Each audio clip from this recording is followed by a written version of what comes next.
This guy is a ninth circle archmage, likely the strongest. Instead of fighting dragons or conquering empires, he opens his own restaurant. Yes, you heard right, it's his dream. Ordinary workers? None. Dragon girls handle all duties serving customers. For supplies, he starts a farm with strange animals producing the finest milk and meat, plus a huge fruit garden. He has everything for a peaceful, slow life. In a world where bland food was the norm, he shocked everyone with his gourmet dishes. Seeking the finest ingredients, he met various races, elves for rare plants, dwarves for best spices. He even encountered dragons guarding treasure. Being a chef in a medieval world of magic and monsters isn't easy. So how did it begin? 15 years ago, Ellison was a high school culinary student dreaming of becoming a chef. Life offered no second chance. A truck accident claimed him. He awakens in a war-torn new world. Initially baffled and unsure, a man helps him join a group of evacuees. Ellison learns this place is the Rubern Empire's city of Greek, currently warring against dragons. He quickly adapts to his new situation, reasoning a second chance means things can only improve. Plus, he won't even need to join the military after graduation here. He finds brief relief, but it's short-lived as a knight appears, announcing the Emperor's command. With mercenaries fled and no other option, everyone must join the military due to a manpower shortage. Conscription is now in effect, requiring all aged 17 to 45, regardless of status, to join the Knight Corps. Thus, our protagonist is conscripted. Training devastated him. He wished he'd died in the truck accident. After initial training, he learned he'd join the Mage Corps due to his mage potential. Lunch offered only plain boiled potatoes, devastating him, yet others seemed to enjoy them. This sparked an idea. A restaurant here could thrive, as people clearly didn't know real food. He begins military training with ambition, determined to achieve his dream. He must survive 2 years until the dragons are defeated. He doesn't know the war will continue past his training. 15 years after his arrival, he'll finally resign his knighthood. He wonders if he could endure those 15 years, even now. Tears of happiness fill his eyes, brimming with pent-up emotions. A passerby girl notices him, introducing herself as Rain. He reveals he owns the restaurant. Asked if he's alone, he explains a family member loves sleep, waking up evenings. Interested, she asks if he needs a meat supplier. He agrees. She advertises her husband's butcher shop, left side alley, town entrance. He promises to visit, but she warns him about her husband's bad temper. He shrugs it off, confident from military days, having dealt with all sorts. Our guy, seeing the butcher's grumpy face, gets nervous, murmuring he needs meat for his restaurant. The butcher, uninterested, assumes the owner's a thug, reselling meat for double. His wife cuts his grumpiness short, hitting him with her frying pan. She orders him to get Baloran meat for the customer. He protests, complaining he suffers because of them. She still urges him to get the meat. Then she apologizes for her husband, explaining his past betrayal by a restaurant owner makes him furious. He learns Creston was a mercenary. In turn, he reveals 15 years of military service. Her husband brings out a bag of non-Baloran meat, challenging him to show his skills. This butcher won't easily part with the precious Baloran meat. Instead, he'll only supply approved restaurants. Looking inside the bag, he's surprised by the meat.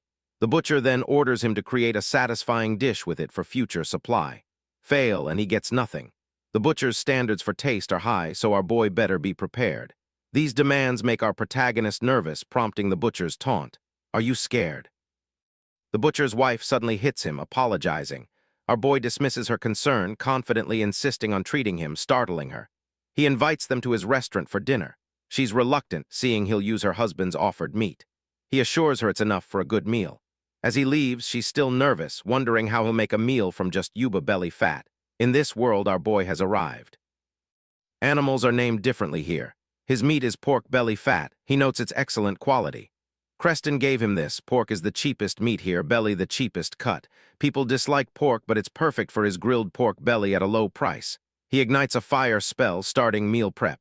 Meanwhile, Creston and Rain argue over his new policy, meat only for approved restaurants, impacting our boy. After arguing, she realizes his actions test Ellison's cooking skills, which he confirms. The scene flashes back to wartime. Soldiers fight monsters but retreat outnumbered.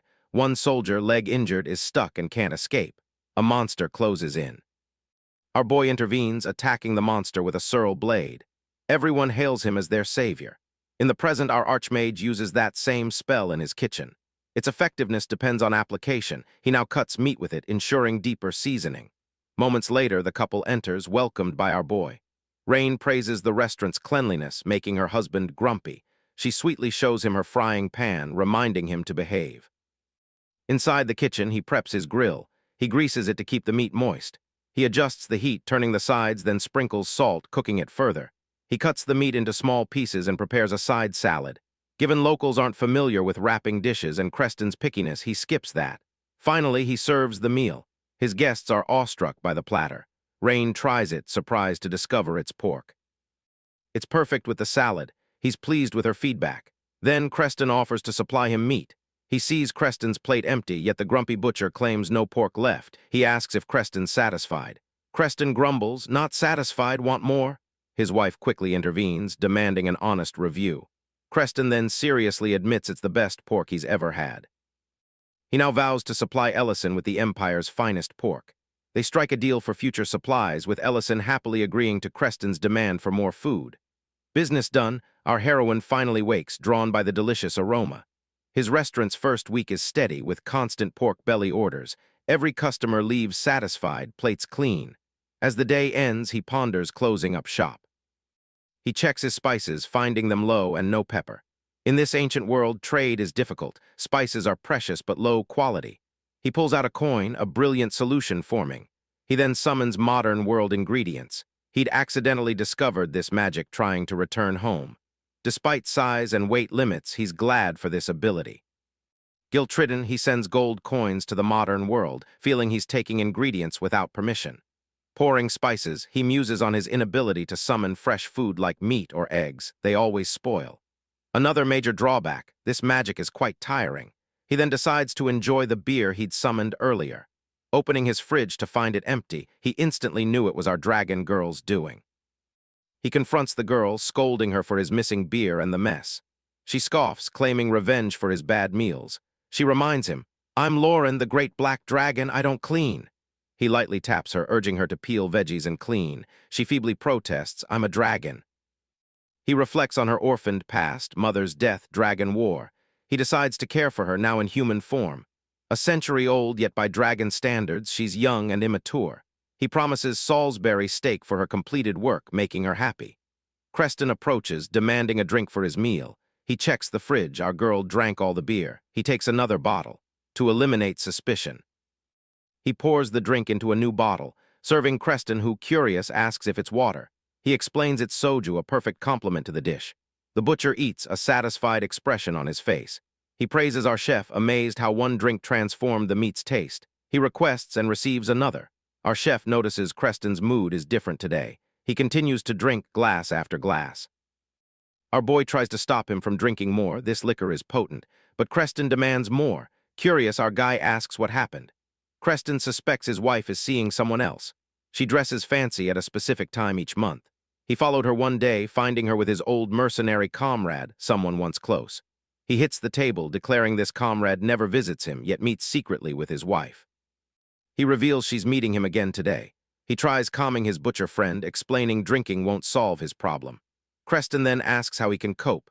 He cries over Rain, loving her deeply. But Ellison offers help, not believing Rain would betray her husband.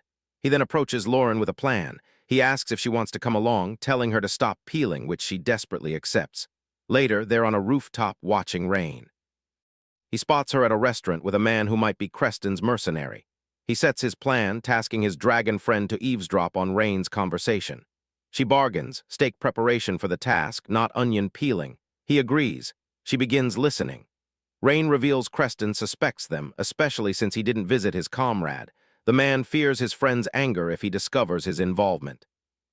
Hearing this, our boy intervenes, jumping from the roof. Rain continues discussing a misunderstanding. Ellison then interrupts, asking to join them. He clarifies Creston's misunderstanding of their relationship. Soon, they face a very drunk Creston who compliments their look together. As they speak, Creston tries to attack his friend. His fist misses. Our boy creates a shield.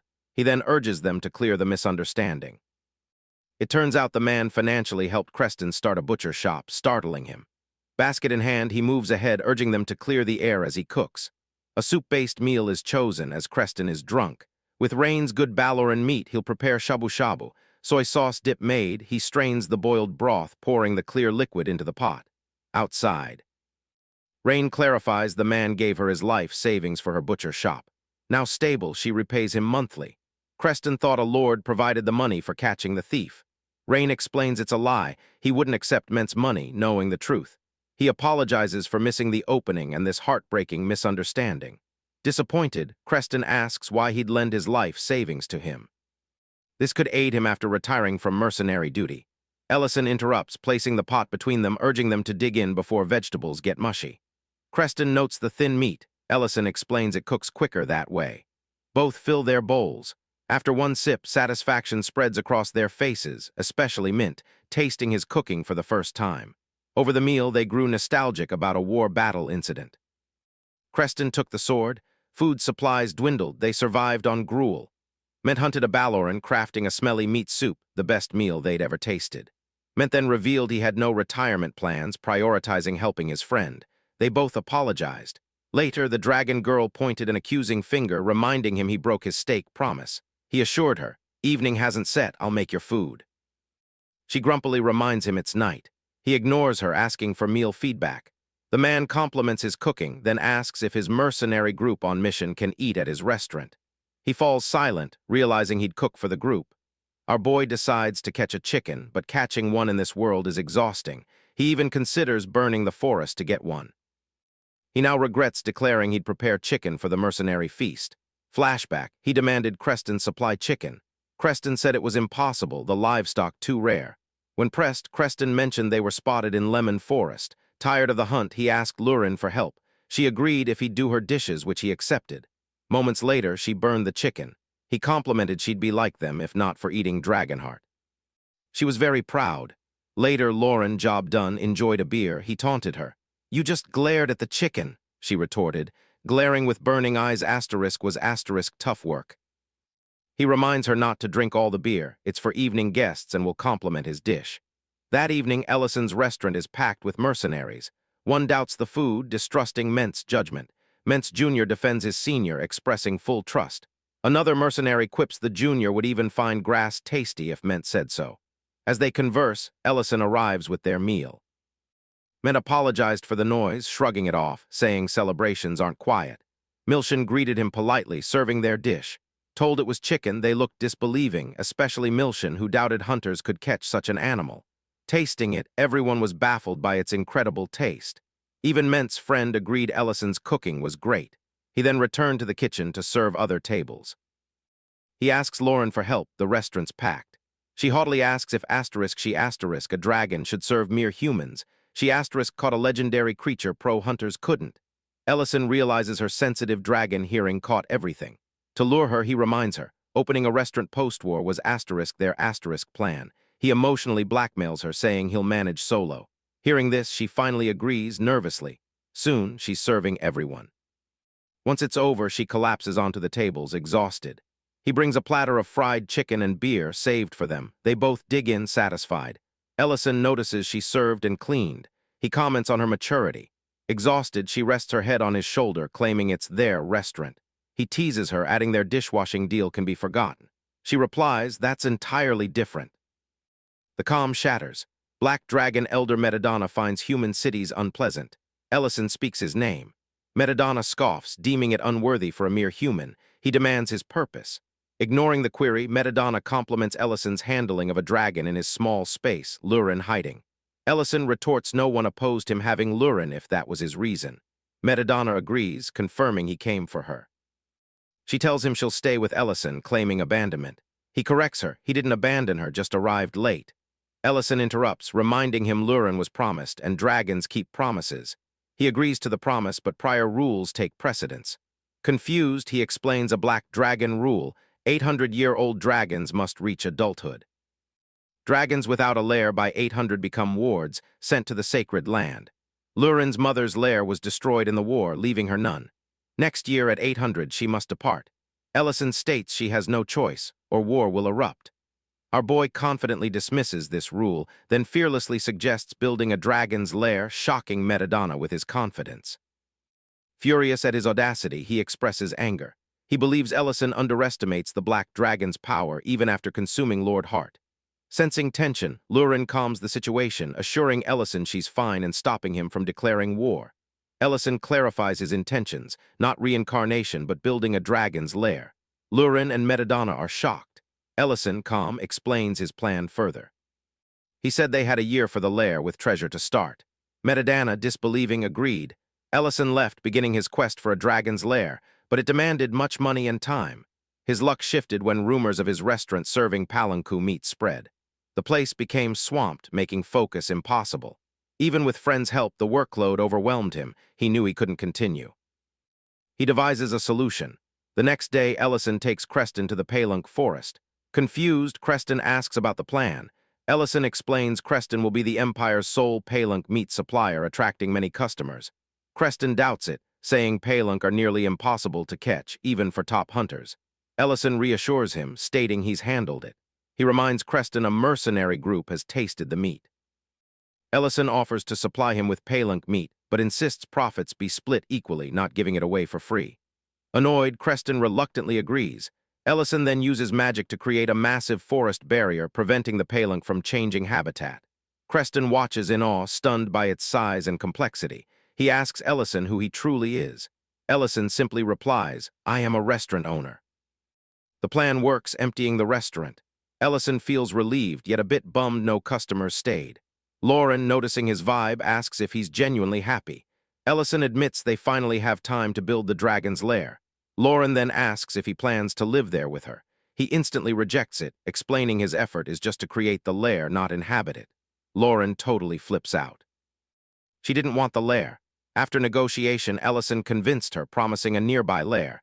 They agreed to build it in the hills below his restaurant, but the lair's interior needed magical reinforcements to prevent collapse. Determined, Lauren immediately began digging. Ellison excused himself, saying he couldn't leave the restaurant unattended.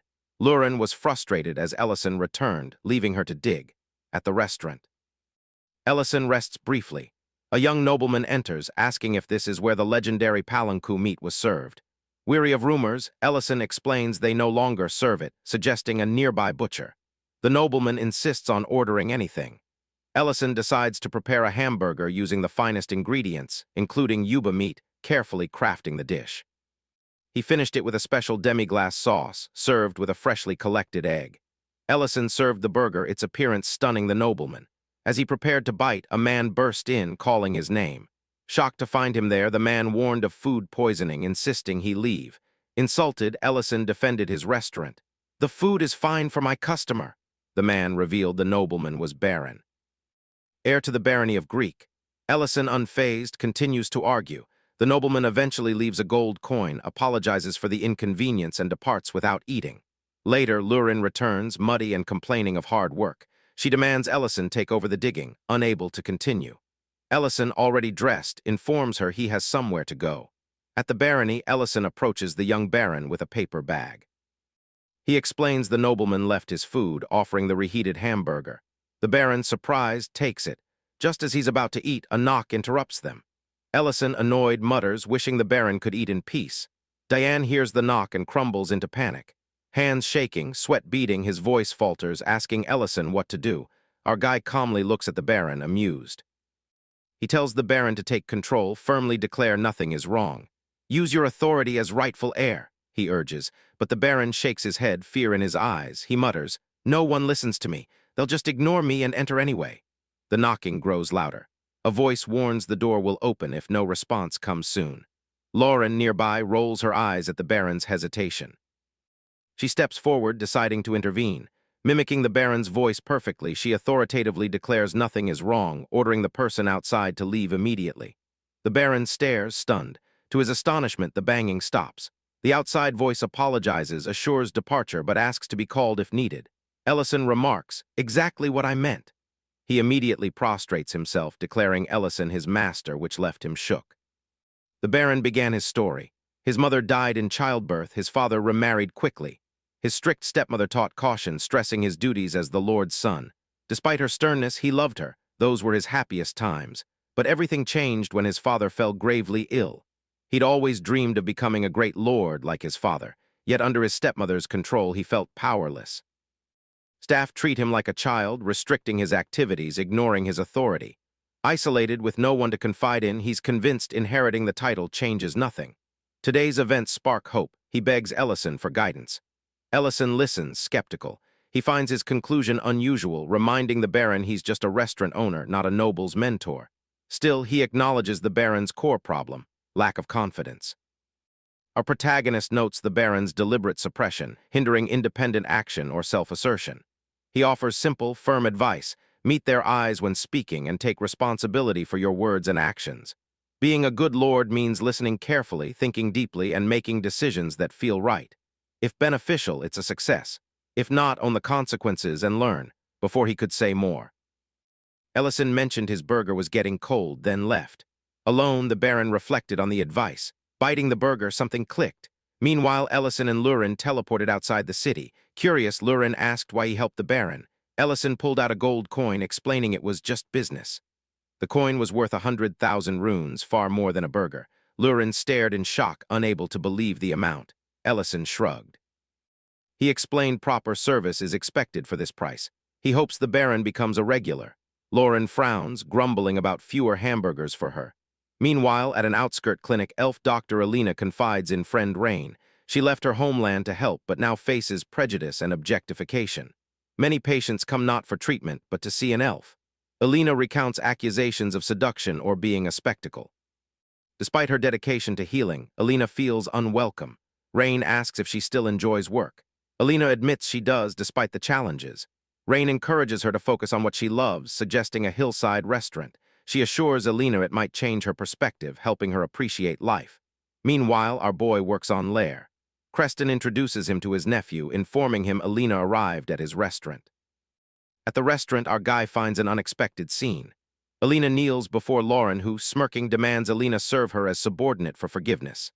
Ellison freezes, fists clenched in anger, demanding what Lauren is doing to their customer. Minutes earlier, Lauren lay on a table. Alina entered cautiously, asking if anyone was there. Lauren rose, greeting her, mentioning the owner was out. Her attention quickly shifts, asking Alina if she's an elf. Lauren, observing closely, comments elves are truly beautiful, no exaggeration. Feeling awkward, Alina politely compliments Lauren, saying she's beautiful too and looks much younger. This darkens Lauren's expression. With a dangerous smile, she asks if Alina implies she looks young. She explains that while young among her kind, she's much older than Alina. And sharply asks who permitted her casual speech. The room's air turns heavy, terrifying Alina. Overwhelmed by the oppressive atmosphere, she collapses. Our guy returns to the restaurant, encountering this tense scene. After handling Lauren, he opens the door for the guest, apologizing for the commotion. Lauren, nursing a head bump, cries after Ellison's scolding. Alina watches, confused and shocked. She can hardly believe her eyes. Is the young girl before her truly a dragon? Dragons are immensely powerful, feared by all, living disasters that can destroy entire villages easily. To see one acting like a child is beyond her understanding. As Alina processes this, she cautiously asks our guy if he is truly human. He hesitates, then realizes Lurin must have revealed her identity, in a low voice.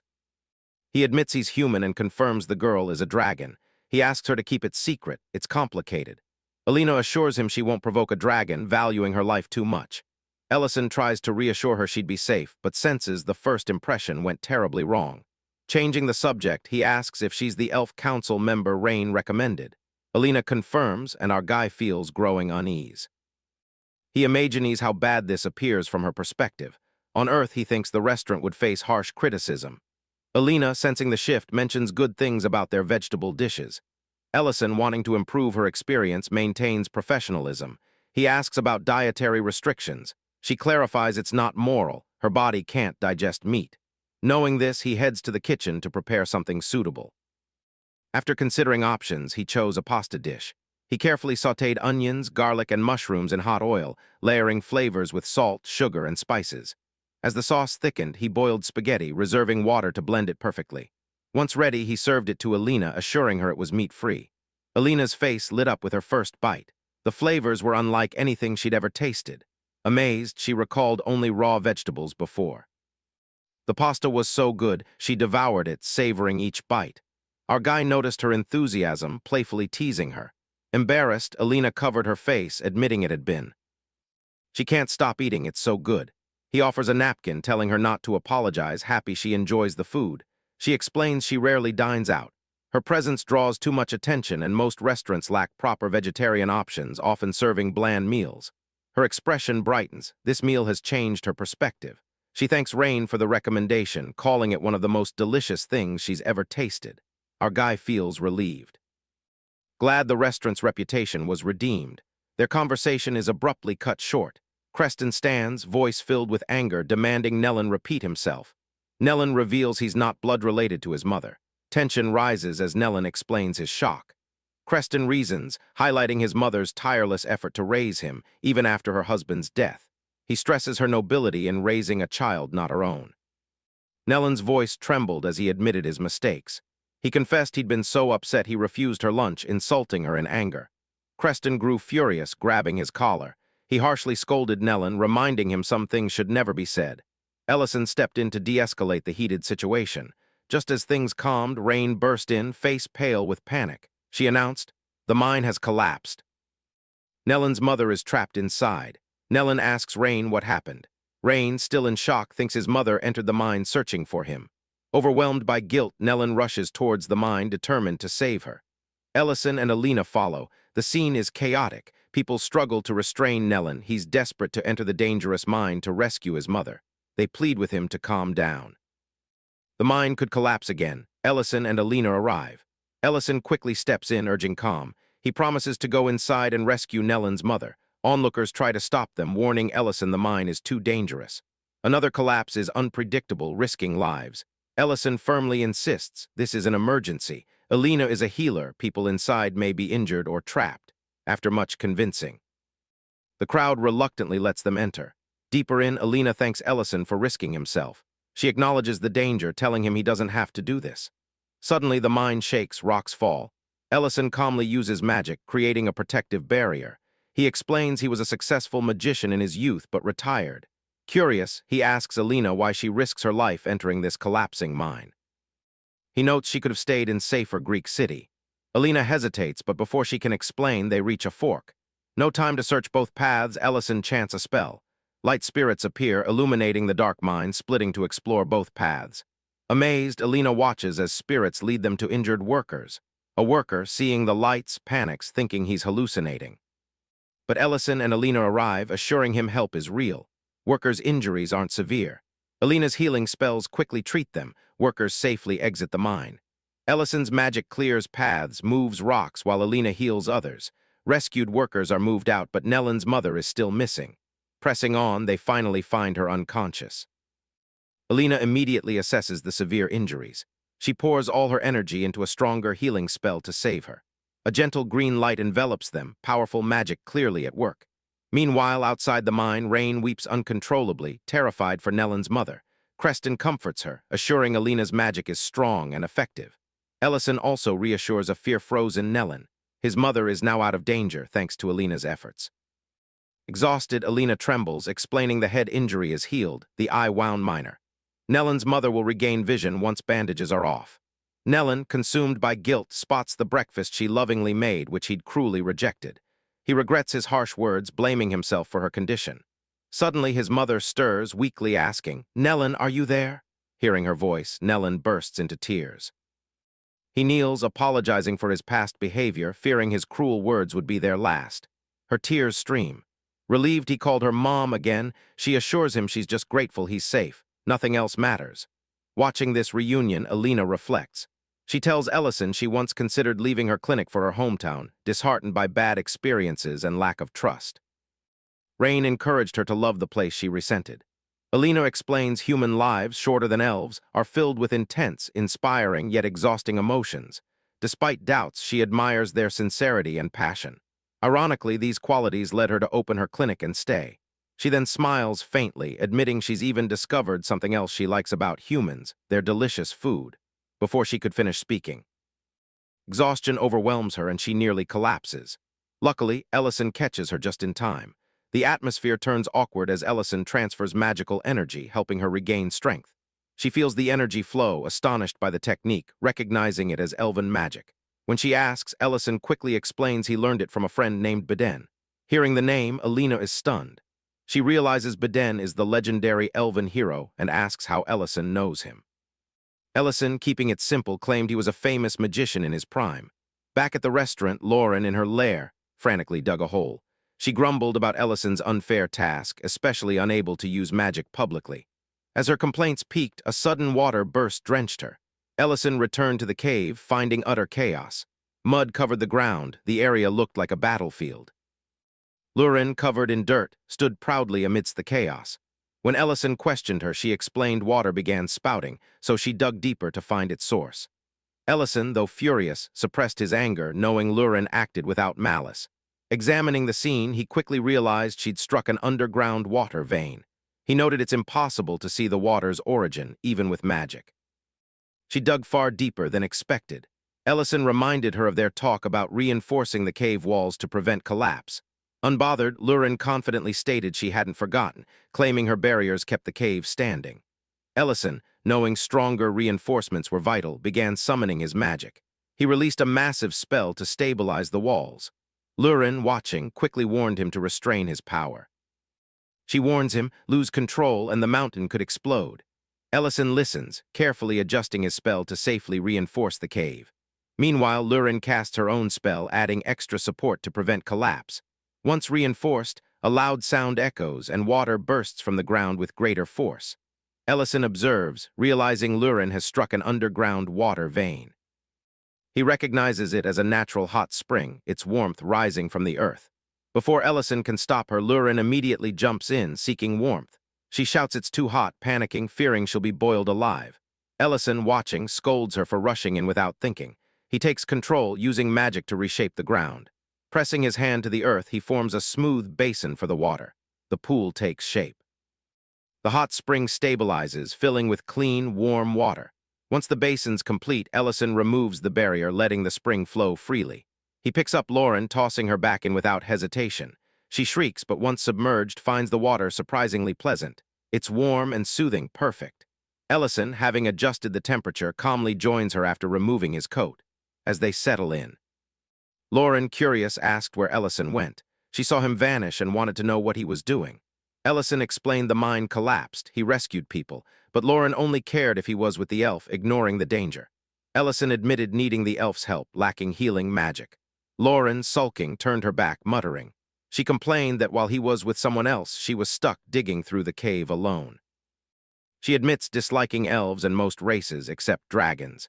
Ellison senses Lauren's jealousy, trying to lighten the mood. He magically prepares hot cocoa, handing it to her. Despite her sulking, Lauren sips, immediately delighted. Seeing her mood improve, Ellison makes one for himself. As they sit in warm water, sipping cocoa, Ellison explains. Cocoa powder comes from cacao beans. Its creation isn't as simple as it seems. Harvesting, drying, roasting, grinding, each step demands effort and care. He notes many work hard for something as simple as cocoa powder. He reflects on his own abilities. Though he has magic to destroy a mine, he can't heal the injured. He struggles to find restaurant ingredients without Creston. Even creating the Dragon Cave needs dwarf collaboration for its structure. Ellison tells Lauren that people. Everyone, regardless of race or ability, has strengths and weaknesses. Dragons can't do everything alone. That doesn't diminish their worth. Lauren, though stubborn, quietly grasps his point. Still, she insists Ellison is special to her. No one else compares. Meanwhile, far from the cave, mercenaries on an escort mission face serious trouble, ambushed by bandits. Despite their struggle, mercenary leader Ment fell. A bandit dragged him off a cliff into the darkness below. Back at the restaurant, Ellison closed for the day, focusing on other tasks. Lauren noticed the closed sign, asking why it wasn't open. Ellison explained. After enjoying hot cocoa without milk, he realized they needed a reliable ingredient source to run smoothly. Ellison plans a farm for Baronerics, milk-producing livestock. These are found downstream along the Barrent River. Lauren looked confused, hearing they needed to teleport there. She reminded Ellison she can't teleport to unvisited places. She noted her last successful teleport followed his cooking scent to the Lord's castle. Ellison insisted he'd given her the general location, telling her to trust her instincts. Lauren reluctantly agrees, teleporting with Ellison to the river's lower reaches. They arrive midair, immediately free-falling and arguing. Ellison yells at Lauren, questioning why a dragon fears falling and urging her to use her wings. Lauren, clinging to Ellison's neck, screams her refusal to transform, even facing death. For unknown reasons, she completely rejects her dragon abilities. Ellison, not pressing, uses magic to land them safely. Upon landing, Lurin stares wide-eyed at the massive river. Ellison explains it's the sea, and Lurin blushes. He then reminds her of their task, catching 10 Baronerics. To make it interesting, he announces the one who catches fewer washes dishes for the day. Lurin, determined not to lose, grumbles but agrees. Meanwhile, back at the restaurant, 3 loyal customers sit outside, looking moments away from starving. Without Ellison's cooking, they quietly await his return. While waiting, the 3 strangers discuss their frustration over going without food. By the shore, Ellison and Lauren find Baronerics grazing peacefully. Lauren's dragon heritage allows her to mind-manipulate the creatures into a makeshift fence. Ellison notes the fence will work for now, but he'll build a proper sleeping area later. With the Baronerics secured, Ellison decides they should return to the restaurant. Ellison arrived, startled to find 3 customers still waiting outside, looking ready to collapse from hunger. Thankfully, he got there just in time, preventing disaster. He quickly prepared and served their favorite dishes. While eating, loyal customer Creston joked, if Ellison hadn't returned, they'd dig 3 graves next to the restaurant, marking starvation as the cause. Ellison shook his head, disbelieving Creston's dark humor. Meanwhile, Lauren, having lost their bet, washes plates in the kitchen. Creston notices Ellison's plan to raise Baronerics and asks how he'll manage them, given his staff shortage. Ellison admits he's considered it, planning to hire. He notes the meadow needs careful maintenance, so he can't hire just anyone. He'll post a recruitment notice and conduct interviews. Creston finds this amusing. He tells Ellison elves can discern true intentions. Baron, as young master, must learn to identify good people himself. Creston, with his mercenary experience, eagerly offers to help judge character. Alina and Baron also volunteer, keen to help Ellison find the perfect person. The next day, interviews for the meadow caretaker began, drawing a truly massive crowd. Creston, Alina, and Dion eagerly became judges. The first applicant was immediately dismissed by Creston for low energy. Next, a handsome, energetic young man appeared. Creston seemed impressed, but Alina quickly saw through his thoughts with her abilities. Discovering his mind was full of inappropriate ideas about her, she promptly sent him packing. The third applicant, a middle-aged man, proudly declared 30 years of experience. He promises to create the most beautiful meadow in Greek City. Diane, however, takes charge, bombarding the man with detailed questions. She asks how he'll ensure Baroneric's comfort, handle illness or injury, and manage feeding schedules. She even hands him a scroll of complicated text, demanding specific answers. Overwhelmed, the man mutters the process is madness and leaves in frustration. Watching this, Ellison feels uneasy. The trio's enthusiasm and unreasonable demands quickly turn the interviews into chaos. As interviews continued, disqualification reasons grew absurd. Candidates were dismissed before introducing themselves. Ellison watched in disbelief, near tears, as the trio continued their antics. By day's end, no applicants remained. Creston, clueless, wondered if the salary or job posting was too low. He didn't realize their behavior scared off every candidate. With no choice, Ellison stepped in. He thanks the trio, saying he'll handle the next interviews personally. As Ellison finishes, Miltine enters. She saw the job posting, asking to work. Creston confronts Miltine, surprised by her early return. "Why aren't you on your escort mission?" Miltine explains bandits attacked their group. Her superior, Ment, fell off a cliff protecting her. Creston grows angry, demanding why Ment never told him. Miltine reveals Ment recovered but lost a leg and retired from mercenary work. Her face darkens recounting it. Even Alina, a healer, couldn't restore his mobility. Too much time had passed. She can only check on him periodically now. Overhearing, Lurin bluntly questions why Miltine seeks work when Ment is injured. Our guy immediately scolds Lurin. He urged her to be more considerate of Miltine, already stressed and needing no further criticism. Despite his reprimand, Ellison shared Lurin's curiosity. It was odd for a mercenary like Miltine to abandon her field and seek work here. Miltine, blushing awkwardly, explained she sought work not just for herself, but for Ment too. Her deepening blush made her true intentions evident to all. Incredulous, Creston asked Miltine her age. When she admitted 29, Creston shouted in disbelief. "Mint is 13 years her senior." Miltine stood her ground, declaring age just a number. Alina, puzzled, wondered why the gap mattered. 13 years is negligible for elves. Argyle explained. Human lifespans are shorter, making such differences significant. Still, Miltine remained resolute. She's firm in her decision. Having left the mercenary guild, she's determined to work here or starve. Lurin, however, finds Miltine's passion intriguing. She declares age doesn't matter, hinting she's older than she appears. Ellison acknowledges Milteen's resolve, grateful for her willingness to work with Ment. But he notes they haven't heard Ment's opinion. Milteen blushes again. She admitted not consulting Ment yet. Her plan, secure a job here, then tell him. Ment taught her swordcraft, grip, maintenance. Now she wants to show him she can handle farm work, supporting him in this new phase. Alina found the tale beautiful, admiring Milteen's determination to stay by Ment's side. Yet she wondered if the words fully conveyed the situation. After thought, Ellison spoke up. He tells Milteen that once she collects her first bucket of milk, he has the perfect mint dish to celebrate. He's excited to work with her, officially welcoming her to the team. The next day, Milteen arrives early, eager for her first day. Her initial task, take the Baronerics out to graze. Approaching the first Baroneric, she marvels at their calm, well-behaved nature. Unsure what magic trains them, she assumes the task will be easy. However, things didn't go as planned. A slight nudge from a Baroneric sent her tumbling. Despite her efforts, Milteen repeatedly struggled, knocked over multiple times trying to keep up. As the day progressed, Milteen grew more frustrated. One evening, while preparing dry hay, the Baronerics crowded her, ignoring the fresh grass she offered. Sitting down, Milteen complained to herself about feeling utterly drained. She feared being fired before starting with Mint. As despair set in, a Baromeric approached, nudging her gently. Surprisingly, it seemed to understand, letting her milk it willingly. Overjoyed, Milteen collected her first milk bucket, rushing to Ellison with her success. Ellison, surprised, admitted he expected it to take her at least a week. Smiling, he praised her efforts, telling her to change for the next task. Milteen, confused. She asks what they're preparing. Ellison explains they'll use the milk for a special fermented cheesy pizza. He details the process, pasteurizing milk, then curdling it with vinegar. He explains kneading curds in warm water removes whey, creating mozzarella. Milteen, watching, remarks it doesn't look like any cheese she knows. Ellison reassures her, just a different kind of cheese. He suggests a special dish for confessing to Mint. Milteen blushes, protesting she hasn't considered it, but the idea takes root. Ellison, kneading dough, boasts of his youthful popularity. Curious, Milteen asks about his dating experience. Ellison admits he's never dated.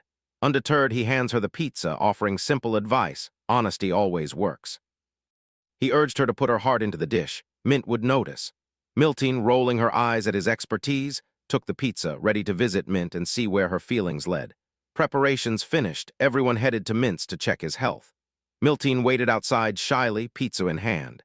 After catching up, Ellison introduced Alina, an elf running a renowned clinic respected for her healing. Mint looks surprised, awestruck by the introduction. Milteen steps forward, her face reddening as she nervously enters. Timidly, she asks Mint how he's feeling. Mint finally understands why everyone came to visit. Alina, calm and professional, uses magic to treat his injured leg. Her magic can't fully heal, but it aids rehabilitation, offering Mint some relief. After treatment, Mint turns his attention back to Milteen. He reminds her she has something important to say, his tone expectant. Milteen's heart pounds, she sweats. The others watch, silently hoping for her confession, but panic grips Milteen. She quickly changes the subject, asking Mint if he's hungry, suggesting they eat first, hoping food will give her courage. She remembers Ellison's advice, honesty works if sincerity shines through. Milteen presents her carefully made pizza, toppings arranged in a heart. Nervously, she explains it's a pizza, something she made herself with Ellison's help. She adds it's special, asking if he thinks it looks nice. Mint, however, doesn't grasp her deeper meaning. Without much thought, he suggests they eat, immediately grabbing a slice. As everyone eats, Mint takes a bite, surprised. He comments he always thought cheese was just that smelly market product. But this pizza's cheese is delicious. Its flavor and texture immediately won him over. While others enjoyed the meal, Milteen ate quietly. After the meal, Mint complimented Milteen's cooking, surprised she could make something so unique and delicious. Milteen, gathering courage, then seriously asked if he'd considered his future. Her sudden change made Mint pause. He admitted he hadn't given it much thought. Milteen then suggested he join her at Ellison's ranch. Her proposal surprises Mint, who asks about the ranch. Ellison explains he recently acquired it, considering it an honor for Mint to work with them. Mint, taken aback, learns Milteen already works there, asking about her mercenary group work. Milteen, embarrassed, looks away. Gathering courage, she reveals she left the guild right after him, wanting to stay by his side.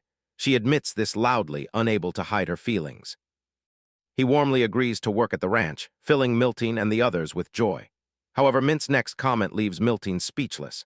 He suggests that since she's left the mercenaries, she should meet younger men in town, casually adding it's time for her to date. Miltine freezes, unable to respond. Ellison, sensing the awkwardness, scratches his head, realizing Mint completely misunderstood. Oblivious to the tension, he talks about starting ranch work. Ellison reassures him to focus on recovery first. As they leave, Ellison apologizes to Milton, admitting he thought her plan and sincerity would be enough. On the way back, Ellison tries to comfort Milton. She shrugs off his concern, saying working together offers chances to grow closer. Milton forces a smile, claiming she's not upset. Miltine, eager to work with everyone, walks away. Tears fall. She cries quietly, yet resolves not to give up. Others watch, sympathetic but helpless. Ment sits alone, deep in thought, having grasped the truth but unwilling to face it. The next day, Crown Prince Leon of the Loving Empire arrives. His polite smile can't hide his unimpressed look at the rural surroundings. Traveling, he spots two beautiful women roadside. He approaches, inviting them to the castle for the evening. Nearby, Porgo observes the prince, asking Madrini what's happening. Porgo's expression darkens, frustrated by the Greek city lord's poor welcome. Meanwhile, Dion prepares to meet the prince. His mother unwell, he'll attend alone. The steward, seeing his concern, reminds him of his responsibilities. He tells Dion he represents his people who believe in him. Dion enters the room where the prince and Porgo await. He takes a deep breath, silently praying for strength. The atmosphere at the table is tense. Porgo asks about Count Greek's health. Dion's expression grows somber. He explains his father remains bedridden, weighing heavily on him. Prince Leon indifferently comments it's unfortunate. He remarks Count Greek had been under Duke Sarin. Diane carefully replies it's been a long time since they last spoke. The prince adds he's heard rumors of Sarin's failing health. Diane remains cautious, wary of saying too much. Porgo, sensing an opportunity, shifts the conversation. He suggests Diane reconsider his allegiance. Aligning with Porgo, he claims, would secure strong protection for Greek and Baron's position. Baron hesitates, knowing the weight of such a decision. He carefully states it's not something he can decide immediately. Unwilling to relent, Porgo pressed on. He cited the civil war in a neighboring kingdom and a massive irrigation project. These, he explained, meant higher taxes for territories like Greek. Baron was visibly shocked, asking if this was an official directive from the central royal government. Porgo, with a sly grin, dismissed the question, emphasizing that managing the territory was the count's responsibility. He reiterated that aligning with him could alleviate this burden. Inaction invites chaos and power struggles to his land. Frustrated, he shouts he'll host a grand banquet, answering afterward. Porgo seems unimpressed, calling it a waste, but Prince Leon is suddenly interested. He remarks he's tired of palace cuisine, welcoming something new. Diane, uneasy, agrees, promising an impressive dish. At the restaurant, Ellison prepares staff food. The menu features fried rice, its aroma filling the room. Lurin grumbled about her dwindling appetite while eating. Ellison reassured her there was plenty of food for seconds or thirds. Suddenly, knights burst into the restaurant. Their leader, sword drawn, demanded the owner. Unfazed, Ellison stepped forward, telling them to lower their weapons. Disrupting diners was inappropriate. The knights, however, were unimpressed by his calm. One pressed a sword to Ellison's neck, threatening him, kneel or face dire consequences. Ellison's patience wore thin. Firmly, he warned the knight to leave. Oblivious, the knight raised his sword to strike. Before he could act, a commanding voice cut through the tension, ordering the knights to stop. It was Dariant, the vice-captain, known to Ellison. Dariant chastised his subordinates, ordering them to kneel outside, hands raised. He apologized to Ellison, explaining they were to monitor the area but had overstepped. Ellison dismisses it, acknowledging loyalty, but urges Dariant to prevent recurrence. A nostalgic Dariant recalls Ellison saving his battalion in a dire battle. He recounts Ellison single-handedly breaking enemy lines, turning the tide. Despite praise, Ellison humbly credits the battalion's discipline and Dariant's leadership. Dariant's tone grows solemn, sharing a personal story. He confesses his wartime focus on honor left his wife in poverty. A failure still haunts Dariant. He reveals Ellison, unknown to him, sent the reward he refused directly to his wife, a kindness he can never repay. Grateful, Dariant proposes an idea that stuns Ellison: shut down all other Greek restaurants for Ellison's ultimate success. Before Ellison can respond, Dariant enthusiastically issues orders, much to Ellison's dismay. Meanwhile, elsewhere in town, Porgo's anxiety mounts over the crown prince dining at an unfamiliar place. The risk of trouble looms, but Leon stays unconcerned. Mid-journey, a sudden arrow barrage targets the prince, halted by a magic barrier. Madrina, a grand mage with the prince, shields him with formidable power. Assassins emerge, declaring their intent to kill the prince, sparing others. Madrina wastes no time. She unleashes her magic. The ground quakes, burying assassins under rocks and rendering attackers helpless. Her overwhelming presence crushes all threats, reaffirming her worth to the crown prince. Leon stands unharmed amidst the destruction, observing. Madrine, the Empire's Grand Mage, displayed overwhelming power against which no enemy could stand. He acknowledges her as their mightiest weapon, yet Madrine remains humble. Dion, watching from afar, is struck with disbelief. The rumors of Madrine's power are true. She's a 7th-ranked Grand Mage, capable of defeating armies alone. Meanwhile, Dariant and Argyle converse at Ellison's restaurant. Ellison teased Dariant about his impulsive habit. Dariant admitted his impulsiveness, promising to change. Ellison reminded him of past trouble caused by his recklessness. He laughed awkwardly, promising to improve. Their chat ended abruptly as Dariant spotted someone. His mood shifted. He ordered the knights to halt. He urgently stated, "The crown prince is coming." Ellison, however, remained calm and thoughtful. He now understood the First Knight Order's activity in Greek City. Ellison greeted Crown Prince Leon respectfully but cautiously, noting the visit's significance. Among Leon's group, Ellison's attention fixed on Madrine in an old Royal Mage Corps uniform. Leon quickly noticed the uniform, identifying Ellison's Corps connection. He casually replied he wore it for comfort, despite his long-ago discharge. Thrilled by his discovery, Leon enthusiastically introduces Madrina, a 7th-ranked Grand Mage. Assuming Ellison knew her from his service, he eagerly calls Madrine over. Madrine freezes, visibly anxious. Progo, impatient, calls her name again, snapping her out of hesitation. She slowly dismounts, removes her helmet, and approaches the crown prince. Leon, unaware of Madrina's distress, proudly introduces her to Ellison. Madrina struggles for composure, stammering to calm herself. She recalls Ellison's intimidating presence, realizing a misstep could be disastrous. When our guy offers a calm, almost friendly smile, she recognizes it as a warning. Following his lead, she nervously claims this is their first meeting. Leon, believing her, feels slight disappointment but accepts. Madrina understands Ellison pretends not to know her to avoid trouble, seizing the chance to change the subject. The group announced a banquet, tasking him with a grand meal. The restaurant's atmosphere shifted as Leon admired its cleanliness. Ellison apologized for the lack of grandeur, unprepared for such distinguished guests. Leon brushed this off, stating flavor is paramount in any restaurant. He then challenged Ellison to impress the crown prince with a dish. To raise the stakes, he proposed an outrageous bet with Dion. If the food fails, Dion must parade naked. He's shaken, but Leon insists.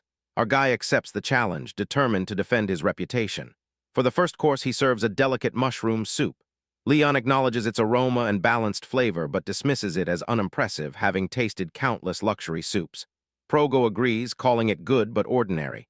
Ellison asks Madrine for her opinion. She hesitates. Lifting her soup lid, she found a message on the broth. Deliver a passionate review. Her heart pounded. Quick thinking was needed. Taking a spoonful, she slammed the table, rising dramatically. With exaggerated enthusiasm, she declared the soup extraordinary, its flavor like 9th-level magic. Her drama stunned the crown prince and Progo. Absurd as it seemed, her display shifted focus from the tension, diffusing pressure on Ellison. Madrina, internally trembling, hoped her exaggerated act satisfied Ellison. Embarrassed by her performance, she desperately urged Leon to try the soup again, insisting it was delicious. Impressed by Madrina's over-the-top reaction, Leon reluctantly agreed. He remarked, "If you praise it so much, I'll give it another chance." He then teasingly added, "Your expressions are far more lively than I imagined." Dion, trying to diffuse the tension, acknowledged the soup was good, admitting he'd order another if not for the important occasion. Despite their comments, Madrini's fiery reaction clearly stemmed from something beyond the soup's flavor. As a royal mage, she'd surely eaten better, so her sudden enthusiasm seemed suspicious. Leon and Progo also noticed the inconsistency. While good, they found the soup far from extraordinary. They silently wonder what drives Madrina to act this way. Diane eyes Ellison, suspecting the restaurant owner is behind this odd behavior. Ellison stifles a laugh, responding with a mischievous grin. He assures them he'll prepare the next dish, then confidently leaves. Leon, unimpressed, remarks the soup is decent but no different from palace fare. Progo agrees, joking he didn't know Madrina loved mushroom soup so much. He promises it for her palace diet. Embarrassed, Madryn insists the soup is unique. To end discussion, she quickly finishes it. But as she empties it, a message appears. Meet Ellison behind the restaurant. Realizing her mistake, she panics, accidentally spitting out the last bit. Coughing and spluttering, she catches Leon's eye. He whispers to Progo, Madryn's behavior is unusually erratic. Madrina excuses herself, heading to the restaurant's back. Ellison waits, casually leaning against a balcony railing. Madrina approaches cautiously, nervously asking if he called. Suddenly, a rainbow magical barrier forms around them. Recognizing it as soundproofing, Madrina realizes their conversation will be private. Ellison turns, an innocent smile on his face, greeting her warmly. It's been a long time. He complimented her soup performance, calling it more comedy than praise. Madrina felt flattered yet scolded. She struggled to respond, but Ellison interrupted, reminding her of his warning, never cross him again. His smile faded, emitting a powerful, ominous aura. He was glad to see her, but her presence violated their agreement. Panicking, Madryn blurted, I didn't know you were here. Ellison, unimpressed, demanded why she accompanied Leon. Madrina explained she merely followed Duke Timurin's orders, who expands influence across territories. Their presence, she added, strengthens his royal court standing. Ellison cut her off, uninterested in Timurin's ambitions. He pressed for Leon's true intentions. Madrina hesitated, visibly sweating under his intense gaze. Ellison then branded Leon's reputation, morally corrupt, self-indulgent. He accuses Leon of using power and privilege to manipulate, feigning political disinterest. Ellison's tone darkens, revealing Leon's actions, exploiting Diane, are part of a larger plan. He demands the Crown Prince's ultimate goal. Madrina, trembling, insists she cannot answer. She pleads for understanding. Even torture wouldn't make her reveal such secrets. Ellison's expression turns cold as he tests her claim. She admits she just wants to leave. Soon, Madrina returns to the table, pale and shaken. Leon and Progo notice her distress but don't comment. Madrina, regaining composure, weakly claims she savored the soup, hand on her chest. Leon, unconvinced, remarks such a dish is surprising for an outskirt restaurant. His sly glance at Dion hints the young lord is hiding something. Leon didn't let the moment pass, continuing the bet. He turned to Duke Tamaran, reminding him of the wager's terms. The Duke smirked, repeating the goal, satisfy the prince with a dish. Leon's smile sharpened as he taunted Baron. Even if Dion's father miraculously recovered and presented the dish, it wouldn't meet his standards. Dion clenched his fists but responded calmly, declaring he'd bear personal humiliation to support his people and ensure their welfare. His resolve impresses all, even Leon, who hides his admiration with a mocking laugh. In the golden afternoon light, Ellison arrives with the main course. Dramatically lifting the lid, Ellison reveals a smoky mound that looks like dirt. Progo, ever skeptical, questions the dish. Ellison casually explains it's not dirt, but a clay-packed chicken, an ancient recipe. With a small hammer, he breaks the clay, unveiling a perfectly roasted chicken. The aroma captivated all. Ellison sliced the chicken, explaining its significance. He likened the dish to a hidden gem, its true beauty concealed. His words carried a deeper meaning, subtly criticizing Leon's manipulative behavior without direct accusation. For the first time, the Crown Prince was speechless. Ellison, observing Leon, remained calm. His final remark, appearances deceive, but the truth always emerges. His words hung in the air, leaving a lasting impression on all present. Each word seemed to cut deeper, unsettling the Crown Prince. The sudden shift in conversation surprised everyone. Ellison, calm and collected, held a broken clay piece as if it contained all the world's secrets. He then suggested discussing the Ruben Empire's current state, claiming it had grown weak, worn down by its war with the dragons. The king's diminishing authority allows counts to grow their power unchecked. As Ellison speaks, the room falls silent. His insights are almost too precise, as if he's watched the empire from the shadows. Leon's unease grows. Ellison highlights the king's power is at its lowest, leaving the Crown Prince precarious. He suggests surviving this fragile situation might mean abandoning all claims to power. Sweat forms on Leon's brow, his calm demeanor crumbles. He nervously mutters, claiming no interest in power, harmless content with simple pleasures. He agrees with Leon, but his tone is accusatory. He points out Leon's indulgent life, hidden behind a carefree fool's facade. Duke Progo, angered by Ellison's accusations, glares, repeatedly stopping and warning him. His voice harsh, he demands if Ellison understands his words' consequences. He remains calm, urging everyone to listen longer. Ellison raises the stakes, claiming Leon's actions are a calculated plan. He suggests Leon plans to strike back at nobles, reclaiming royal power from the king's grasp. Progo's fury boils over. He slams the table, calling for Deputy Commander Dariant. The room charges with tension as Dariant enters, nervous and unsure. Progo glares at Ellison, warning he's gone too far. Ellison, unfazed, chuckles softly, confidence unshaken. He taunts Progo, taking him out won't be easy. Progo's face twists in rage, ordering his men to execute Ellison immediately. But before things spiral, Prince Leon suddenly acts. He picks up his fork, takes a bite of roasted chicken. The loud, exaggerated eating sound grabs everyone's attention. Leon laughs, urging all to sit and eat, slamming his hand down. His outburst stunned the group, unsure how to respond. Reluctantly, the others followed Leon's lead. They began eating, though tension still lingered. Leon, however, was in high spirits. Between bites, he remarked feigning foolishness taught him valuable lessons. He looked at Progo, grin widening, adding, "A wise man knows when to play along." Progo, caught off guard by Leon's behavior, hesitated. For the first time, he seemed unsure. Eventually, Leon declared the matter resolved. He announced Dion won their bet, surprising Dion. Rising, Leon pulled his cloak, thanking Ellison for the meal. With a dismissive wave, Leon commanded his knights to prepare for their return to the capital. The group finally left, tension easing as they exited. Ellison watched them go, composed until the door closed. Only then did he sigh in relief. Wiping sweat from his forehead, Diane, still processing the strange events, asked Ellison how he handled it all so smoothly. Ellison simply smiled, reassuring Diane not everything needs understanding. Sometimes, he said, it's knowing when to act, when to let things unfold. The journey back to the capital was unusually quiet. Progo and Madrin walked with bowed heads, lost in thought. Dariant, still confused by the banquet, stared blankly ahead, breaking the silence. Leon asks Madrin about Ellison, recalling her previous mention and wanting details. Madrin hesitates, then confirms Ellison is the man. Progo scoffs, doubting Ellison poses a serious threat. Yet Leon gains newfound respect, laughing as he sees Ellison's defiance as strength. He then reflects on his own methods for power, fear, intimidation, forcing nobles to submit. Leon now wonders if trust is the better path. At the restaurant, Ellison surveys a small barn he built. He looks proud, but an animal inside kicks the structure, collapsing it. Ellison's speechless. Embarrassed, he admits his amateur build was a mistake. He laughs, vowing to leave building to pros. Meanwhile, at the Millirec, a tall, muscular woman with fiery red hair appears. She is Serena, Scarlet Dragon Guardian. Serena sneers, a dangerous grin confronting intruders in her territory. Fierce, she's ready to punish any who challenge her domain. Stepping forward, Serena accidentally kicks a golden crown nearby. Its sharp edge digs into her shin. She yelps in pain. Hopping on one foot, clutching her leg, her intimidation ruined by this clumsy display.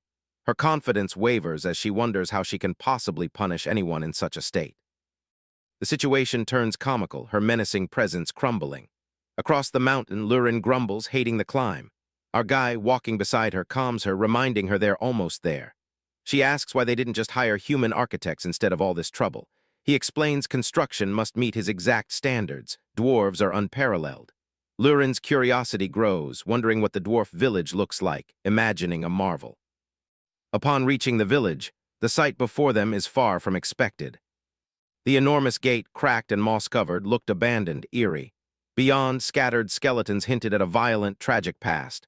Lauren instinctively took a defensive stance, scanning for threats. She wondered who caused this destruction. Debris flew as a red dragon emerged from shadows. Its voice, filled with disdain, regarded the newcomers, unimpressed.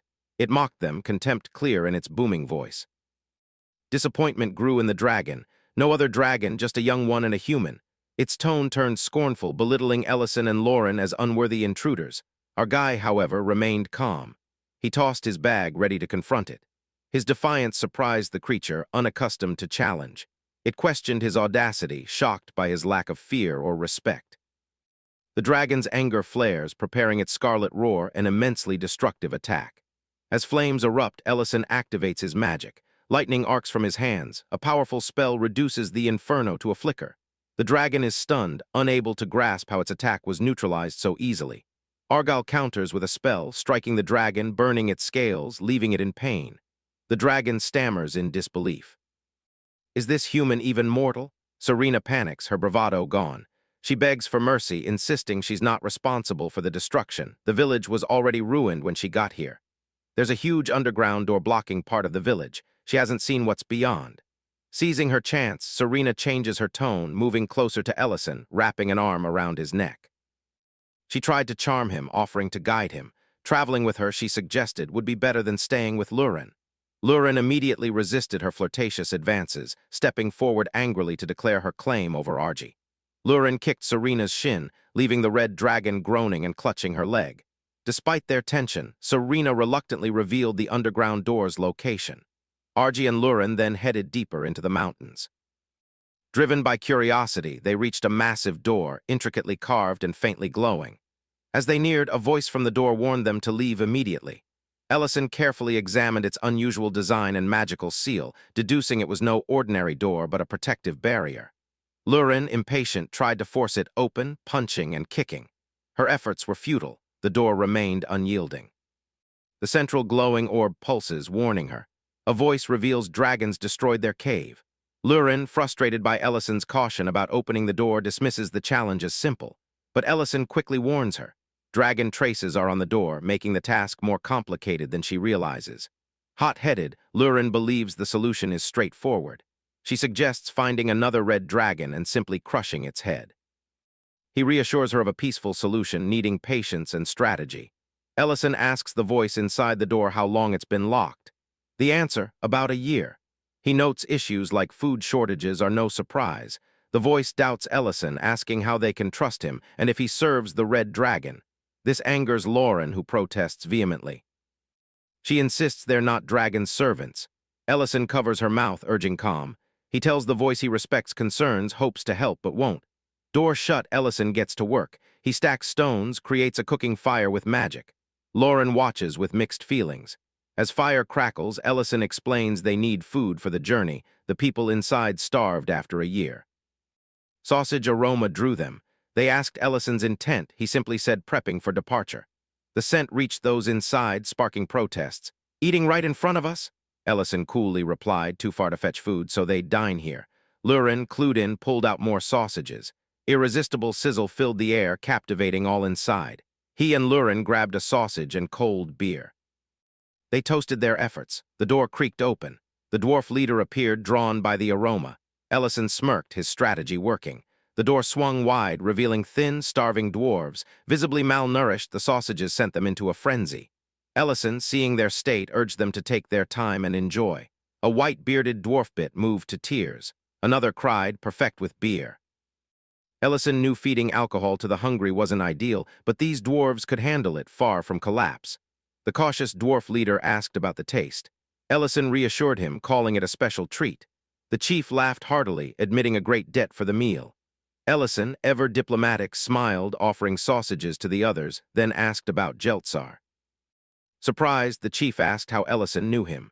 Ellison explained their prior meeting and his need to speak. Recognizing Ellison's connections, the chief agreed to take him to Jeltsar. They went to the dark, winding underground mine housing 20-30 surviving dwarves. Ellison wondered how their once thriving clan fell so low. Soon, at a specific tent, the chief announced Ellison's arrival. Jeltsar, the dwarven chief, greets him warmly, recognizing Ellison as an old friend. The silver-haired, long-bearded Jeltsar is their wise leader. He regrets their meeting under such circumstances, then asks if Lurin is the Almighty One. Lurin, flattered, replies haughtily, Jeltsar's sharp eyes recognizing her aura. Ellison wastes no time asking about the dwarves' fall, wondering what caused their once prosperous realm to fall into ruin. Jeltsar hesitates, clearly conflicted.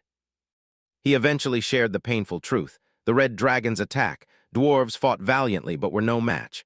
Few survived, retreating underground to protect what remained. Ellison, sensing something deeper, asked for attack specifics, especially the dragon's appearance. Jeltsar revealed it wasn't just one, but a group. This confirmed Ellison's suspicions. The door marks were from a coordinated attack. He wonders if a larger issue forces dragons to cooperate. As Ellison reflects, Jeltsar presses a hidden button under the table. A bookshelf slides open, revealing a secret passage. In a hidden room, Jeltsar explains dwarves have faced many dragon attacks, but they always survived, protected by a guardian. Jeltsar pulls out a gem emitting a mystical blue light. The gem illuminates the cavern, revealing a massive dragon skeleton. Jeltsar introduces it as Kulert, their guardian, the noble golden dragon, protector of the dwarves. Ellison is speechless, realizing Kulert must have lived for at least 500 years. The weight of the dragon's sacrifice hits him. Jelsar quickly clarifies they never offered tributes. Kullert helped them purely out of kindness, protecting them from invaders and sharing knowledge. However, even Kullert couldn't withstand the passage of time. Ellison and Lurin stood in awe, speechless. Jelsar, sensing their curiosity, revealed the red dragon's attacks stem from an ancient Mabel, an essence of magic. This sacred gem creates dragon kings. Dwarves have protected it for generations. Kullert, the noble gold dragon, their guardian deity. Jelsar explained, a dragon lord rules all dragons. Under a dragon lord's rule, if dragons serve as a second legion, none can oppose them. They can destroy the world at their lord's command. Rare dragons also produce ancient marble, protected by Lord Kullert from evil forces. But he doesn't know how many are needed to birth a dragon lord. As Jelsar explains, Lurin struggles, lost in memories of her past as a young dragon. Jelsar turns to her grim-faced as she recalls her mother and weeps. Seeing her tears, he immediately hugs her. Through tears, she explains, 3 essences are needed to awaken a full dragon lord to dominate the world. The dwarf chief apologizes to Lurin for his thoughtless actions, always stirring grief. He adds he and Kullert tried to destroy the essence but failed. Then our boy reveals his decision, stunning Jelsar. They've planned a lair in the Greek city. He invites the chief and his people to join them to build a new village. Lurin shows no intent to create the Dragon Lord, so future dragon attacks are inevitable. The dwarf chief hesitates, but our boy interrupts, clarifying he's not forcing them. The final decision is theirs. Later, he asks about Lurin's well-being. She agrees, asking if they should take the ancient marble. He replies he set a magical trap against attackers. Dwarves will find it hard to leave instantly due to memories. As they depart, a dwarf approaches Jelsar, receiving Ellison's leftover food. He shows the others have already started, unable to resist the food. His eyes brighten, seeing his people feast after so long, observing their joy. Kullert's voice echoed from the past, asking if this place felt cramped and dark. He replied it was for Kullert, but not for dwarves. Kullert urged him to leave, they were bound by the essence. He added that upon his death, other dragons would hunt them to seize the essence he concealed with his energy. The chief protested, unable to abandon Kullert to the essence.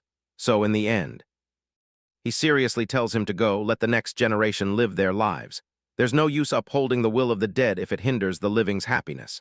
Back in the present, he recalls Kullert's words, I didn't expect you to protect the essence anyway. Seeing his people happy, enjoying their feast, he realizes what he's lost. Meanwhile, our protagonists are stopped by dwarves. He's surprised they've packed and are ready to leave. They agree to help Lauren build her lair. In the Greek city, construction begins.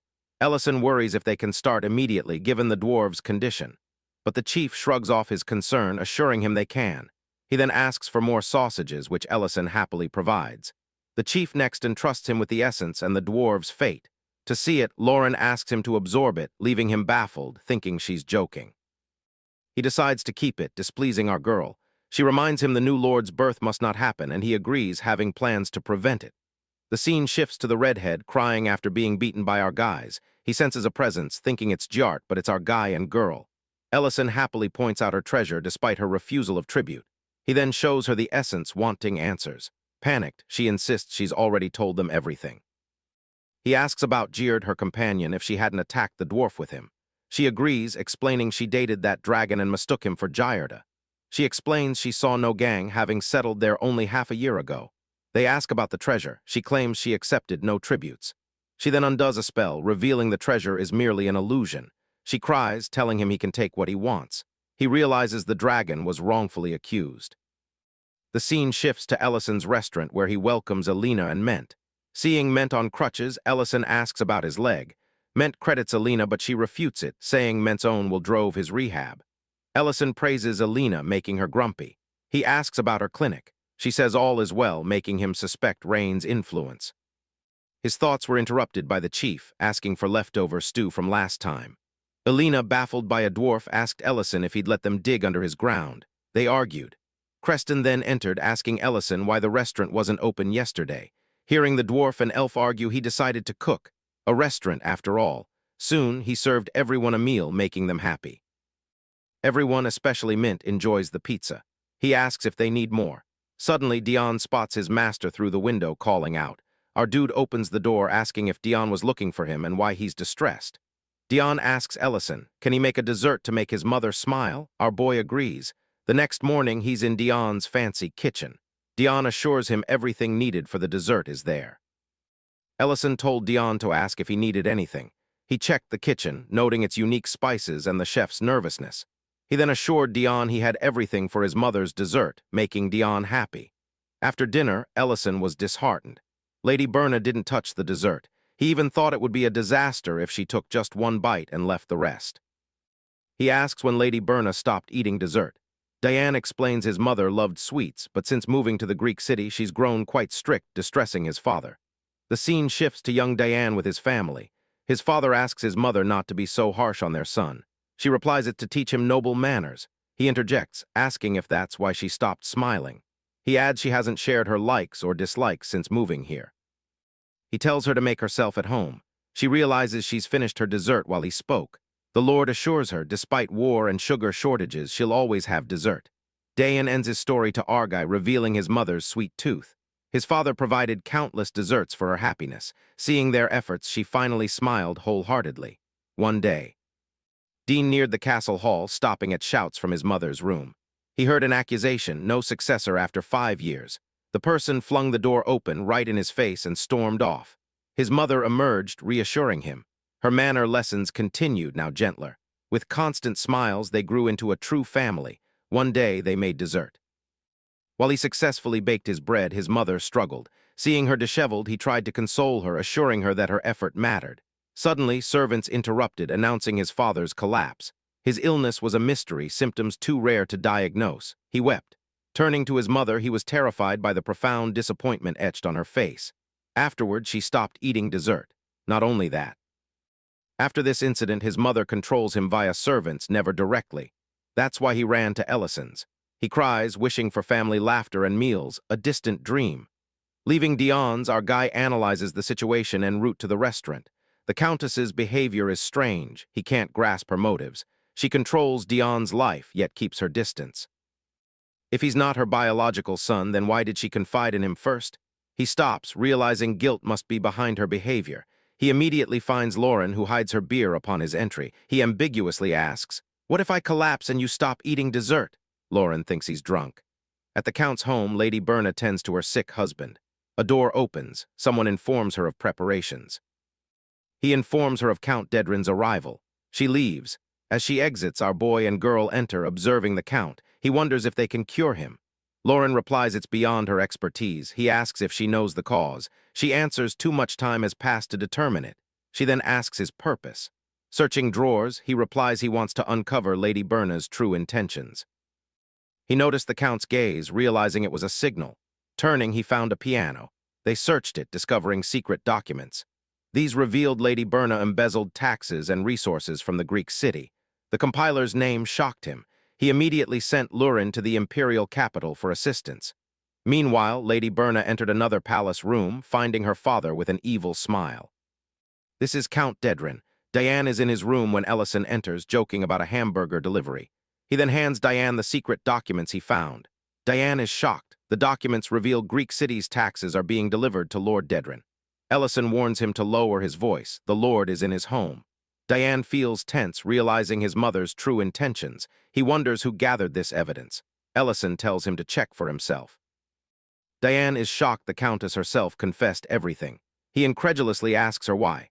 Ellison then shows him specific magic, unique to certain situations, urging him to join and uncover the truth. Meanwhile, Lady Berna sternly asks her father's purpose for being there. He smiles casually, remarking he just wants to see his daughter. She retorts such affection doesn't exist between them. He deadpans, sharing news. Crown Prince and Duke Tamaran were welcomed by Dion in the Greek city. She feigns innocence, but he shouts at her. Her father then casually states, if Dion gains confidence, he must suffer his father's fate. Her face darkens at his words. She demands he repeat himself. She shouts angrily, but he has another plan. A man moves to kidnap her.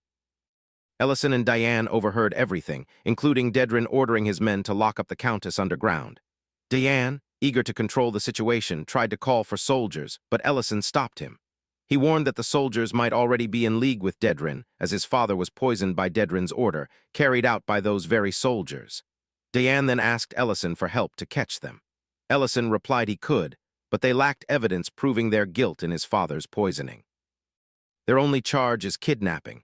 Using Lady Berna's evidence would also lead to her arrest. They need to create a situation to gather solid evidence. Suddenly, Lurin appears through a portal, holding a woman, declaring they have a high-ranking individual who can help gather evidence. Diane is truly baffled. Ellison tells him to play along for now. He has a plan.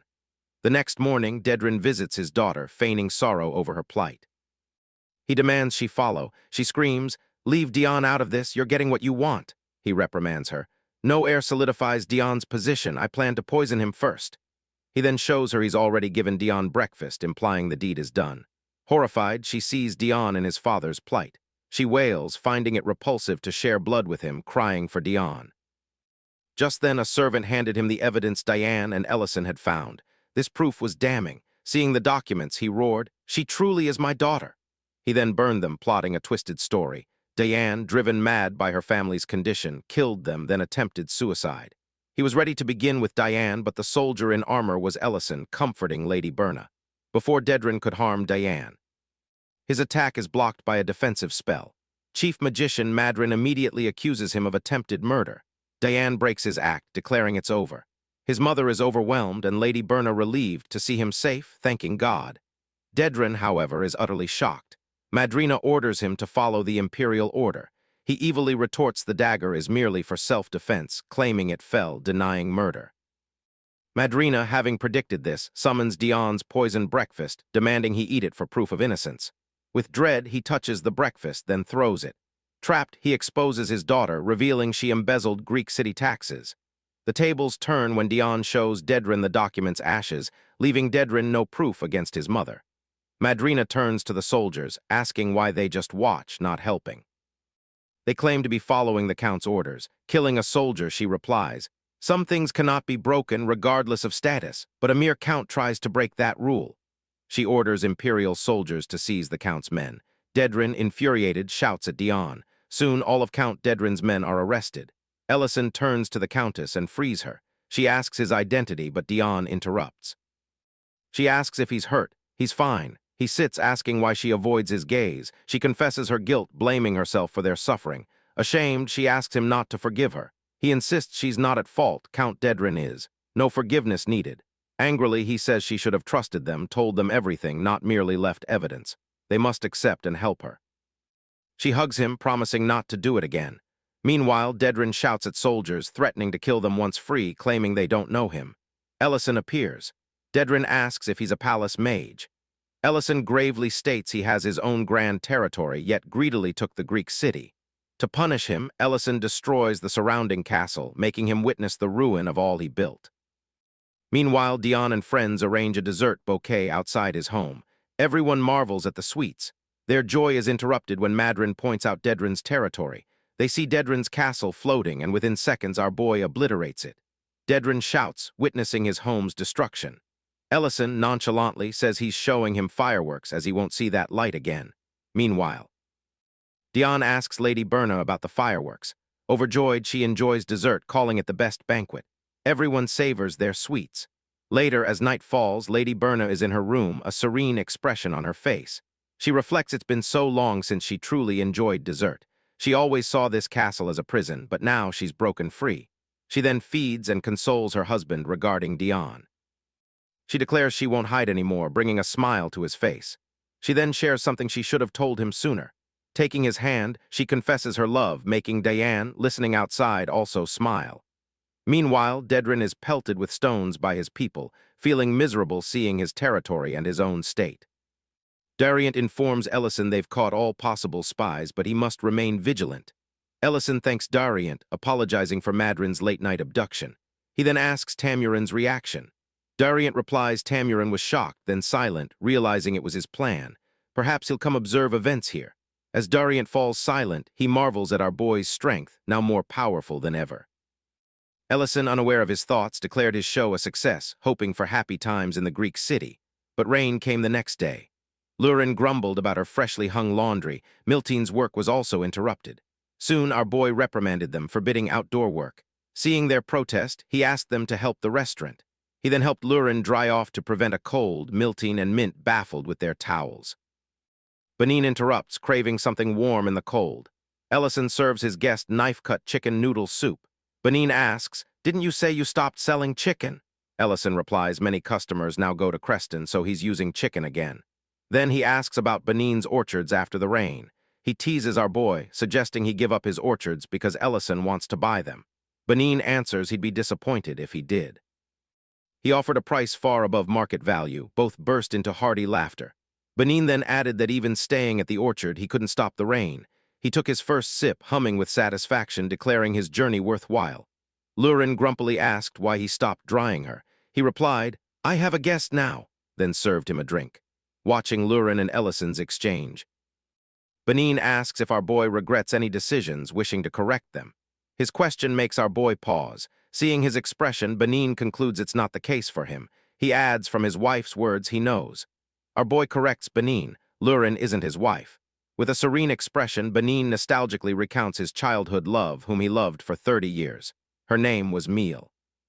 No other woman captured his heart like hers. Our boy asks if he confessed. He never did, believing their shared history meant they'd naturally unite. But when she spoke of marriage, he planned a suburban date to confess. He never got the chance due to the dragon attack. Ellison's expression darkens, realizing that was when he was transferred here. Dragon war broke out. Sorrowfully, Benin confessed he ran away like a coward. He never saw her again. 15 years later, her presence torments him, recalling that moment. Lost in thought, he admitted fear kept him from her, stopped going out, yet he misses her. He urged him to treat his wife well to avoid regrets. As Benin left, he corrected him. Lurin isn't his wife. After Benin leaves and night falls, our boy reflects on her 15-year wait for a great love, likening this wait to 150 dragon years. The next day, he asks Rain about her new friend, Meal. Rain informs him Meal recently opened a repair shop and has her own worries. Ellison asks about these worries. Rain replies Meal shares Benin's regret, shocking him. He asks what they discussed. She said Meal asked why her face wasn't familiar. Rain explained she'd recently moved here with her husband. She revealed Meal left because she loved someone but ran away like a coward when it was time to confess. Her lover had come with flowers 15 years ago. Now our boy gravely reveals to Rain Meal loved Benin. He shares what Benin told him last night. They conclude Meal and Benin went to the meeting place but fled due to the dragon attack. Afterward, neither faced the other, assuming their love was abandoned. Our boy and Rain feel sad, understanding their 15 years of shared regret. Rain adds Meal refused all arranged marriage proposals because of it. He consoles her with a plan, asking her to convey a message to Meal. Later, he finds himself in Benin's orchards.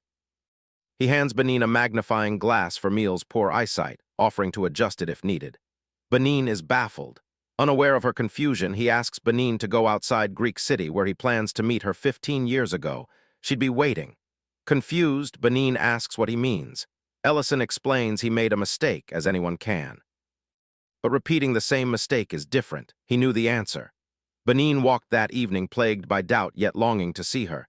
He spotted her by the tree. She looked back, recognizing him instantly. Both were overwhelmed, seeing each other after so long. She wanted to tell him something from that day. He felt the same. Then, simultaneously, they confessed. They ran away 15 years ago. Hearing the same thing, they paused, surprised, then amused, breaking into laughter. From the hilltop, Rain and Ellison watched, glad their misunderstanding was resolved. Rain asked why he didn't intervene. He replied it was for them to resolve. They then felt sad, realizing the couple's 15 years of regret and torment stemmed from a simple misunderstanding. But now, joy. Hand in hand, they returned to the city. Days later, Benin visited his restaurant, agreeing to sell his orchards. Our hero ensured a fair price. With the money, they bought a house in the heart of Greek City. They married, determined to live without regret. Meanwhile, our boy was also stoked to find land for the dwarves. Lurin was satisfied the dwarves had a home in her lair. But she grumbled he'd live at the restaurant when her lair was so spacious, seeing her expression. Remembering Benin's words, he tells her he'll live with her after construction. She beams, delighted. He confirms, suggesting a passage from the lair to the restaurant. She's suddenly excited about the lair. Later, the dwarf chief informs her the lair is 70% complete, ensuring they'll meet next year's deadline. Ellison serves them, building a lair is tough. The dwarf replies they can't repay his gift of land for their village. Inside, guests chat, discuss, and tease each other while enjoying their meal. As evening falls, two tired, disheveled figures approach the restaurant. They are vagrant brothers, Lint and Mate, drawn by the restaurant's enticing aroma. Moments later, they knock, asking for work, having seen a flyer for ranch staff. Ellison reveals they just discarded the flyer, their faces turning to dread. Sensing their dread, he consoles them that extra help might not be unwelcome. He invites them to sit and eat while discussing the work. Then in the cold, he prepares a warm meal starting with pork. He prepares the stew with key ingredients, adding MSG at the end. Soon, the pork stew is ready. The brothers hesitate when offered meat. Ellison eases their worry, assuring them of ample leftovers, so they dig in. They're amazed by the tender meat and rich broth, feeling warmth and happiness. They thank him, calling it the best meal ever. Ellison advises them to eat slowly, given their prior hunger. He asks why they work at the ranch. Mate replies they love animals and are persistent despite limited knowledge. Ellison seriously questions Alina. She replies they're persistent but hiding something. He then orders them to reveal their wrists. With no choice, they reveal their wrists. Everyone's expression turns serious at the shackle marks. Mate shouts, admitting jail time was for his brother. He apologizes for the lie, standing, believing no job awaits. As he moves to leave, his brother tries to stop him. They seem like good people, able to help if they knew their situation. Mage, disappointed, states a crime is still a crime. He won't excuse his deed, despite no regret. His brother's voice stops him dead, asking why he left without finishing their meal. Inside, Lauren asks Ellison why he disqualified the brothers. He believes they have a story, but aren't ready to reveal it. He checks spices, decides to summon many recent customers. But summoning magic exhausts him, prompting a worried protest from Lauren. He replies he hadn't considered it until he got Lord Hart. His condition worsens. He can't understand why mana gathering is difficult. He loses control, collapses, thinking, even now I want her beside me. He opens his eyes to a crying Lauren, hellbent on worrying. She immediately asks about his well-being. He replies it's nothing serious, just mana exhaustion, confusing her. A 9th-class archmage? He assures her he's fine. She then asks if he needs anything, offering to do anything. He asks her to cook, making her yell in frustration as she knows nothing about cooking. The scene shifts to the vagrant brothers, shivering in the cold night, seeking work. Unwelcome due to their criminal status, one brother even wished for prison's warmth. Later, sharing stolen food, a growling cat emphasized their hunger. Mate, seeing it wasn't enough, checked the trash. Suddenly, a menacing man and his subordinate appeared, knowing they'd just been released. The brothers couldn't believe Rotanda was still after them. Mate's fury ignited at Rotanda's relentless pursuit. He admits his mistake. He intends to teach him a lesson, but Lint stops him, reminding him they could repeat the past. Flashback. 2 years prior, Rotanda, the construction supervisor, harassed a girl whose husband worked for him. He's interrupted by vagrant brothers, reporting Section 3's support collapse, causing injuries. Hearing this, the girl immediately runs out, worried for her husband. Rotanda, seeing his prey slip, was enraged, blaming the laborers for the collapse. Mate explained they followed the blueprint exactly. Then they daringly accused him. The material was faulty, causing the collapse. This enraged Rotanda. He beat them, reminding them he hired these orphans. He fired them, declaring damages deducted from wages, leaving them indebted. At that, Lint begged for mercy. Rotanda, intrigued, suggested he earn money seducing a noble. Mate, enraged, attacked Rotanda. His lackeys intervened, but Mate brutally beat Rotanda. Now Lint reasoned he always picks fights, but this time they must hide. Rotanda, furious, vowed revenge on the brothers. He ordered his men to drag them out. A subordinate tried to reason. They warned it wasn't safe for him to cause trouble without Dedrin. Rotanda slapped the man, declaring he needed no backing. He then spotted Alina heading to Ellison's restaurant. Seeing her, he eagerly decided to ask her for something. He ordered his men to check for onlookers. Inside, Ellison inspected the ancient Mabel, the cause of his exhaustion. He'd absorbed it unintentionally. He needs to absorb more despite mana exhaustion, risking increased side effects. He plans to start now, knowing full absorption takes time, but he'll wait for Lurin to bring food. He was confident in her cooking after years working together. Yet, kitchen noises now suggest he might starve. Inside, Lurin had burned Ellison's meal, crying she couldn't provide proper food. He might die from eating it. Desperate to save him, she decides to call Alina to cure Ellison despite disliking her. But Alina's scent is gone. She then considers kidnapping a chef. Suddenly, she stops, realizing her constant dependence. She can't heal or cook. She remembers his words, even a dragon can't live alone. A chill runs through her. She can do nothing for Ellison. Alina is seized by Rotanda's man, who leers at an elf, claiming frequent clinic visits. He demands Lint and Mate's whereabouts, threatening to take care of her if she won't cooperate. Rotanda's man assumes she doesn't know these recently freed brothers, but she confirms it. She then activates her magic, declaring she won't tell him anyway. Furious, he tries to catch her, but Mate's punch, no longer hidden, connects with his face. He apologizes to his brother, who stands ready with a stick. He then consoles him, saying their fight will warm them this winter. Alina asks their purpose, but Lint urges her to flee, stating the attacker's business is with him. Mate is furious that an innocent person was targeted. Rotunda, however, remains calm, declaring they will all die. It seems he's hired a Roman horde. Roman, a Greek gang leader, plans to teach the brothers a lesson.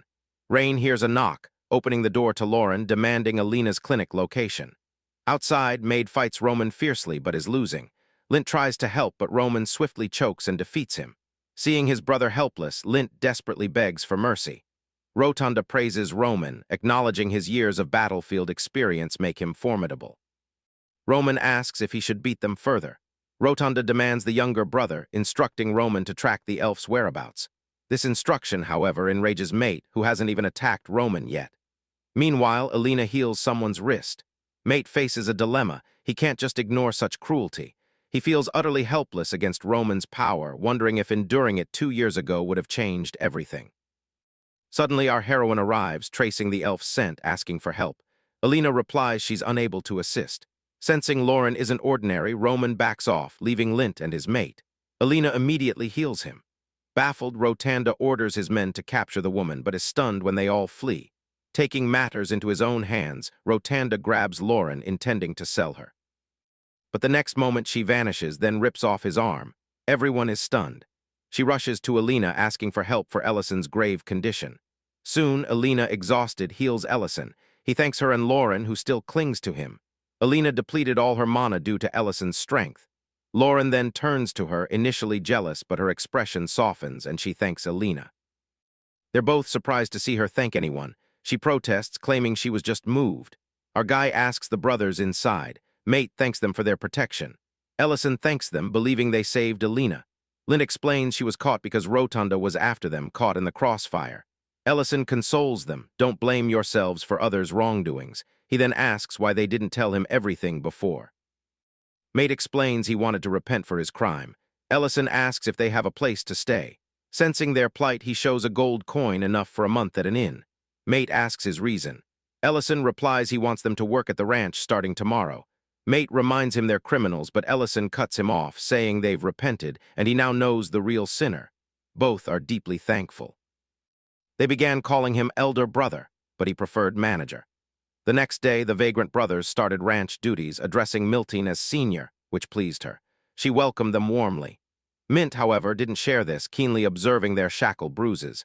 She stated that though Ellison made the decision, he didn't trust them, but he would surely defeat Rotunda, bringing a smile to Mate's face. Meanwhile, our boy works the ancient marble, satisfied as his mana restores. Only a few days remain. He turns to Lurin, who's been acting strange lately. He asks what she's doing, observing the guests. He notices his restaurant is more crowded, filled with strangers. He also can't figure out what she's thinking. Lurin is actually noticing women's jewelry, asking why they wear it. He answers, because it looks pretty. He reminds her even dragon lairs hold treasure. She sadly replies her mother's lair was nothing like that. He asks if she likes jewelry. Watching Mil get a necklace from Benin, she admits her confusion. Before they could continue, Dion interjects, calling Ellison with good news. Once settled, he informs him of Rotanda's arrest for numerous crimes. His own men betrayed him, testifying against him. He informs him Dedrin was his sole backer. Exhausted, he explains Count's cronies appear every time they settle. Serving a burger, he praises his good handling. He asks if Ellison has time in 3 days. Ellison agrees for his sake. Ellison whispers something, and he eagerly agrees to participate. 3 days later, he sits before the dwarf chiefs in a dark room. He stopped the chief, wanting to inspect the item. The chief handed it over. He found it perfect. Next, he presented the dwarves a large container of sausages and beer.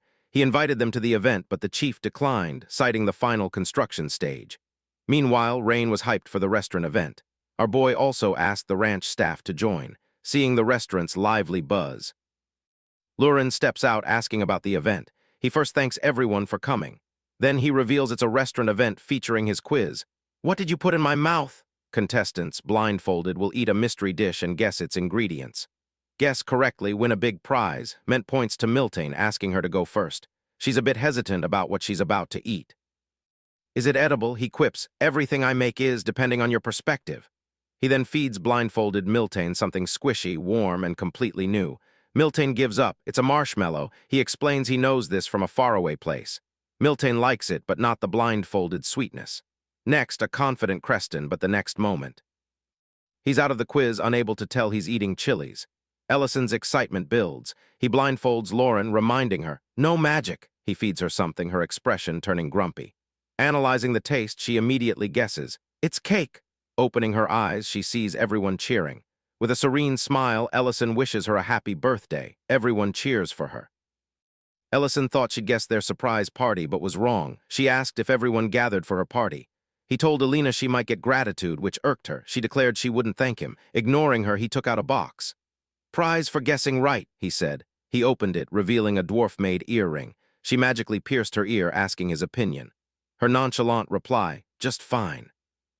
Miel pondered her husband's gift, smiled, declaring the earring pretty, finally understanding the joy of receiving. They restarted the quiz. Rain and Mate had failed miserably. Everyone enjoyed cake. After the celebration, she exclaimed it was her first birthday with such a crowd. He noted it was her last before coming of age, making it special. They noticed snow outside, and Ellison offered to join her. On the terrace, over coffee, they marveled a year had passed. He felt it brief for her, but for humans, it's a lot. She reminded him it was different for him, having absorbed Lord Heart. He calmly replied he wasn't sure it would prolong his life, having not absorbed the whole heart. Then a shooting star. Ellison urged her to make a wish. She'd already made one, to stay by his side longer. She doesn't reveal it when asked. Ellison, seeing her serious face, teases, guessing he'd want it too. Lurin keeps her wish private, telling Ellison to make his own. Meanwhile, in the Black Dragon Shrine, Nyes angrily confronts his uncle, Dihigma, on the throne. Nyes complains Dihigma freed a human, humiliating the Black Dragon clan. Dihigma calmly asks if this concerns Ruin, hitting the mark.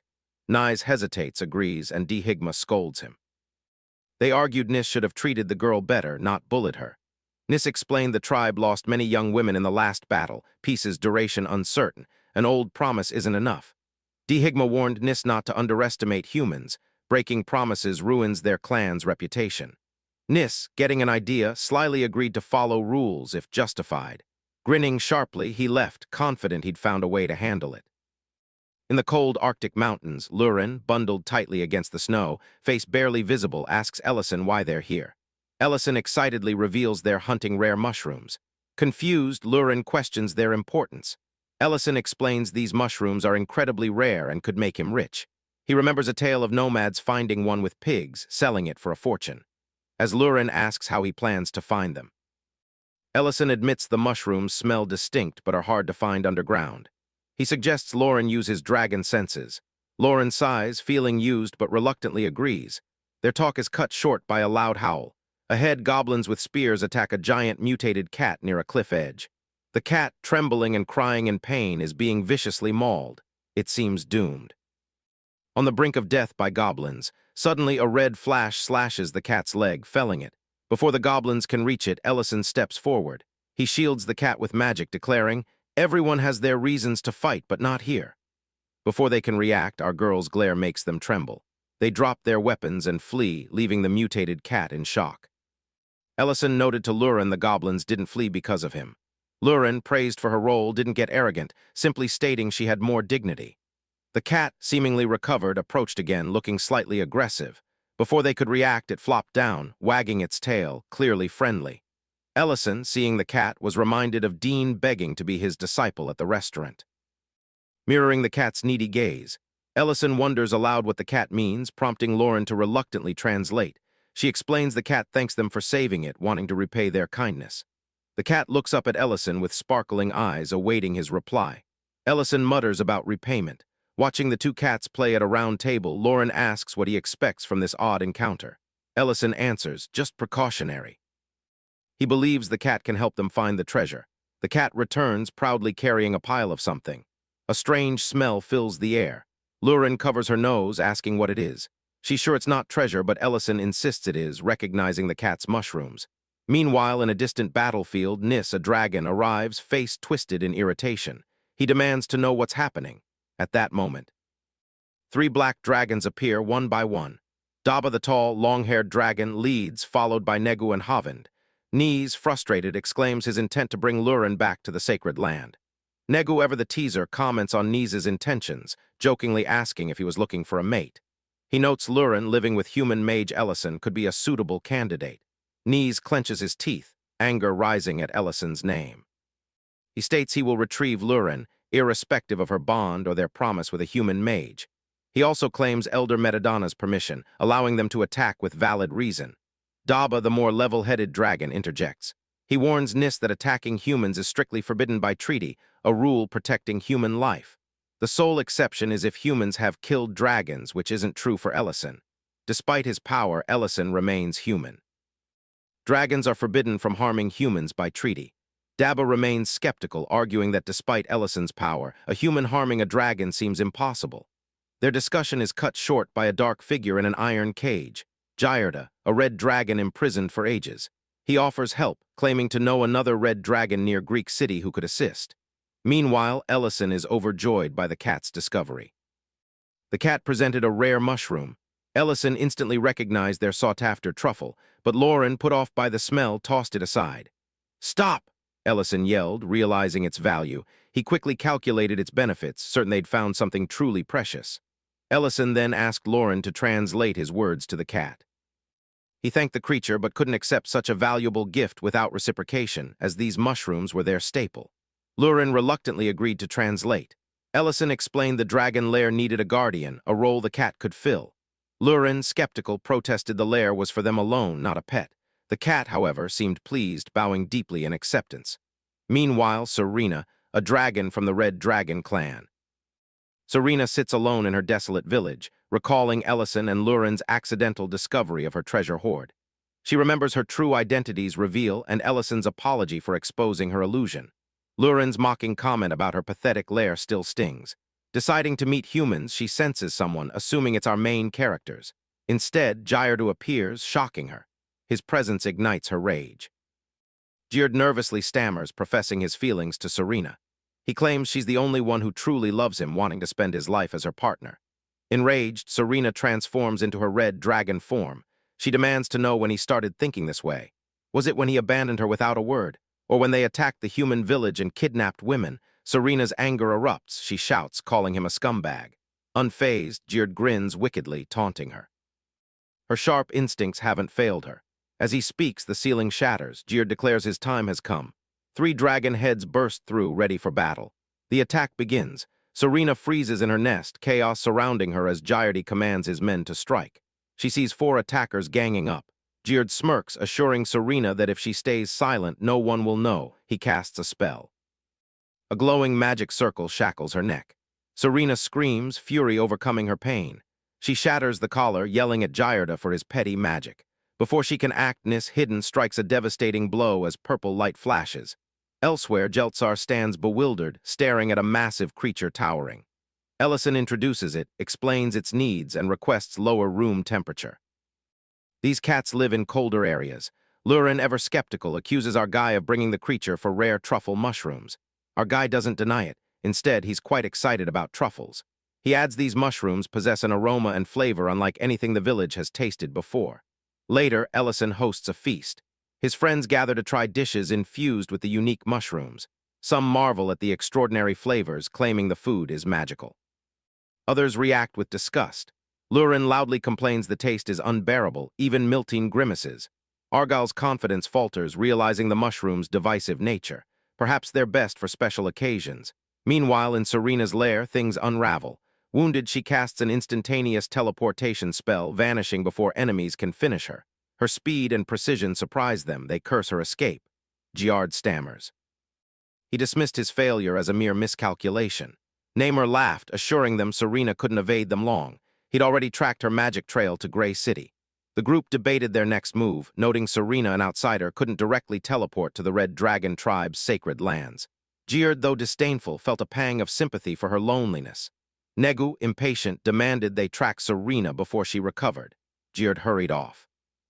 Desperate to avoid blame, Nice insists Serena's death will be pinned on Ellison.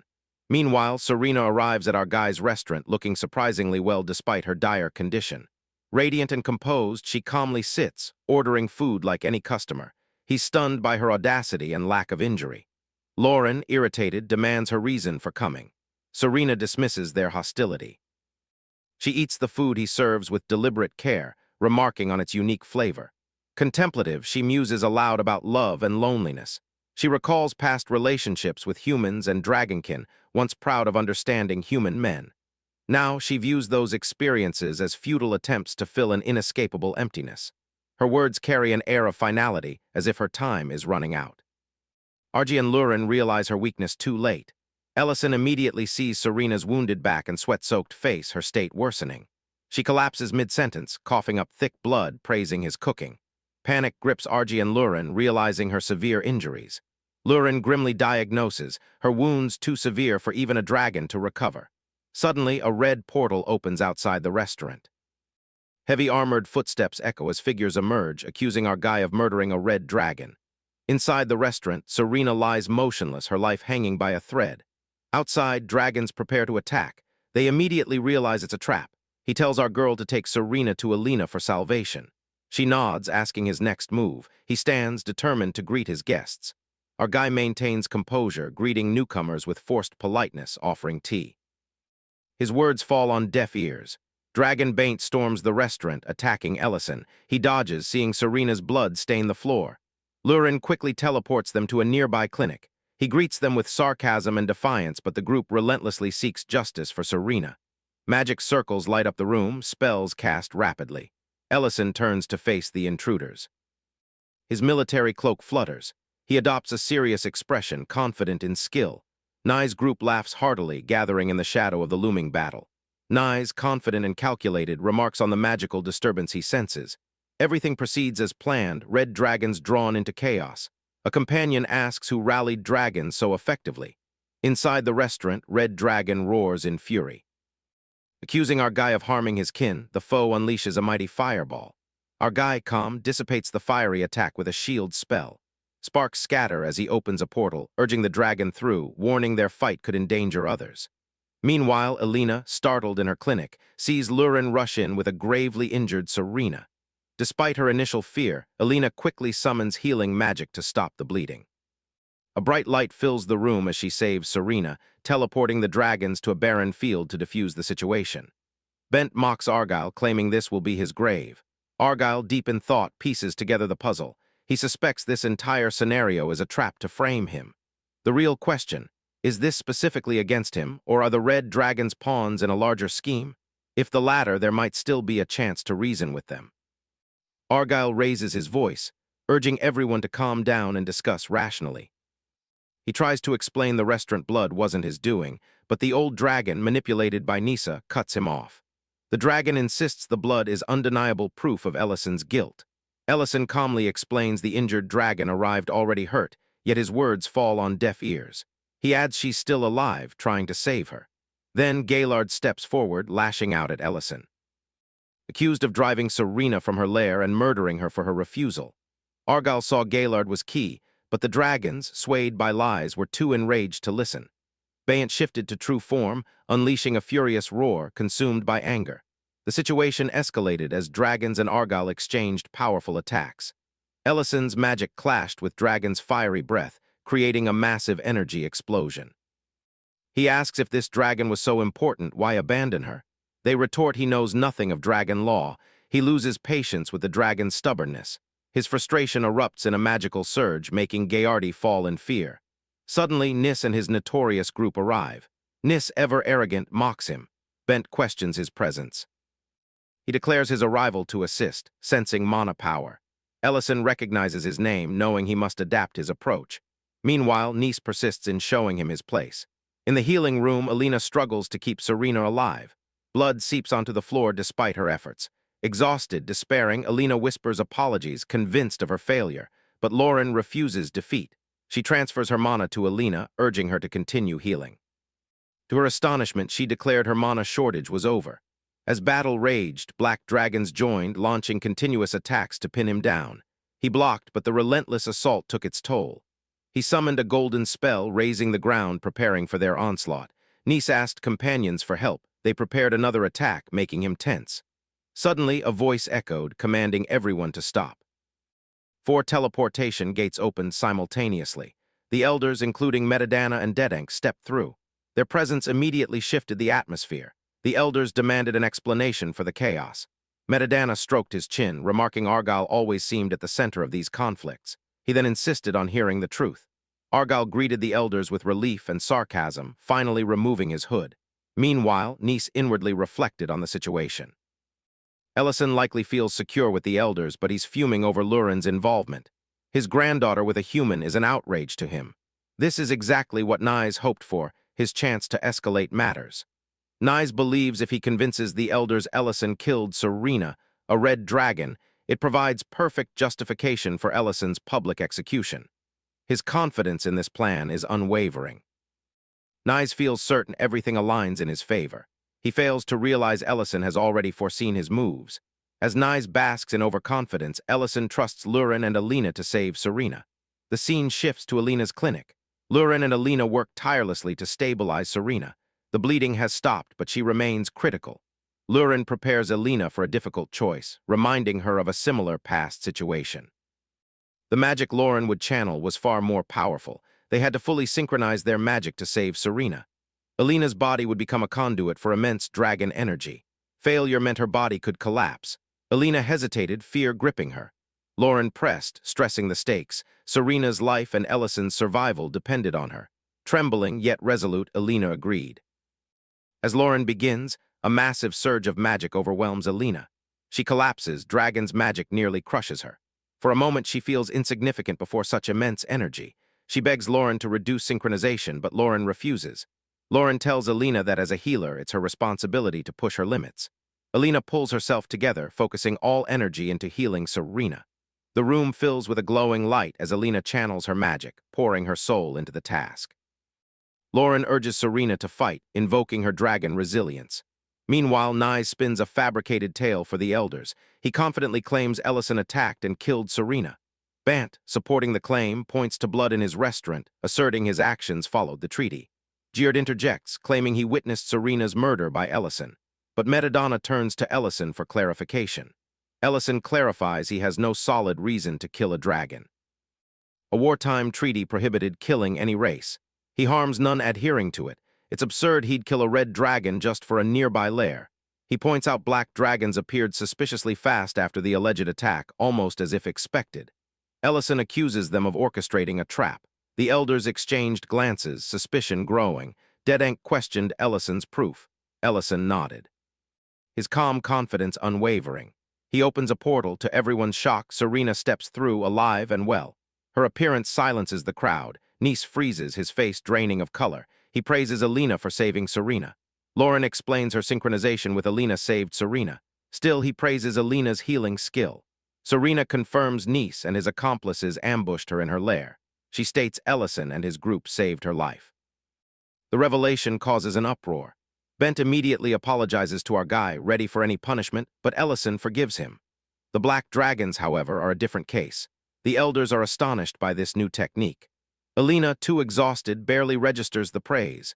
Metadonna addresses Nice, his tone cold and unforgiving, declaring Nice broke the treaty, endangering the fragile peace between dragons and humans. Nice, enraged by our boy's mage power and Lurin, transforms into his dragon form, attacking his back. Blood stains the ground as Ellison shoves Lurin aside, taking the full force of Nice's attack. The heavy blow sends Ellison to the ground, his back soaked in blood. He lies motionless. Lurin stares in shock, unable to process what just happened. Her voice breaks, asking why Ellison pushed her away, why so much blood. She sobs his name. Bant, furious, demands Nice's reason for the ambush. Nice laughs, his voice mocking as he taunts the group. He declares himself a hero, the dragon's savior from extinction. He questions their pact, accusing Ellison of being an existential threat, too great to ignore. Meanwhile, Alina trembles by Ellison's side, her magic failing to heal him. She begs Lurin to synchronize their magic as they did before. But Lurin remains paralyzed, tears streaming, staring at her blood-drenched hands. Nyes taunts, "You won't heal Ellison. His case differs from Serena's." From the side, Serena watches, eyes narrowed. Her bitter laugh startled everyone, cutting the tension. She mocked Nice's cowardice, noting this wasn't his first sneak attack. Turning to Lurin, she snapped, "Stop crying, look closely." Serena pointed at Ellison's body. His wounds, instead of worsening, healed incredibly fast. His strength wasn't fading, it was growing. Serena's words jolted Lurin. She looked at Ellison, hope flickering.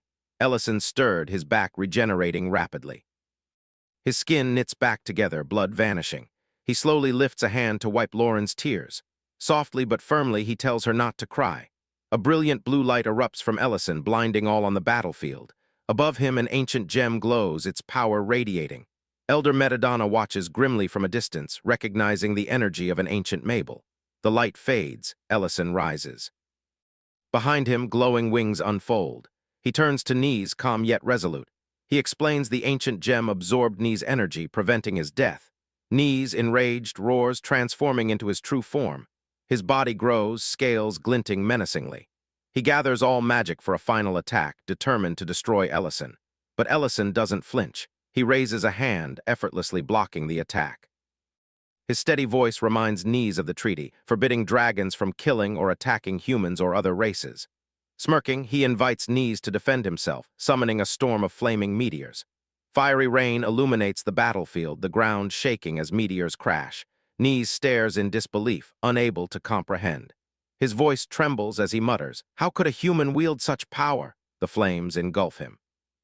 Leaving only ashes, Nisa's followers watch in silence, regretful.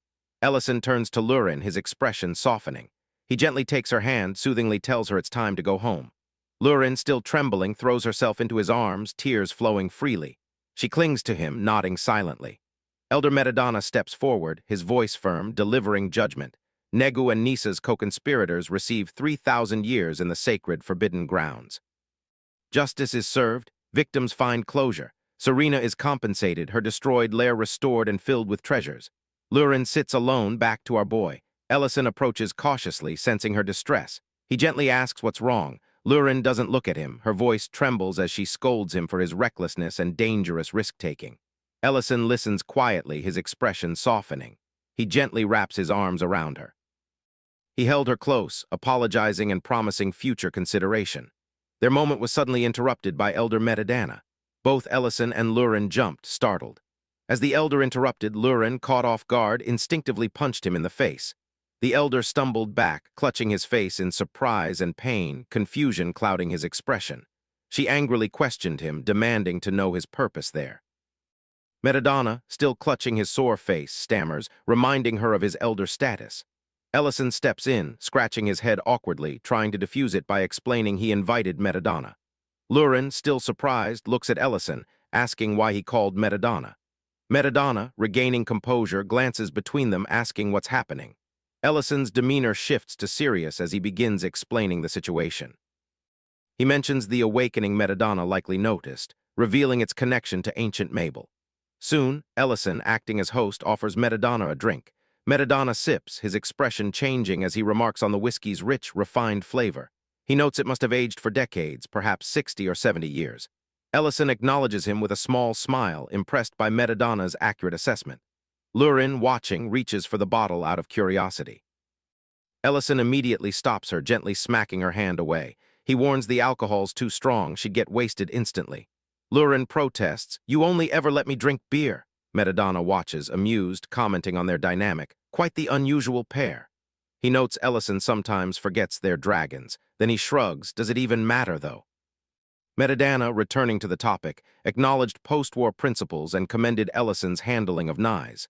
Lurin, despite her earlier irritation, defended Ellison, adding that if he hadn't acted, she would have intervened herself. Ellison, after a silent moment, reflected on his near-death experience. The conversation then shifted to Metadonna's discussion of the ancient Mabels. He recaps the immense power these gems grant upon absorption. One gem offers dominance over dragons, 2 control purebloods, and 3 could potentially rule all dragonkind. He notes an anomaly. Our boy absorbed all 3 ancient Mabels, which would make him a dragon lord if he were a dragon. He then asks if another ancient Mabel could appear after someone absorbs all existing ones. He replies that if this occurs, any extra ancient Mabel would simply disappear. At that, Ellison speculates someone is trying to reincarnate the Dragon King, connecting it to the gem's repeated manifestations. Alarmed, Metadonna listens. Ellison recounts witnessing coordinated dragon attacks at gem sites like Dwarven Mine, reinforcing his suspicion of a larger orchestrating force. Metadonna, understanding the gravity, agrees to investigate where Ellison found the last gem, but proposes Ellison act as bait. Before he could finish, Lurin sharply reprimands him. "Don't be so dramatic." Metadonna, amused by her boldness, begins preparations. The next morning, Alina gathers forest herbs, focused on replenishing stock. She mutters about having enough supplies for a while. Suddenly, Serena appears behind her, startling her into almost dropping her basket. Serena teases Alina for being easily scared and announces her decision, too. Serena would be staying longer. Alina, processing this, reminded her about her repaired lair. Serena found it too large, unsuitable for recovery. She teased Alina for being cold-hearted, wanting her gone so soon, which flustered Alina. Serena then suggested Alina teach her magic power transfer, promising healing assistance in return. Alina, blushing and stumbling over her words. He deflects the suggestion with talk of a vegetarian diet, a gesture seen by someone at the door. Meanwhile, Geard runs desperately through the woods, a mocking voice taunting him from behind. A calm, composed woman corners Geard effortlessly. Geard stops, breathless, as the woman lists his failures. She reminds him of his failed infiltration of human village and defeat by the Black Dragons. Geard, panicking, blurts out a defense. Claiming capturing Ellison would solve everything, having absorbed 3 ancient maples. She paused, then dismissed his words with a wrist flick. A sharp wind cut Geard's neck, ending his pleas. "No reason to keep him alive," she muttered. At the restaurant, Ellison and Lurin tidied up after the rush. Lurin asked if they'd stay open with no immediate tasks. Before Ellison could respond, Nellin arrived, stone in hand. Nellin excitedly shows Ellison the stone, who examines it with interest. Lurin, curious, licks the rock, instantly regretting its overwhelming saltiness. He identifies it as a salt rock, recalling similar stones from his military days aiding training. Ellison laughs at his reaction, his mind drifting back to his early days in this world, recalling the confusion and struggle of being drafted into military training soon after arriving. He was named Ellison, his original name unpronounceable in this world. Scared and terribly homesick, the mess hall food was the worst. At the table, he stared at his plate, bewildered. How could anyone eat this tasteless mush without complaint? For 2 weeks, the meals were identical, bland offerings. He couldn't understand why no one else seemed bothered. He thought a little salt would vastly improve the flavor. Surely he wasn't alone in thinking this. Struggling through training, Ellison overheard 2 instructors criticizing the food. Yet despite complaints, they ate it carelessly, fueling his frustration. 2 weeks later, training felt less brutal, but the food remained torment. Ellison realized, before opening a restaurant, he first had to survive this camp. But a day brings a great opportunity. During a magic lesson, Instructor Vane, a level 5 mage with a superior air and curled mustache, announced offensive magic training. A rare privilege for low-level recruits, he stated. Vane then introduced mana, demonstrating its essence via a glowing green sphere. He explained mana, the foundation of magic, could be manipulated through magic circles and attributes to cast spells, to showcase its power. Vane conjured a fireball, launching it at a practice dummy. He urged the soldiers to try, but their attempts yielded only tiny flames that fizzled out. Frustrated, Vane yelled, criticizing their lack of strength and focus. Internally, he lamented the war's low-quality recruits, questioning their magic ability. Suddenly, a massive, house-sized fireball blazed through the field, obliterating the target. The cliff behind collapsed, stunning recruits and instructors. Ellison stood equally shocked as all eyes turned to him. A shaken Vane grabbed his shoulders, demanding to know how. Ellison innocently replied he just gathered mana and cast the fireball as instructed. Still disbelieving, Vane pressed him. When Ellison explained he could see mana wisps, Vane broke into a cold sweat, realizing Ellison possessed extraordinary mana sensitivity. Can see the mobber around him. Later, Vane discussed the day's events with Thurond, the camp's head instructor. Vane admitted Ellison's exceptional abilities, yet felt inadequate, remembering his own struggle to learn magic. Thurond suggested delaying Ellison's frontline deployment, sending him for advanced magic training instead, recognizing his natural genius. Ellison, eavesdropping, smiled. He was relieved to avoid the battlefield. Suddenly, the door swung open. Vane caught him listening, warning him with a dark look not to get cocky. As punishment for his fireball, Vane ordered Ellison to repair the training field. That night cleaning, Ellison spotted faint orange-yellow glowing stones among the debris. Curious, he tasted one, falling back in shock, salt. Excited, he brainstormed how to improve camp meals with it. The next morning, Ellison secretly added salt to the food. When soldiers ate, they were astonished by the improved flavor. Hearing their reactions, Ellison felt deeply satisfied, knowing his efforts made a difference. Even those who ate just to fill their stomachs appreciated the change. For days, Ellison worked tirelessly to improve meals. He stayed up late preparing ingredients, often facing unwashed potatoes and dimly lit kitchens. Despite the challenges, he persevered. Determined to meet his high culinary standards, one night he even made soup with tears. Later, while Ellison ate, the instructor appeared, catching him off guard, requesting a post-meal meeting. Our guy was left scared and puzzled. Thuron's office was tense. The commander observed Ellison, who felt the silence's weight. Thuron, stroking his chin thoughtfully, acknowledged the recruit's extraordinary talent and magic. Ellison, though gloomy, conceded Thuron's point. The commander approved, emphasizing enhanced soldier capabilities provide a strategic battlefield advantage. Thuron, however, then shifted to a more unsettling topic. He mentioned rumors, someone sneaking into the camp kitchen late at night, leaving before chefs arrived at 5 a.m. Catching them was difficult, he noted, but severe punishment awaited discovery. Ellison grew nervous hearing this. Ellison's anxiety was palpable. Thuron, observing, softened his demeanor, smiling as he reassured Ellison the true reason for the call was to congratulate him on his magic training. He then handed Ellison a scroll, instructing him to dispose of it on his way out. Casually, Thuron mentioned it contained a personal investigation report, adding Ellison could use it. As Ellison took the scroll, Thuron leaned in, repeating his earlier point about the kitchen, if someone leaves before 5 a.m. Catching them is impossible. Ellison freezes, realizing the commander knows everything. Later that evening, by a forest campfire, Ellison unrolls the scroll and bursts into laughter. He recognized Thuron had known about his late-night kitchen visits all along. The scroll detailed edible mushrooms and spices, suggesting the commander approved Ellison's secret culinary experiments. Ellison continued using these, transforming meals at the northern training camp. Bland food grew tastier, more abundant. Soon the camp was known for its best meals. Even after Ellison's discharge, his recipes were passed down, preserving the camp's excellent food legacy. Now Ellison revisits his old camp dish, nostalgic for the saltstone that started it. Lurin inspects the pot, asking if it's the same dish from Camp 5. Ellison confirms it was a survival recipe. As they eat, Lauren and the others note the food isn't as good now, but nostalgia enhances it, recalling past struggles and camaraderie. Meanwhile, Serena grumbles about hunger from a table as two children approach, seeking Alina. They explain their brother is hurt. Alina's not here, so they ask Serena for help. Serena initially dismisses them. She called the boys scraped knee minor, yet when the children persisted, she begrudgingly used simple healing magic. Later, Alina met the children, who thanked her for Serena's kindness. Confused, Alina confronted Serena. Serena defensively denied compassion, demanding why Alina left her starving. Alina explained she'd gone to the Lord's castle to treat a patient poisoned mysteriously, causing brain damage.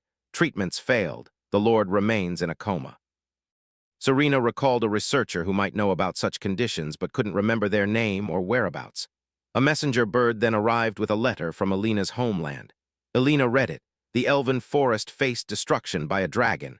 To prevent this, she was expected to become the dragon's bride. Overwhelmed, Alina wept, lamenting marriage should be based on love. Serena dismissed the dragon's threat as mere bluffing. Alina remains anxious. Serena, confident, assures Alina of her protection. In the elf village, Nerea learns the letter reached Alina. The elf asks if Alina will return home, aware of the dragon threat. Nerea trusts Alina's selfless nature, believing she will come. Yet she's unsure her return will solve their problem. Back with Alina and her companions, Serena scolds her, insisting on preparedness for every possibility. Despite frustration, Serena agrees to the elves' forest journey. Ellison teases Alina about a husband candidate as they prepare to face the dragon. Far away, a huge dragon roars menacingly in the forest. At the forest's edge, their path is daunting without teleportation. Ellison notes the time, while Serena suggests flying to ease the journey. Alina explains the elf forest's magic disables teleportation, making it impossible. Before they can plan, a commanding voice interrupts. Lilinia, an elf, appears, bow drawn, warning them, "Don't move or you'll be shot." Her elf squad surrounds them, defensive. Lilinia demands, "What brings you to the elf forest?" Sensing the tension, Alina steps forward, identifying herself and vouching for the group. She reassures Lilinia they are with her. Despite Alina's words, Lilinia remained cautious. She insisted their identities needed verification. Turning to Ellison, she questioned his race and purpose. Ellison grimaced but honestly replied he was human, here to assist Alina. Lilinia noticed a brief eye flash, a rare thought-reading ability usually exclusive to elves. As she addressed Serena, Ellison interjected, casually introducing himself and his small, highly rated Greek city restaurant. He even invites them to visit. This annoys Lilinia, who snaps at him for speaking out of turn. As she demands Serena's response, an elf rushes in, whispering something. Lilinia, visibly surprised, orders weapons lowered. She apologizes, explaining Miss Nerea, the elf elder, granted entry. As they proceed, Lurin mutters about the elf's initial hostility, but Ellison assures her things are progressing smoothly. Miss Nerea welcomed them warmly, apologizing for the entrance misunderstanding. She acknowledged their long journey and thanked Alina. Noticing the tension, she praised Alina's courage, understanding her difficult decision to come. Alina, trembling, asked if she meant the marriage proposal. Serena, unimpressed, scoffed at a dragon wanting to marry Alina, even insulting him. Miss Nerea was horrified by Serena's casual remark. They warned her Iramantium is an almighty being.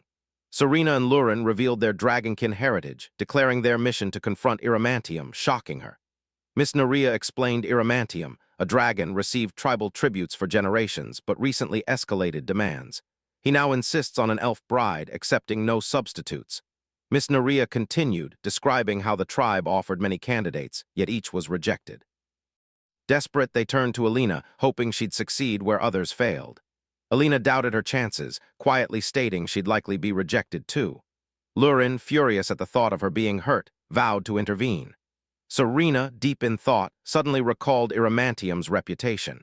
He is known for studying various species' brains and might possess the knowledge to heal Lord Gates. This revelation shifts their focus from repelling to capturing the dragon. An elf interrupts their planning, reporting Iramantium's approach. Miss Nerea warns of his caution. Iramantium flees other dragons, abandoning his lair if threatened. To trap him, they need subtlety and a distraction. The group devises a plan, all eyes on Alina as the central figure. She protests, frustrated at always suffering, but eventually agrees. Iramantium arrives, his grotesque face contorted in rage. He tramples the forest, poised to unleash destruction. As he prepares to breathe fire, Miss Nerea steps forth, presenting Alina as his bride. Alina, now a stunning vision, stands before the dragon. Iramantium is instantly captivated, his rage dissolving into delight. The group watches from a distance, awaiting the opportune moment. Alina's anxiety grew with the dragon. Why weren't the others ready? Smitten, Iramantium asked her name. She replied, he blushed, demanding she call him master. The dragon insisted Alina wear a maid outfit. Near tears, Alina steeled herself, determined to endure until her companions moved. In the attire, she nervously smoothed the fabric, turning to Iramantium. Despite his warning, Alina came anyway, hoping to help. The lab was a mess. As a dutiful wife, Alina offered assistance, noting his lair's overwhelming disarray. She asked him to step aside so she could tidy. Iramantium's reaction was far from welcoming. He flared up, yelling he wouldn't leave the place unattended. His sudden anger frightened Alina, who immediately apologized, feeling she'd intruded. Iramantium barks at her, forbidding apology and demanding she repeat after him. His commanding tone further unsettles her, yet she reluctantly complies. Alina's friends, Lauren, Serena, and Ellison, watch from a hidden spot, chuckling at the bizarre scene. Their poorly hidden amusement catches Alina's eye, fueling her anger. She snaps at them for just standing by and laughing instead of helping. Her outburst draws Iramantium's attention. He turns to the trio with hostility. Realizing they've been spotted, the three try to retreat, but it's too late. Iramantium demands their identities. Furious, they intrude on his territory. The trio escalates, revealing dragon powers glowing with fierce energy, clearly no ordinary. Threatened, Iramantium tries to teleport, but his spell fails. Before he can react, Lurin and Serena cast a binding spell, encircling him in glowing magical chains. Iramantium crashes down, roaring in frustration. Meanwhile, Alina's anger shifts toward her friends. She berates them for not setting enough traps, letting Iramantium escape. Lurin admits her error, blaming Argai, who sheepishly explains they wanted to watch the dragon's reaction. Serena, unimpressed, rolls her eyes, accusing them both of irresponsibility. As tensions simmer, the atmosphere suddenly shifts. A strange green sphere of black energy appears in the sky, pulsating ominously. It explodes with a deafening roar. A poisonous gas spreads across the forest. In the nearby elven forest, elves, including their leader Narya, are affected. Many stand frozen, weapons drawn as if under a spell. Narya, struggling against the mind control, unsheathes her blade, ready to harm herself. The entire forest seems poised for disaster. Back at the lair, Iramantium laughs maniacally, claiming responsibility. He reveals the gas is a powerful mind control spell perfected over 100 years. Holding the elves captive, he demanded Alina marry him, using their lives as leverage. Alina was horrified. Panic surged as she grasped the gravity. Her friends urged her not to yield, but the choice seemed impossible. As she was about to agree, Ellison appeared, radiating golden magic. He cast a protective spell, breaking the mind control and freeing the elves. Relief was palpable as the elves lowered their weapons, returning to their senses. Narya, overwhelmed with gratitude, kneels, thanking Ellison for saving her people. Alina, tears streaming, hugs Narya, relieved the worst was averted. Iramantium, furious, can't comprehend his broken spell, spiraling into madness. Lurin, Serena, and Ellison decide to teach the dragon a lesson, binding him further to prevent harm. That evening, the elves celebrate their freedom with a grand feast. Music fills the air as they dance and share rescue stories. Alina, still shaken, finds comfort in Neria's embrace. Lurin and Serena tease Darren about his earlier cowardice. Later, Lurin discovers Alina's delicious sauce, which elevates simple vegetable dishes. Serena, annoyed Lurin didn't share it sooner, jokingly accuses her of hoarding the good stuff. Their banter brings laughter, easing the day's tension. As the festivities continue, Ellison slips away, seeking reflection. He approaches the elf hero, Benna. The scene shifts to Ellison's military days, a 7th-class archmage with Ben, his friend. He scolds Ben for eating greens, insisting he wants meat, not grass. Ben hits Ellison's head, shouting angrily, "How many times must I say I want meat, not grass?" Ellison reminds Ben he can't digest meat, questioning his insistence. Ben counters, "If you claim to be a skilled cook, the meat needs to be digestible." Ben argues Ellison, a great cook, should make it digestible. Darren interrupts. An elf like Benny should fight him, not discuss food. Ellison tells them to stop bickering and focus. Suddenly, Darren points into the distance, alerting everyone. Trolls are attacking a refugee camp. Chaos erupts as trolls wreak havoc. Tents are torn, people terrified. Panic spreads among refugees. A troll grabs a young boy, crying and begging. Refugees scream and flee. Ellison, Darren, and Ben rush to the scene. Refugees recognize them as war heroes, believing they are saved. Despite annoyance over his interrupted meal, Ben prepares to fight. In the present, Ellison quietly gazes at his food, reflecting on past events. He wonders if his promised one found peace. Narya joins him. He asks if anyone resents his actions. She reassures him, recalling his return with Ben's body 2 years ago. She thanks him for Ben's promise, insisting no one holds a grudge. Narya thanks Ellison for saving the elves, but he humbly credits Ben. Ellison believes Ben's strength and actions truly saved them. They speak before Ben's statue. In the elf forest, elves thank Ellison and crew for saving their lives. Captured Iramantium complains, asking where they're taking him. Serena mocks, "You'll find out soon enough." Lurin teases Ellison about his long chat with Narya last night. Ellison asks if she heard everything. She then states Ellison truly ate the Lord's heart. Serena and Alina overhear, confirming Ellison's incredible strength. The group eventually arrives at Diane Castle. Young Master greets Ellison enthusiastically. His mother, Berna, is shocked, recognizing him from the Dedrin incident. Tearfully, she expresses gratitude for saving her and her son. Their talk is interrupted as Lurin drags the Iramantium in, ordering him to heal the Diane father.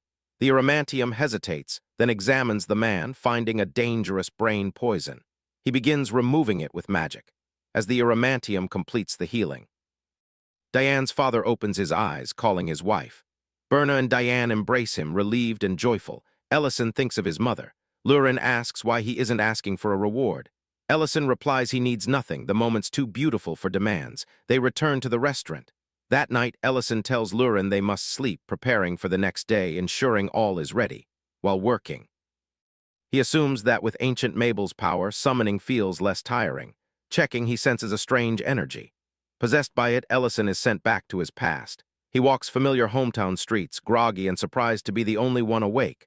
Thinking of practicing ingredients, he suddenly sees a girl. She stands over a man she just beat, dropping him to the ground. Ellison is confused and calls out, "Lauren, what is she doing here?" The girl stares, demanding to know who he is, clearly not recognizing him. Ellison is speechless. His confusion deepens. He hallucinates. Why is Lauren in a uniform? Before he can process, she screams, Who are you? Confused, Ellison remembers this place from before his other-world journey. As his mind races, a truck suddenly appears, heading straight for him. He missed this familiar world. As he lay on the crosswalk, Lauren called out, telling him to get up. She was confused, asking what happened and where they were. Ellison slowly realized it wasn't a dream. He was back in his original world. A woman approached, asking if they were okay, suggesting 119. Lauren, unfamiliar with 119, turned to Ellison. He quickly assured the woman they were fine. They quickly run off, leaving the woman confused. She remarks on his strange clothes. Later, Lauren is surprised this is Ellison's hometown. Walking, she notes nothing here seems familiar. Iron carriages, cars, and very tall buildings. Ellison, slightly overwhelmed, smiles faintly, acknowledging his long absence. He observes the city looks even more beautiful now. Lauren notes this is Ellison's hometown, so he should know it well. She asks where to go. Ellison, still processing, recalls a cell phone, realizing time passed similarly in both worlds. He concludes over 15 years must have passed. Though buildings changed, street layouts likely remain. Hiding his confusion, Ellison tells Lauren he doesn't know exactly where they are. Lauren, unconvinced, reminds him he just claimed this was his hometown. Ellison, thinking of his mother, reassures Lauren. He knows their destination and money's no worry, showing a gold coin. Later at the barn, Linta greets them. Good morning. Men, surprised, notes their early arrival. Opening the barn door, Miltine remarks on the morning's cold. Without the dwarves' rebuilt barn, they'd be in trouble. Linty notices the restaurant is still dark. They won't open much earlier today. Men was surprised. Ellison wasn't one to sleep in. Lurin noted Ellison's current clothes must be from his world. Ellison remarked his old clothes were too flashy for this era, but Ellison felt disappointed. He'd expected more for the gold coin, recalling the man only offered 4,000,001. Had he shown his ID, the man would have given him the full cash amount. Lurin, confused, asked what an ID was. The vendor, seeing Ellison lacked one, offered a compromise.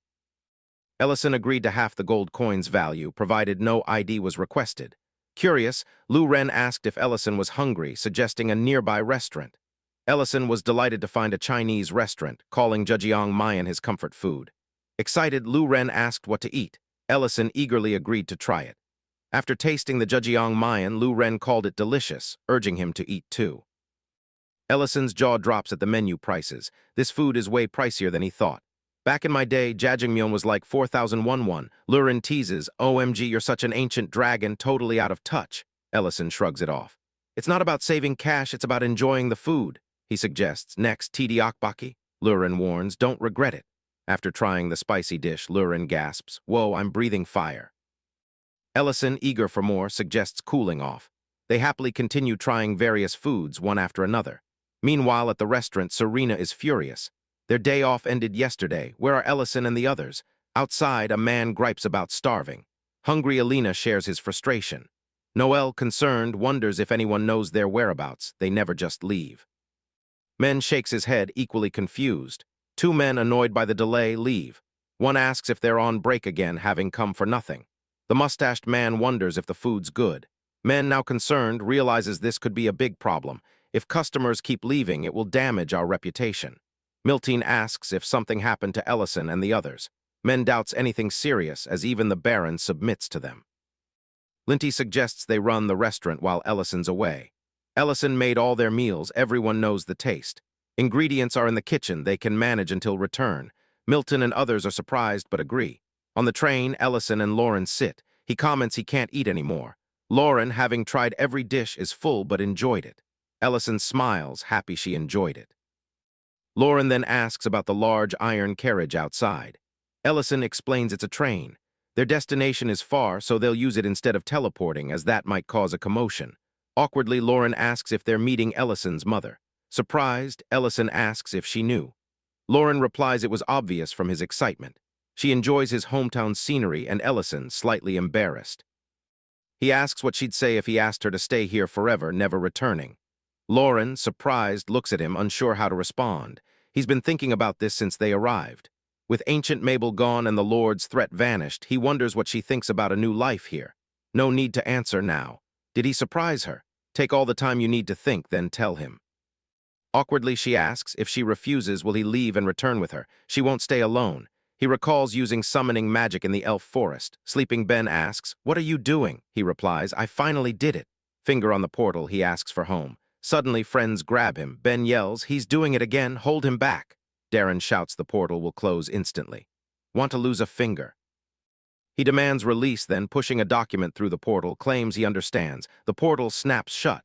Enraged, Bean scolds him, reminding him to abandon that spell. Even his magic couldn't fix it. Now he's magicless for weeks. Exhausted, he asks Darren if he'll return to the mines post-war. Darren, pensive, stays silent. Then he asks Benny if he'll go back to the elf forest. His fiancée awaits. Ben confirms. Ellison, crying, asks, "Where do I go? Where do I belong when it ends?" He ponders, "Did I ever abandon her?" Content, she replies, "Never." He says, "First, we'll head to my place." She agrees, "To your lair." Meanwhile, in Greek City, people murmur about a reopened restaurant. Someone suggests, "Let's check it out." At the restaurant, Linty cuts meat. Creston asks, "Enough." Excited, he replies, "Perfect, just needs grilling." He asks where to put the firewood. Milton thought they did everything with magic. Creston, surprised, watches Alina use fire magic. Linty finds the flame too small. Alina explains she learned it for camping. Serena tells them to step aside. With her fire magic, she assures them not to worry about the fire, just focus on cooking. Linty, surprised, thinks he doesn't know her, but the problem's solved. Smiling, Milton says the ingredients are ready. Let's start cooking and open. At the restaurant, but orders go awry. A miner complains his food looks like coal, asking why they'd serve him what he sees daily at work. Matt apologizes, promising to remake it. The miner asks if they served coal because he's a miner. Creston, making a salad, wonders about an ingredient. Milton asks what he's adding. A customer spits out the salad, complaining it's too salty. Matt, desperate, asks Creston if he used salt. He thought it was sugar. Customer spits out dish, demands refund. Linty panics, bankruptcy before Ellison returns. He must fix the fire, meat keeps burning. Serena won't lower the flames. How to cook without burning everything at this heat. Linty pours water on the fire, spots a pot. Could it work here? Walking, Ruin asks if they're lost. No, he replies. Many buildings changed, some remained. He wouldn't get lost in his hometown even after years. Smiling, he knocks, "I'm home." Rurin notes his nervousness. Ellison ponders her introduction. She says, "Tell him I'm a dragon." He asks if she's joking, then if his mother will recognize him after 15 years, hairstyle unchanged. Trembling, he calls for his mother. No one answers. Rurin notes the quiet. Ellison tries again. Suddenly, a door opens. The neighbor apologizes, asking who they are. She explains she's never seen them, asking if they just moved in. He states he's visiting the woman in 604. Shocked, she asks if he's Mrs. Jongwa's son. Excited, he confirms, asking if she knows where his mother is.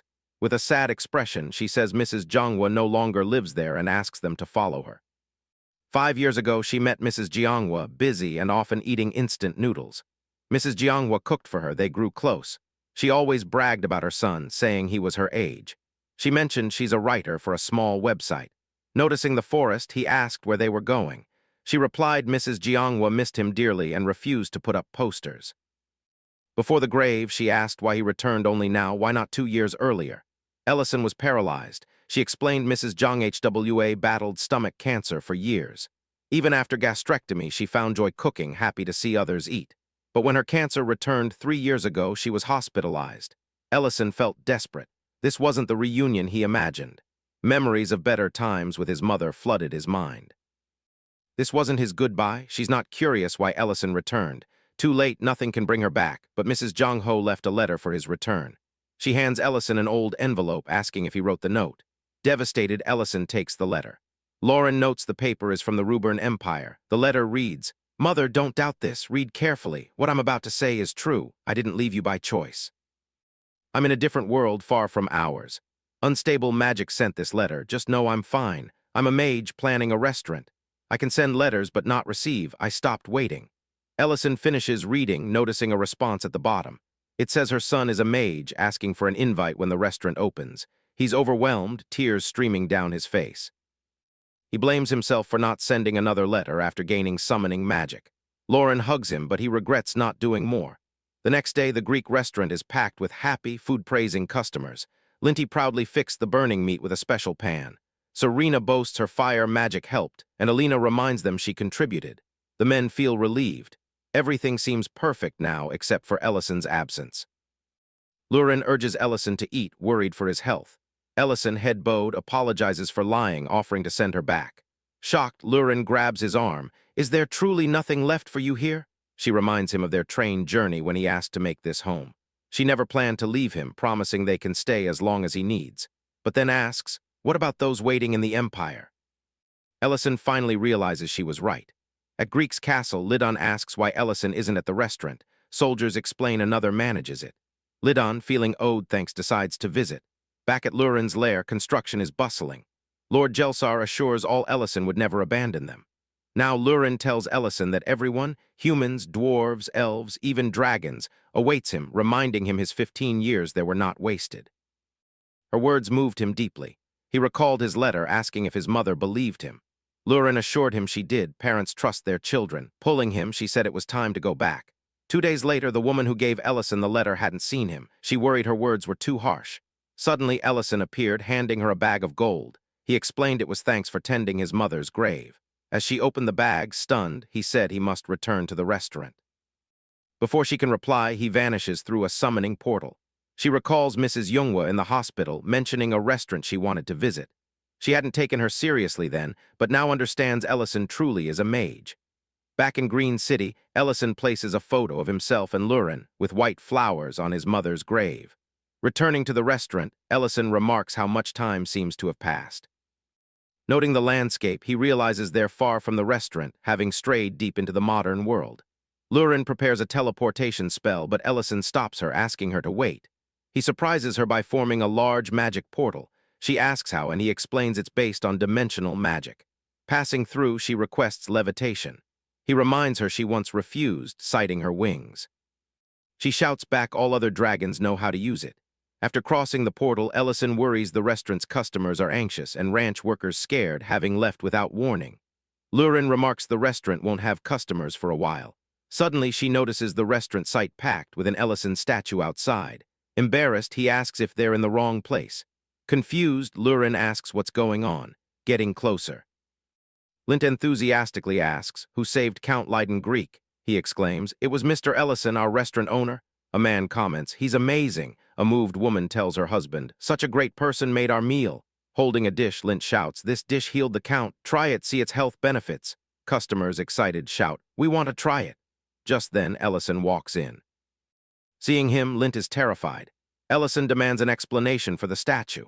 Lord Count Leiden appears, replying it was his suggestion. He apologizes, explaining their sudden disappearance that night caused panic. Lint clarifies they tried to entertain customers, leading to this. While eating, Leiden praises Ellison's incredible employees. Tasting Lint's dish, Ellison finds it great, wondering why he never considered boiled pork. Lauren comments on its tenderness. Ellison wonders if Lint belongs in the kitchen, not the ranch. Ellison takes responsibility for the chaos, promising no scolding. Pointing to the statue, he asks what it is.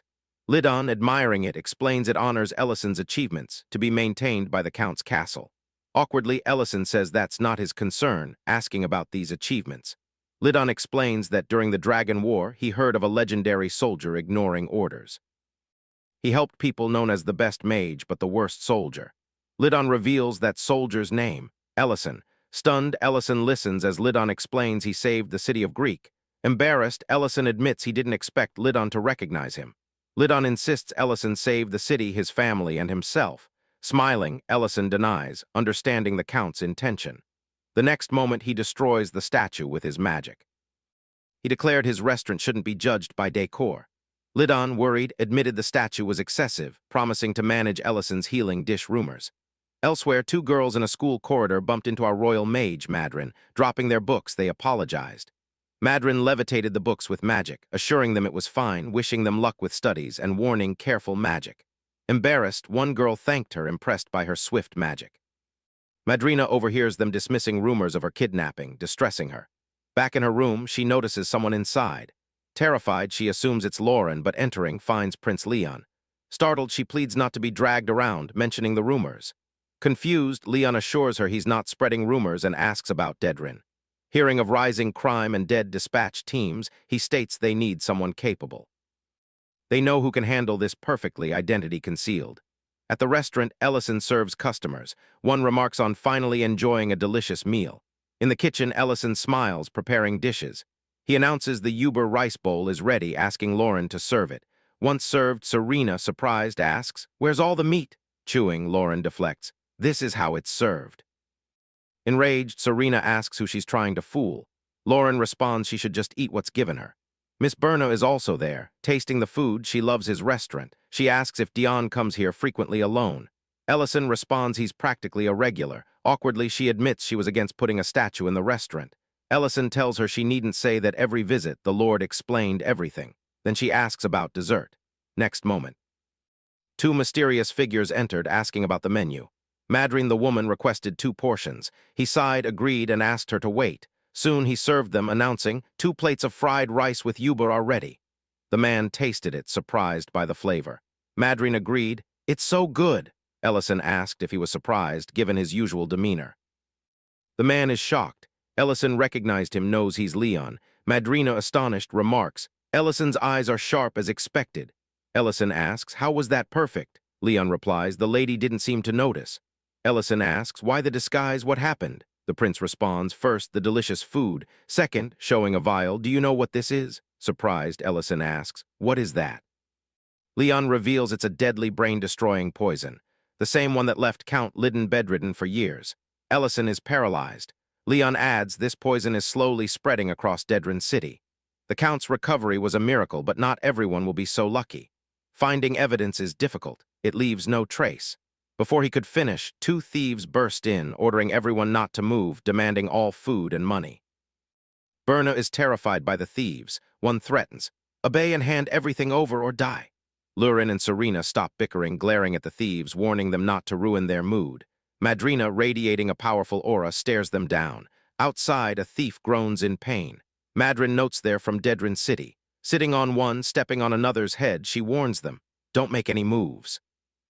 They apologize, calling her Chief Mage and begging for forgiveness. She grins maliciously, confirming her title, and asks if they know her. Ellison, vial in hand, asks if they came to him to lead the investigation into Dedran City to find the poison's source. The prince states Count Dedran revealed nothing despite interrogation. All generals sent there are dead, leaving Dedran's security dire. Meanwhile, Madryn toys with the thieves. Leon is sure this is the same group, expanding citywide. Ellison questions the prince entrusting such a vital task to a mere restaurant owner. The prince notes Dedran's recent destruction, wondering who'd use magic so ridiculously. He asks if our boy feels responsible for this now uncontrolled situation. Awkwardly, Ellison asks who told him. Leon responds he can't say, it's an absolute secret. Ellison notes only the Empire's 7th-class mage could have told him. Terrified, Madryn runs to Leon. Leon leaves this task to Ellison, asking him to report if he needs anything. He assures him he'll proceed with his plan, then asks Madryn to visit later. That night, Dedran City's outskirts face dire robberies. Ellison notes things are worse than he imagined. Lauren asks their reason for being there. He says it's to capture the Count's poisoner. She asks if that's why the city's a mess. He replies it might be, adding all generals are reportedly poisoned. Ellison ponders what to do. Capturing them all at once risks hiding. He can't just ask anyone. He tells Lauren he has a plan, asking if she'll listen. She asks what it is. He replies it might make her uncomfortable, smiling slightly. She tells him he worries too much, reminding him she'd do anything for him. She asks for the plan. Soon, she's behind bars. This was his plan. A man tells her to stay away from the bars. A prisoner comments, there's a girl in the cell. A muscular prisoner asks, is it someone's birthday? With malicious looks, they ask if she knows what happened to the first girl here. They'll teach her a lesson, with a look of disgust. She calls this place a dump, a prison without gender separation. Just as she's about to transform her hand into dragon claws, she stops, remembering she must endure this. Meanwhile, Ricardo Dedrans. Chamberlain entered, noting a new useful item today. The man pointed to Lurin, the prisoner arrested for street assault. Ricardo, impressed, noted her rebellious nature would increase her sale value. Later, in a castle, Ricardo met a mysterious count. He apologized for the wait. The man was actually our guy, disguised as Count Revolk, announcing he would now manage Dedran City. Ricardo apologizes for his delay, asking Ellison if he's from the Imperial Palace. Ellison replies, good to meet you. Ricardo explains he was handling prisoners. Reading a document, he mentions a recent absurdity at the Lord's castle. He adds it's a confusing time for all, asking for understanding. Count Revolk acknowledges this, having heard about it. Noticing the document's seal, he realizes it's indeed the Imperial Palace's. Ellison asks if Ricardo thought it was fake. Ricardo denies it, but notes its early arrival. Unfortunately, 3 dispatched officials here have died for unknown reasons. He thought nobles would avoid this city. Apparently not. Count Revolk notices something, then sarcastically asks if Ricardo suggests he be careful not to become the fourth. Ricardo laughs nervously, claiming he'd never think something so disrespectful. With a slight smile, Ellison comments on disrespectful and begins tearing the document, declaring it disrespectful. Ricardo, utterly baffled, asks what he's doing, tearing a letter from His Majesty. Count Revolk replies the contents are so predictable, it's not even fun. He adds even if written by the Crown Prince, he could recite it with eyes closed. Improve public safety, care for the people, eradicate corruption in Dedrin, and so on. He places both feet on the table. He says none interests him. He wants to make this place more exciting, suggesting Ricardo wouldn't want officials constantly resigning. He asks if their interests don't align, mentioning rumors he heard. Ricardo is stunned. Meanwhile, in prison, a guard tells Lauren to come out. She asks why, she was just transferred and where they're taking her. He replies she doesn't need to know. She thinks if not for Ellison's request, they would all already be dead. She recalls Ellison's words. Criminals likely know the poison's source. A prisoner asks if she's leaving, claiming she'll soon long for this place as it will seem like heaven compared to her destination. He advises her to bite her tongue and die now. Lauren merely observes as the guard silences the prisoners. Ricardo watches Lauren depart, pondering his next move. He notes Count Revolk appears vastly different from other nobles. Ricardo couldn't keep killing every dignitary sent, but Revolk felt different. A count, perhaps worth the risk. He'd soon discover if Revolk was truly brave or just feigning courage to survive the night. Ricardo pondered. Such potent poisons rarely come from a single source, hinting at underworld ties. Holding the vial, Ellison continued his corrupt official act, wondering if his deception was too obvious. He's feigning knowledge, though he knows nothing. Revealing the poison now, Ricardo would surely feign innocence. He must simply wait for something to happen. A knock came at the door, asking to enter. He agreed. The maid entered, offering tea sent by the head servant. The count thanked her, asking her to leave it, apologetically. She explains the head servant asked her to stay until he drinks the tea, calling it a sign of trust. Ellison is surprised by such blatant poisoning, expecting the count's trust via the tea.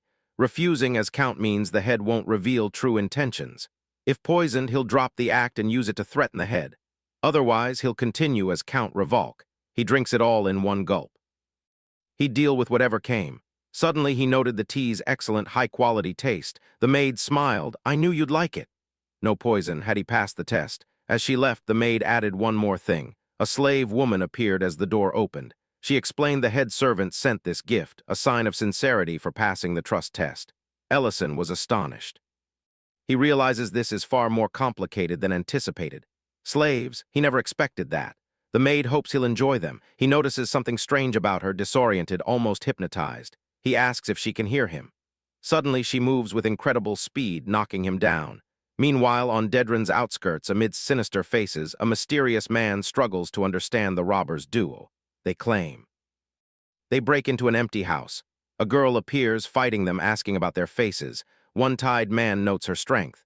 Another agrees she doesn't seem human. The leader reminds them be discreet, especially since they just dealt with those officials. If a fight's unavoidable, don't get caught. Is that too much to ask? This isn't working.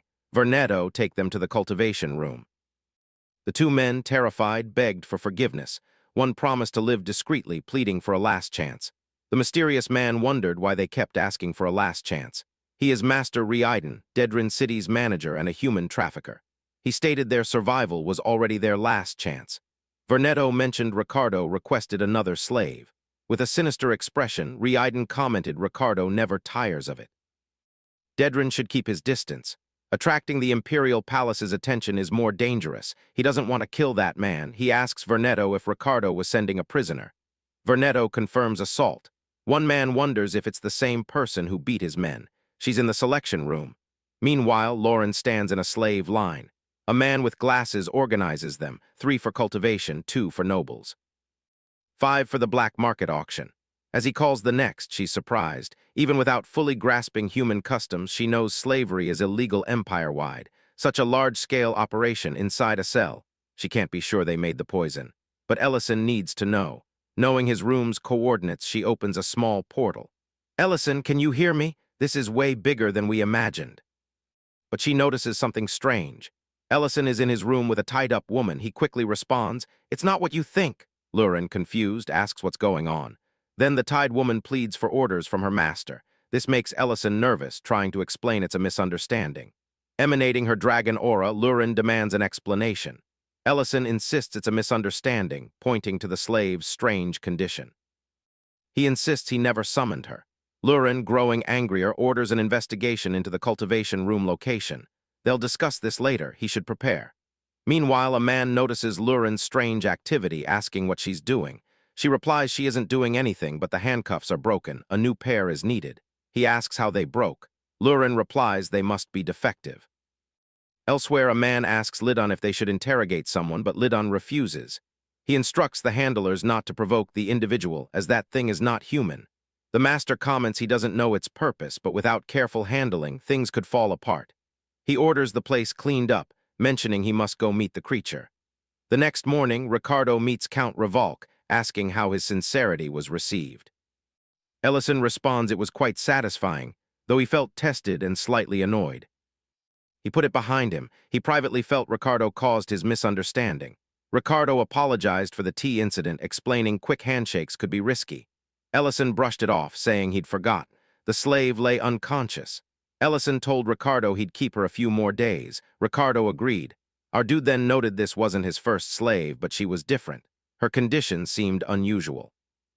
Ricardo acknowledges this, explaining their product's special feature: brainwashed slaves for perfect obedience, ensuring no escape or rebellion. Everyone handles them easily. They accept any command, doing anything asked. Ellison finds this hard to hear, privately wondering if they should destroy the slave market. But he decides to wait, reasoning this incident might mirror their destruction of Dedran Castle. Ellison asks if Ricardo wants to expand their market, selling high-quality slaves to influential nobles. He proposes leveraging Ricardo's Count connections and their products for an empire-wide sales route. Ricardo laughs, agreeing their partnership was brilliant. Ellison then asks if these slaves are linked to a cultivation room. Startled, Ricardo asks if Ellison knows. Ellison replies he heard rumors. He reminded him nobles are cautious. The distribution must be verified before introductions. He added if too troublesome, Ricardo needn't show it, though sales routes might shrink. Ricardo quickly replied their partners, no reason not to show it. It's closer than Ellison thinks. Elsewhere, Lidon knocked, telling the woman inside he had an irresolvable problem. The woman replied, surprised. Lidon failed, despite the imperial palace overseeing.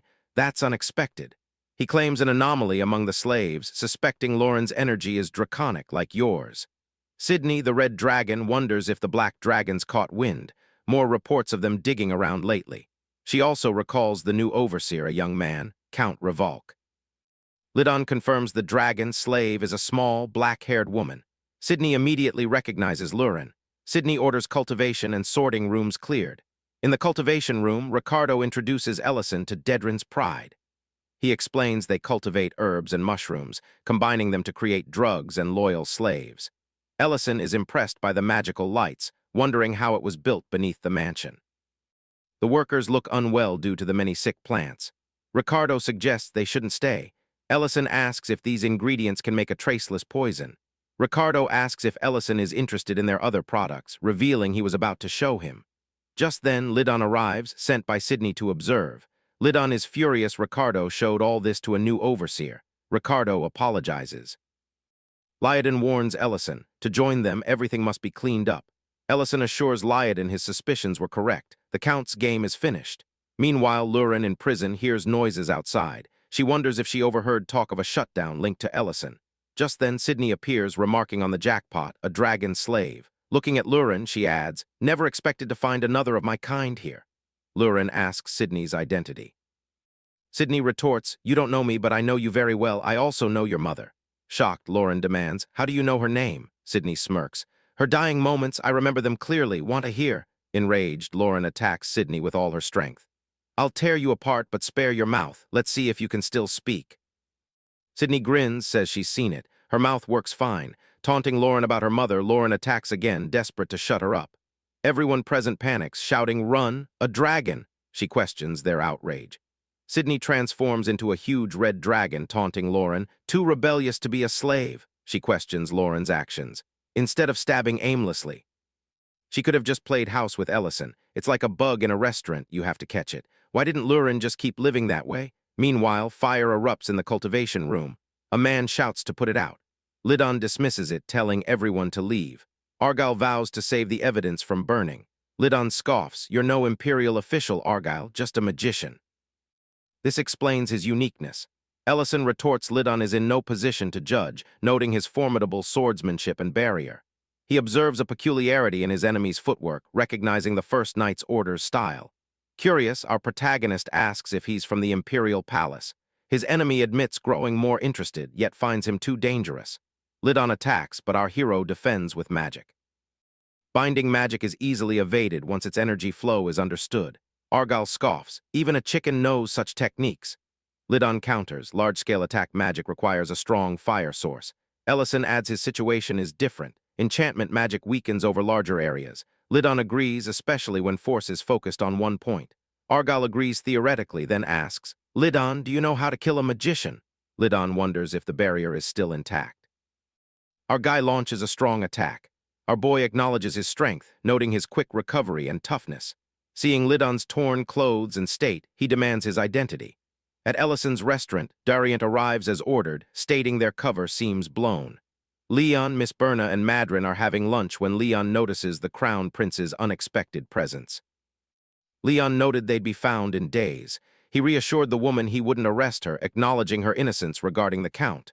She thanked him for his mercy. Dariant then asked if the restaurant runs without Ellison. As Miss Berna left, Leon explained a skill. A worker cooks. Leon turns to Dedrin, silent since his castle's destruction.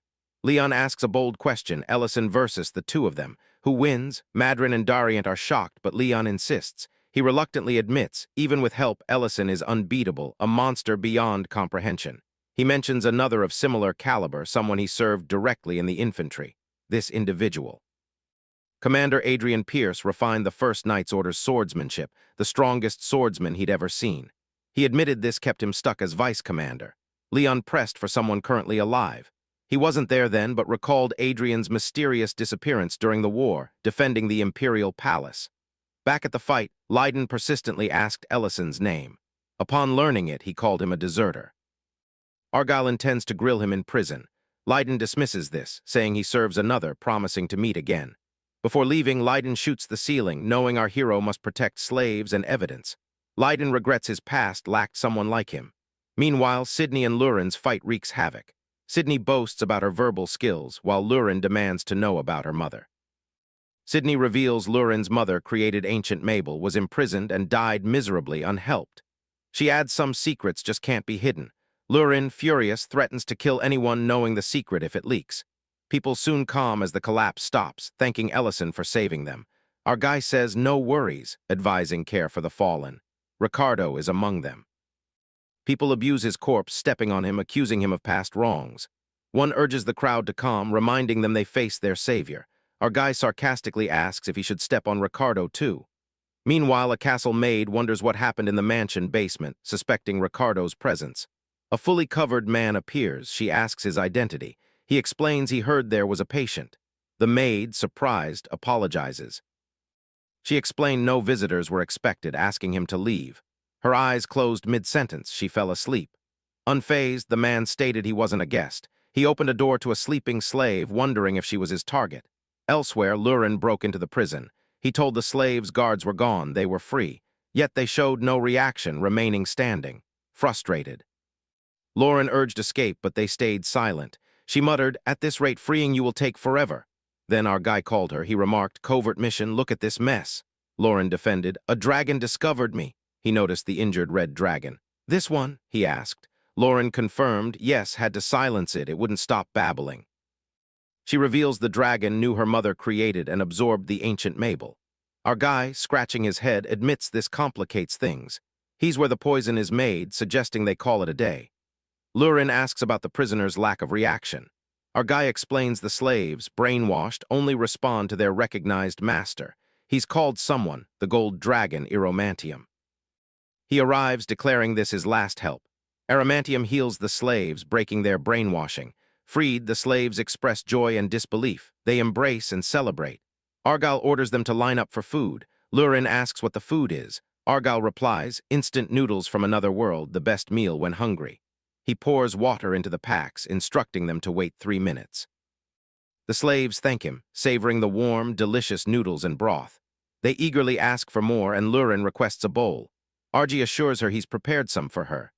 Meanwhile, Iramantium, standing silently, reflects on a past rejection, a girl disgusted by his appearance. He then recalls healing a count who, overwhelmed with gratitude, offered to build a statue. Another healed slave tearfully thanked him. Confessing her resignation to slavery, Iramantium stared at his hand, lost in thought. Later, Ellison, Lurin, and Argyle returned to the dining hall. Argyle marveled at Iramantium's effortless brainwashing reversal. They confirmed the person in Lurin's room was treated. Lurin recalled the incident, relieved to see them again. She asked Ellison if he was ready to face the consequences. Ellison nervously explained his actions were inevitable. Lurin passionately hugs him, calling it his punishment. Confused, Ellison protests. Lurin insists it's his punishment, telling him to accept it. Argy assures Lurin it won't happen again and apologizes. Teasing her, he adds, "If this is punishment, I wouldn't mind it again." He then asks Lurin if she hid the dragon's corpse from the crown prince. Embarrassed, Lurin denies it, though she assumes he did. Ellison, realizing no one acted, deemed it a serious oversight. Injured Red Dragon Sydney then spoke with Adrian, captain of the First Knight's Order. She admitted her limits. Even with half mana, she'd hoped for a decent fight, but failed. Wondering if she was the right candidate, she asked about Adrian's side. Adrian apologized, admitting their opponents were strong. Sydney sarcastically noted his unusual praise for humans, then dismissed the topic. She regretted not briefing him on Ellison. Their plan needs major revision. Leon praised Ellison's flawless work, noting the absurdity of their situation. He reflected on the culprit's poison, enslavement, and brainwashing drugs, a reality beyond imagination. He admitted he hadn't expected such an easy resolution. Ellison asked if Leon had further business in Greek City. Leon mentions one final matter, surprised the main culprit is a dragon. He adds the dragon has a human accomplice skilled in the First Knight Order's swordsmanship. Dariant then wants to confront whoever dared tarnish the Order's name. However, our boy is frustrated the dragon's body vanished, leaving it unresolved. Ellison speculates the dragon is likely alive and warns Leon against reckless involvement in dragon affairs. Leon assures him he won't take unnecessary risks. He concludes the matter for now. Ellison suggests sending an overseer to prevent complications, but Leon dismisses it. He produces a letter hinting at the resolution. Confused, Ellison reads it, expressing astonishment. He questions Leon's intentions, suspecting this was his plan all along. Leon responds calmly. Such a move could easily cause misunderstandings among other nobles, who might react strongly to a similar letter. At the Count's castle, Count Raiden pleads for forgiveness, taking responsibility for past actions and insisting on his wife Berna's innocence. Berna tearfully accepts punishment, but the Crown Prince reassures them his visit isn't for that. He hands them a letter, urging them to read it. Raiden reads it aloud. The letter revealed a pardon and a new directive. It praised Baron's management of Greek City, highlighting reduced poverty and stable security. As a result, the central government decided to unify Greek City and Dedran, entrusting their rule to the Lord of Greek City. Berna was overwhelmed, expressing disbelief. The Crown Prince congratulated Raiden on his expanded domain, but Raiden, to everyone's surprise, declined, insisting there is someone more suitable for the role. Later, Leon and Darian travel on horseback. Leon reflects on Raiden's surprising decision.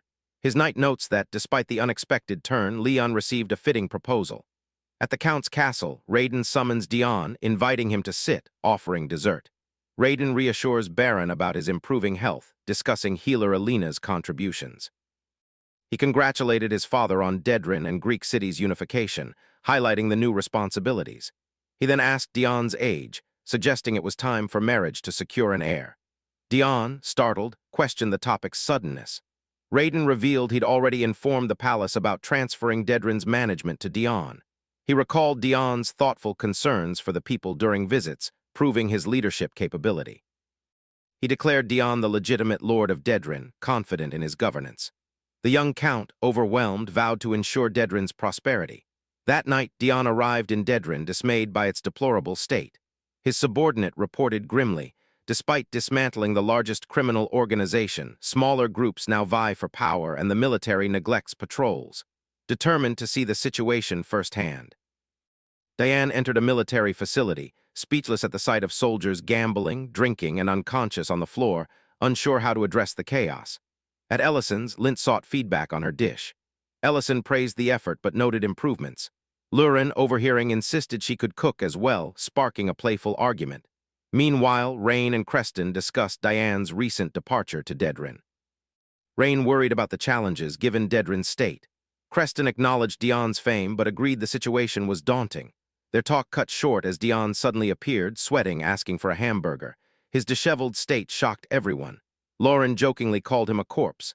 Dion devoured the burger rapidly. Ellison noted his pale complexion and exhaustion. Concerned, he asked about Dion's well-being, offering help. He hesitated, unwilling to rely on Ellison, but he broke down, admitting he was dying, needing help.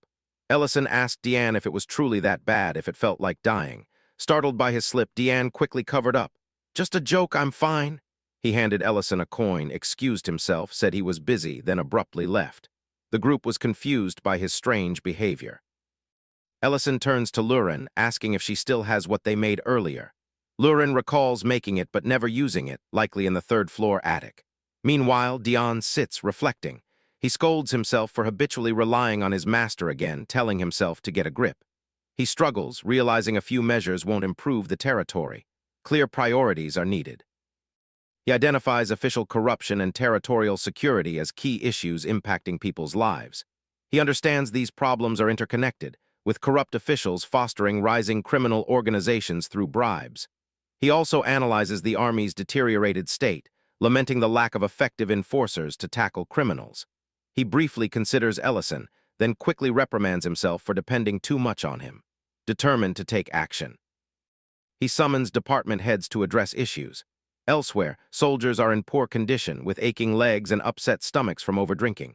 Kinder, Dedrin Guard's squad leader, scolds them harshly, asking if they consider themselves soldiers. He reminds them of their lord's leniency last inspection and how fortunate they are to have kept their heads. A soldier protests, noting Kinder previously overlooked this, asking why he's strict now. The soldier laments their futile efforts. Those in power nullify their work with one decision. Kinder, deeply affected, walks away, feeling responsible for the soldier's despair. He decides to find a spot for a drink to clear his head. Along the way, he notices a lit camp and a delicious smell. He enters, discovering Ellison and Lauren's mobile restaurant, which moves. Kinder asks, "Is this a restaurant?" Ellison explains they serve meals and drinks. Drawn to the skewers, Kinder orders snacks and drinks. Ellison serves him, telling him to enjoy. Kinder bites, finding the meat tender, flavorful, vegetables blending with juices. He sips his drink, stress melting away. Pleased, Kinder says the food and drink are perfect, helping him recover from his day. Ellison encouraged him to enjoy his meal, assuring he'd listen to concerns. The next morning, Dion met Vendink, treasurer for taxes and finance. Reviewing administrative records, Dion found numerous irregularities, including a supposed $20 million for road repairs 4 months ago. No repairs had been done. When questioned, Vendink confidently produced a box of jewels and coins, claiming a proper explanation was ready. Realizing the corruption's depth, he debated arresting Vendink immediately. But he recalled Ellison's advice: gather concrete evidence first. Arresting Vendink now could alert others, hindering a full investigation. Feigning pleasure with the bribe, he told Vendink he appreciated such gifts and counted on him. At the mobile restaurant, Kinder shared his past dedication, patrolling streets off-duty for safety. He lamented his unit's worsening state. Deeper issues were brewing. Suddenly, a man bursts in, demanding to know who permitted their restaurant's operation. Ellison calmly tells Lurin to handle it, noticing her bottle. She clarified it wasn't beer, but a drink for the food. The intruder threatened to flip the place. Kinder, watching, remarked on the Dedrin army's fall, allowing such bold thugs. The intruder then punched Kinder as he declared his arrest. The goon declares some only learn from a beating, then lunges at Ellison. Lurin quickly hugs Ellison, muttering about Lord Dean's struggles with such situations. A light bursts from the camp, leaving the thug incapacitated. Our guy does not relent. He didn't want to crush the man's base. He couldn't intervene directly, trusting Dion to handle it himself. Ellison observed, deciding they needed to help. He looked at Kinder, head resting on the table. Despite struggles, Kinder's decent attitude made Ellison consider another chance. Unconscious, Kinder recalled his early security team days. Captain Gabon lies down, stating there's no instructor for weaponry or arrest techniques. He must manage his own training. Gabon casually adds, "Only wake me if someone from the castle arrives." Kinder, shocked and frustrated by this attitude, confronts the other soldiers. He points out robbers openly loot the streets while their team does nothing. He insists they act, arguing numbers can overcome their lack of training. Reluctantly, the others agree. They caught a robber, but the man questioned if the Lord would approve. Soon the Lord reprimanded the team for overstepping authority, ordering the robber's release. Kinder and the others were disappointed. When Kinder suggested trying again, they refused, citing unfair treatment, criticism, and lack of resources. More patrols, they argued, would only worsen their situation, with wages cut and supplies withheld. Discouraged, they stuck to orders, leaving Kinder alone. Kinder woke to Ellison's voice. Ellison had left a gift, the thug tied up. Ellison told Kinder to jail him on his return. Recognizing the thug, Kinder asked if Ellison caught him. Ellison acknowledged Kinder's efforts for safer streets, asking if he still believed in his goal. Confused yet determined, Kinder confirmed he hadn't given up his dream. At that moment, a man approaches, urging Kinder to seize the opportunity. It was Dariant. Kinder is stunned to see the First Night Order's vice-captain. Dariant introduces himself, assigned to guide Kinder's swordsmanship. Meanwhile, at Dion's castle, gifts pour in. The first man mentions Treasurer Vendank offering a bag of jewels.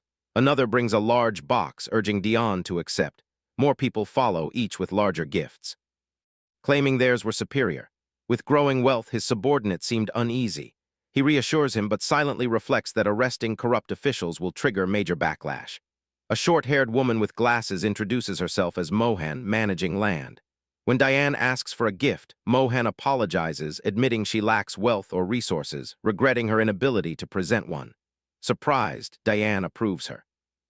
He claims he'd been waiting for someone like her. Holding her hand, he declares they'll uproot corruption together. Mohan, overwhelmed, thinks the Lord's lost it, considering escape. Meanwhile, Kinder practices swordsmanship, asking for feedback. Dariant critiques his technique. Kinder must relearn how to hold a sword. Argyle reassures him, "With your guidance, no concern." Argyle then asks how he'll return to the palace, assured his commute will be handled. Argyle asks how long Kinder needs for security duties. Dariant, shocked by Ellison's reaction to a thug, replies that even with daily training, it'd take 3 months. Argyle, disappointed, comments, "That's quite a while." He thinks he shouldn't get involved, but can't ignore the people's suffering. Suddenly, Dariant senses our boy has an idea, but decides against asking, fearing deeper involvement. Later that night in Dedrin, a woman with groceries got lost and was confronted by 2 men. One brandished a knife, threatening her, but a voice ordered them to drop their weapons. A vigilante group, the street vendor squad, appeared. The robbers scoffed, doubting their power. Suddenly, a vigilante raised a magic beam, destroying the robber's weapon. Astonished, the woman realized Count Revolk, whom she'd met, might be among them. Argy also recognized her as the one who came to his room. Our guy muses he wasn't meant to be recognized so soon. Meanwhile, Dedrin's trafficking ring members gather to discuss recent events. They note Ricardo dead, Redan missing, and both growing and sorting rooms shut down. They acknowledge a new lord has taken over. Leash Volta, the ringleader, declares they'll inherit Lord Redan's legacy and rebuild their kingdom. Kinder eats at training, missing the meat skewers their leader made. He didn't know the meat, but it was amazing. Despite his longing, he endured the meal for training. A soldier approached, noticing his dirty outfit, asking where he'd been. Kinder replied he was training, assuring them he hadn't given up on his dream or path, stunning them. The scene shifted to slaves expressing gratitude. A female slave, shocked, recognized Count Revolk as he unmasked. He confirms he's the secret behind the food cart group. The slave girl informs him the new lord provided temporary housing for former slaves, returning home post-investigation. He admires the lord's efforts. A slave complains about tasteless rations, prompting an attempt to buy bread. He addresses them, reminding them of their capture, asking if they desire revenge against those who wronged them. She looks confused as he presses on. He questioned the frustration of avoiding the kidnapper's territory. He announced, "Those sharing this frustration follow me. A skilled weapon teacher awaits." Meanwhile, Dariant trained Kinder in weapon skills, advising him to cut through the air, not just swing aimlessly.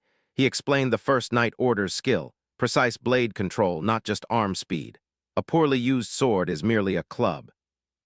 After demonstrating, he makes Kinder's sword fall. Kinder eagerly requests more lessons, but Dariant warns personal sessions aren't feasible. Others arrive, eager to train and prove themselves to their former captors. Kinder is shocked, but they persist, pleading to be taught. Dariant, scratching his head, acknowledges he thought he'd only train one, but now it's a different situation. Our boy notes numbers will grow as more crime victims train. Dariant accepts he'll be late bringing recruits from the capital. At Dedran Guard Barracks, Land Administrator Mohan reads a letter, reflecting on her initial thought she was collecting bribes for shady ends. Earlier, Dion explained the assignment. Officials who offered him money might have felt compelled under the old regime. Mohan's task: investigate funds' origin, forced donations, embezzlement, or extortion. She questioned why she was entrusted. He cited her past honesty, making her doubt Dedran's true change.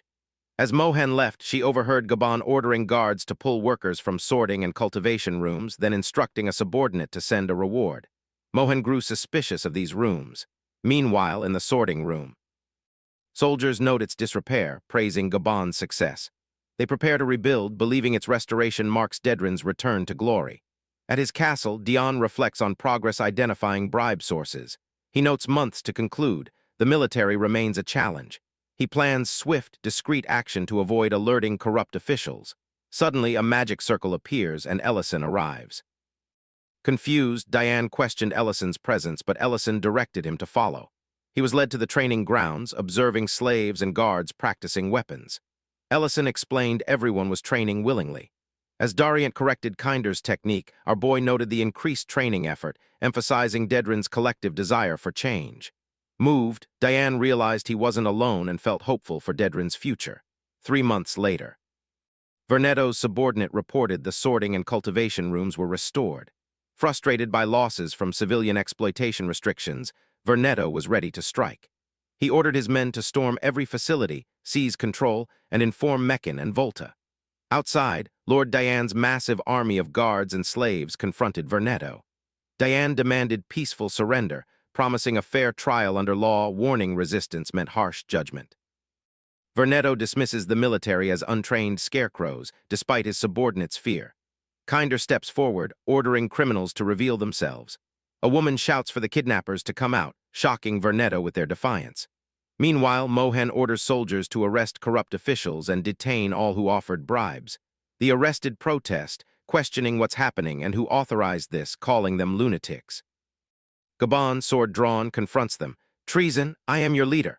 A soldier apologizes, stating they're just following orders, a soldier's duty. Gabon is baffled. Meanwhile, Diane declares they'll rid Dedran of harm, urging his army to deliver Dedran justice. The fight begins. Opponents attack, one questioning. "These are Dedran guards, they were supposed to be weak." Kinder fights, determined to defeat all criminals. Vernetto leaps from above, weapon in hand, cracking the ground, stunning everyone. He scoffs, "You've gained strength, but without training, you're still ignorant fools." He orders his men forward. Kinder retorts, "We've tasted hell for 3 months. Do you even know what that's like?" Sword drawn, Kinder attacks with full force. Vernetto mocks, "How do you know swordsmanship?" They clash. Vernetto parries, insulting Kinder. A soldier urges them on, but a massive handcuff weapon suddenly grabs him, lifting him by the throat. Volta comments on the new lord's exposed bribery, hinting it's inaccurate. Shocked, everyone demands guards capture him. The intruder critiques Vernetto's men's techniques, mocking their lack of skill. Recognizing his difference, the soldiers stay alert. He condescendingly offers to fight at their level. Dariant intervenes, recognizing Meccan, leader of the group targeting the crown prince. Meccan is stunned. Dariant's swordsmanship strikes, drawing blood. He remarks Meccan couldn't match him, noting the guards might handle this, but it will be close. Meanwhile, soldiers battling Volta see him, recognize them as his former slaves. Irritated by their newfound skill, Volta declares they shouldn't underestimate him. He attacks, but a woman captures him, calling him a criminal. Soon, soldiers report their side clear, all criminals captured. Kinder fights Vernetto, who notices strange magic circles blocking his attacks. Frustrated, Vernetto retreats, vowing to reclaim their kingdom, no matter how many tries. Fleeing, Vernetto encounters Lurin, sitting on a captured criminal. She questions if he's a criminal, ordering him back. Vernetto, realizing she's a dragon, is terrified by her threat to burn all. Lauren is startled he identified her as a dragon. Just then, Ellison and others arrive, capturing Vernetto. Dariant reports to our boy. Forces injured subduing Meccan, lives safe. The knight questions our boy's intervention, despite agreeing to leave it to Baron. He explains it was necessary due to attacks on soldiers and enslaved women. Meanwhile, Diane at his castle. Praised by his father for capturing the crime ring and corrupt officials, he dismisses it while drinking, calling himself disqualified lord, certified trash. His confused father asks his meaning. In camp, our boy barbecues. Lauren asks if he's there to protect soldiers. He confirms, noting the young count's displeasure. Our girl doesn't understand, since it's why everyone was saved. He understands Diane's unhappiness and urges him not to be hard on himself. In the young count's study, his father informs him of the Dedran official's success, but he notices his son's unhappiness with Ellison's help. Diane confirms his father's doubt, explaining he wanted to bring change as a lord using only his own power. But after witnessing his people's potential suffering, he realized he was just eager, unprepared for consequences. He apologized for lacking a lord's qualities. His father offered a walk to clear his misconceptions about leadership. As they walked, his father asked how he saw him as a lord. He explained his father brought glory to the Greek city after the Dragon War. His father understood Dion idealized him, wanting to follow his path after hearing of his efforts. He reveals to his son his first act as lord, asking for help. Greek city's situation was dire then. Lidon sought shelter and supplies from a neighboring lord to save his people from starvation. He explains a lord's priority is the people's well-being, so the end result is paramount. He then urges him towards our boy to stop frowning during the celebration. Initially baffled, he then sees his soldiers and our boy celebrating. They welcome him warmly. He smiles. Seeing his son enjoying with his people, he feels proud. Many wouldn't have survived without his plea to Ellison. He's sure Dion is already an excellent lord. Next morning, everyone's knocked out from drinking all night. To rouse them, he comments he didn't expect such a celebration. He then turns to our girl, asking if she'll accompany him if she's not sleepy. She asks where, as he activates his magic. He vaguely replies he has something to ask and show. At the royal palace, Prince Leon is approached by the chief mage. Madrina asks his reason. He's curious about a historical event, 3 heroes saving them from a dragon. An elf, a dwarf, and a human were the heroes. While the elf and dwarf heroes are known, the human hero has no record. He suspects no one knows him. Aside from being human and a powerful mage, he shows her the record where Ellison's entry states, served 15 years as an imperial mage before retiring.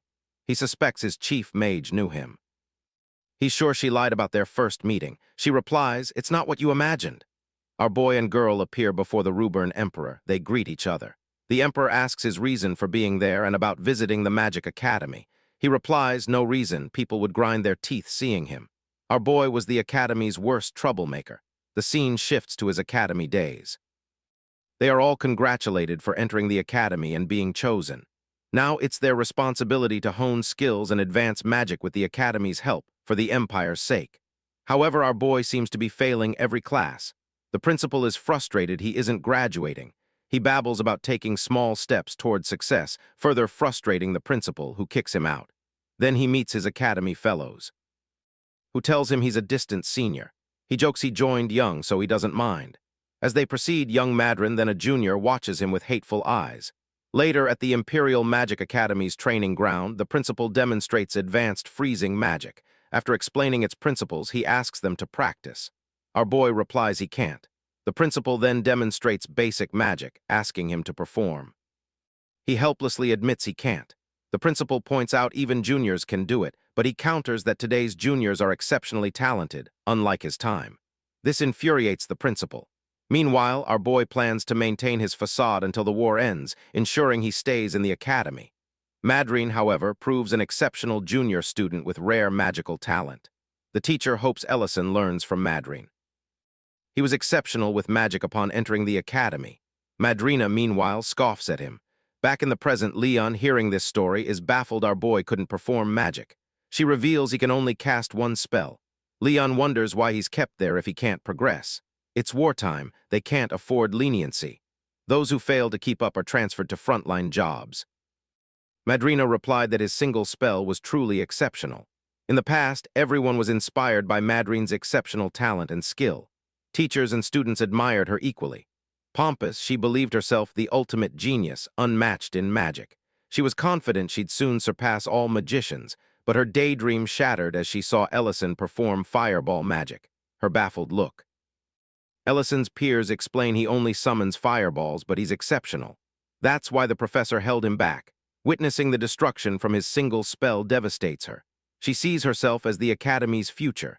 She's now determined not to lose to someone as insufficient as Ellison. Later, she dedicates herself to fireball magic. Her fireballs are great for her level, but tiny compared to Ellison's. This enrages her. She then starts watching him. He and his crew dislike the canteen food, so they eat out. The girls notice her watching him, teasing her for always looking for him. She gets angry, scolding their assumptions. They agree. Ellison is Madrina's exact opposite. He also declared no interest in becoming a mage. This piques her interest. She asks them to elaborate. The scene shifts to our boy. He enjoys food he made with his friend. His friend is astonished by the meat's tenderness despite its initial toughness. He explains he seasoned it with many spices and slow-cooked it to preserve juices and prevent overcooking. A final touch, and it's done. They then discuss the pot, heated by his self-ignited magic flame. He mentions most spells are his own creations. They laugh, realizing he's fooling professors into believing he can't use magic. His friends ask if he's reconsidered not graduating. He replies he doesn't know what to fight for, preferring to be a chef, not a magician. For him, magic is just a means to an end. They agree he's not from this country, so protecting what isn't his is pointless. He replies a few failures will send him to the front line. His friend jokes they'll be promoted and take care of him, an idea he likes. Meanwhile, Madrin listens, tense, as Ellison's true nature is revealed.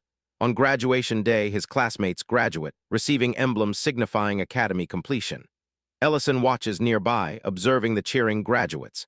After the ceremony, Madrin confronts the principal, wanting to discuss Ellison. The university buzzes. Batch 312 graduates prepare to leave, all but our guy. They tell him they're assigned to northern Delian City, far from here. They bid farewell. He asks if they'll visit his restaurant after the war, as they'll miss his cooking. Once they leave, he activates his magic to cook. He knows middle-level students will be promoted to seniors, hoping to find friends in his new class. Dean Bond's voice interrupts his thoughts, observing his magic seal, combined defensive magic. He checks the cauldron's magic, finding it as complex as suspected. Then he tastes his prepared food. It's delicious. The dean reveals he heard from friends in every class about his peaceful nature, unsuited for battle. Thus, his inability to learn basic magic was a pretense. He's a magic expert. Now the dean offers two options. First, graduate as a first-class wizard with his friends, and I'll overlook your mashup. His second option, academy cook plus organizing the list. He tells the emperor he naturally chose to be the cook. He adds with dread it was fun until he had to organize that asterisk list. 3 months earlier, Ellison became the academy cook, quite happy. He simplified mass cooking with scorching magic, making delicious yuba and stir-fried vegetables. Madrina and her friends loved his food. Madrin is quite satisfied, now #1 in school since Ellison's demotion to academy cook. Surprisingly, the dean and others praise his cooking. The dean then hands him a paper, sort 200 names in chronological order. Ellison's eyes widen, realizing the name's true nature. The dean carefully advises him to take his time, as the next list arrives in 3 months. When Ellison asked, the dean confirmed it was the list of those fallen in battle. Later, compiling the list, his mind scrutinized his situation. He'd assumed the war would end in 2 years, shielding himself, peacefully enjoying academy life. He believed this world's people strong, as expected in a fantasy realm. This was his primary thought upon arrival. He was recruited as a soldier, Ruburn short on manpower. He constantly wrote names of the dead, his face crumbling, barely suppressing sobs. He couldn't grasp why so many died. His breaking point, writing names of recently graduated friends. The next day, he cooked for students mechanically. Upper-class girls thanked him, saying they'd miss his meals once deployed. Then he remembered the dean's words. The next list arrives in 3 months. He barely holds back tears. That night, he visits the dean. Expecting him, the dean asks his purpose. Ellison surprises him, requesting battlefield deployment. The dean, placing his robe, asks our boy to show his fireball skill. His unseen fireball causes tremors mistaken for an earthquake. Next day, the dean explains to students it was merely a magical accident. Students learn a top-tier wizard, unpromoted, quietly left the academy. Madrin tells Leon our guide departed the academy the day after the magic incident. Leon deduces Ellison created the massive crater. She remains silent, yet seeing the crater recalls her own reaction, understanding Ellison left that mark. Even with Ellison gone, this brings her no peace. She heard he went to the front lines before graduating. Leaving the academy, Ellison faces 2nd Company Commander Dagos. Dagos remarks on his sudden, unlucky arrival, noting magic students are rare in this battle arena. Dagos briefs him on the battle situation. His operational area, the monster-infested middle of the battlefield. He adds that while the war is against the dragon that typically raids, loots, and destroys villages, monsters cause most havoc. Dagos advises Ellison to stay back, unpack, and await orders, deeming it unwise for him to join battle now. Ellison, however, is determined to go. After Ellison departs, Dagos discusses with subordinates his slim chance of survival. They protest, arguing new recruits shouldn't be sent directly into battle. Dagos reasons, pointing out Ellison isn't an ordinary student.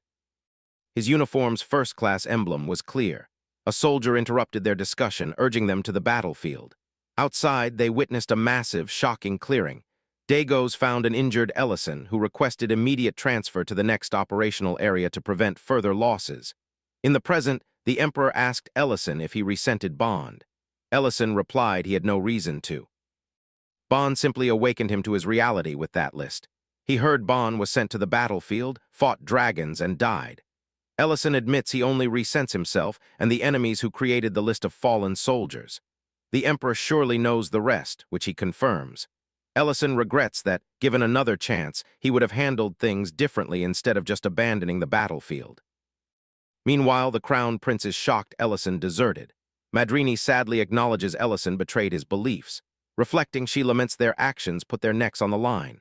Leon complains, saying she can't leave Ellison hanging. Madrina points out it doesn't matter if he's the Crown Prince. Desertion is still a serious problem. Their conversation is interrupted by another voice, commenting he didn't expect to find the Crown Prince here. The speaker is revealed as the Empire's third Duke. Leon turns to Madrin, his thoughts hidden. He can't reveal his true intentions yet. He lacks the power to act. Smiling slyly, he plays the spoiled prince, declaring he'd go anywhere for such a beautiful woman's company. He immediately hugs Madrin and kisses her hand, hoping she tolerates the gesture. Dagos comments he won't interfere with the prince's business, but didn't expect Madrin to stoop so low, still chasing power. Even as a 7th-class magician, the prince looks confused. Dagos explains her badge's 7 circles symbolize her power as a 7th-class wizard. The prince casually dismisses it, saying he summoned her simply for her beauty. Dagos leaves, advising him to keep such activities elsewhere. The record room is no place for them. Once gone, the prince asks for forgiveness. When Leon questions Madrin, he assumed she'd met Duke Delian, but her current state surprised him. Madrin, a noble-born magician, often disdained others due to her superior talent and constant magical training.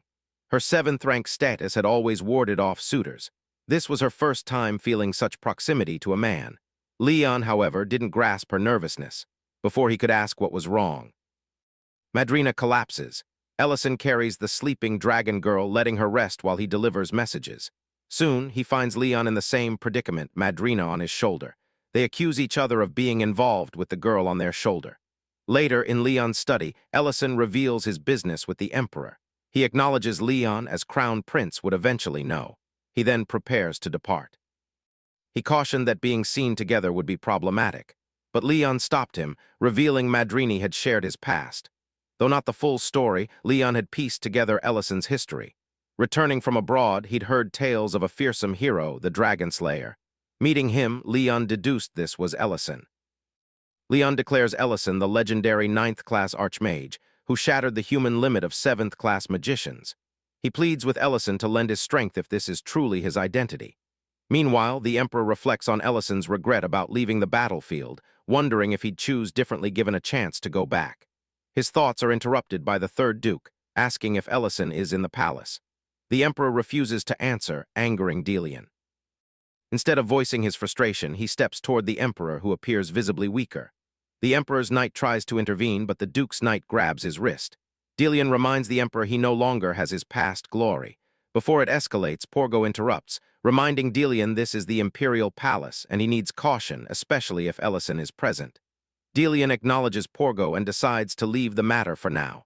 However, before departing, he advises reprimanding Madrin for her association with the Crown Prince, which dishonors the palace. After Delian leaves, Porgo asks about the Emperor's health. The Emperor thanks him for support, but feels deeply disgraced, wondering if his son is ashamed. In Leon's study, he reminds Ellison of the imperial family's fall after the First Night Order collapsed. Leon explains that when the Dragon War began, the Emperor, for his people's best interest, he divided the First Night Order, deploying them regionally. Consequently, the castle's defenses weakened significantly, leaving only the commander and a few forces. Disappointed, Leon asks Ellison if he understands these events' meaning. Ellison replies, the Empire lost control of its nobles. Leon agrees, adding that summoned lords refused to comply or sent weak, ill-prepared soldiers. Instead of aiding the war, these troops caused more harm, leading to chaos. Leon, furious and helpless, couldn't aid his people. Desperate, he begged Ellison for help, but instead of just asking, Leon dropped to his knees, pleading. Ellison, stunned, told him to stand. "You shouldn't kneel to anyone," he said. "I'm just a restaurant owner." Embarrassed, Leon hesitated, admitting he might have misjudged Ellison.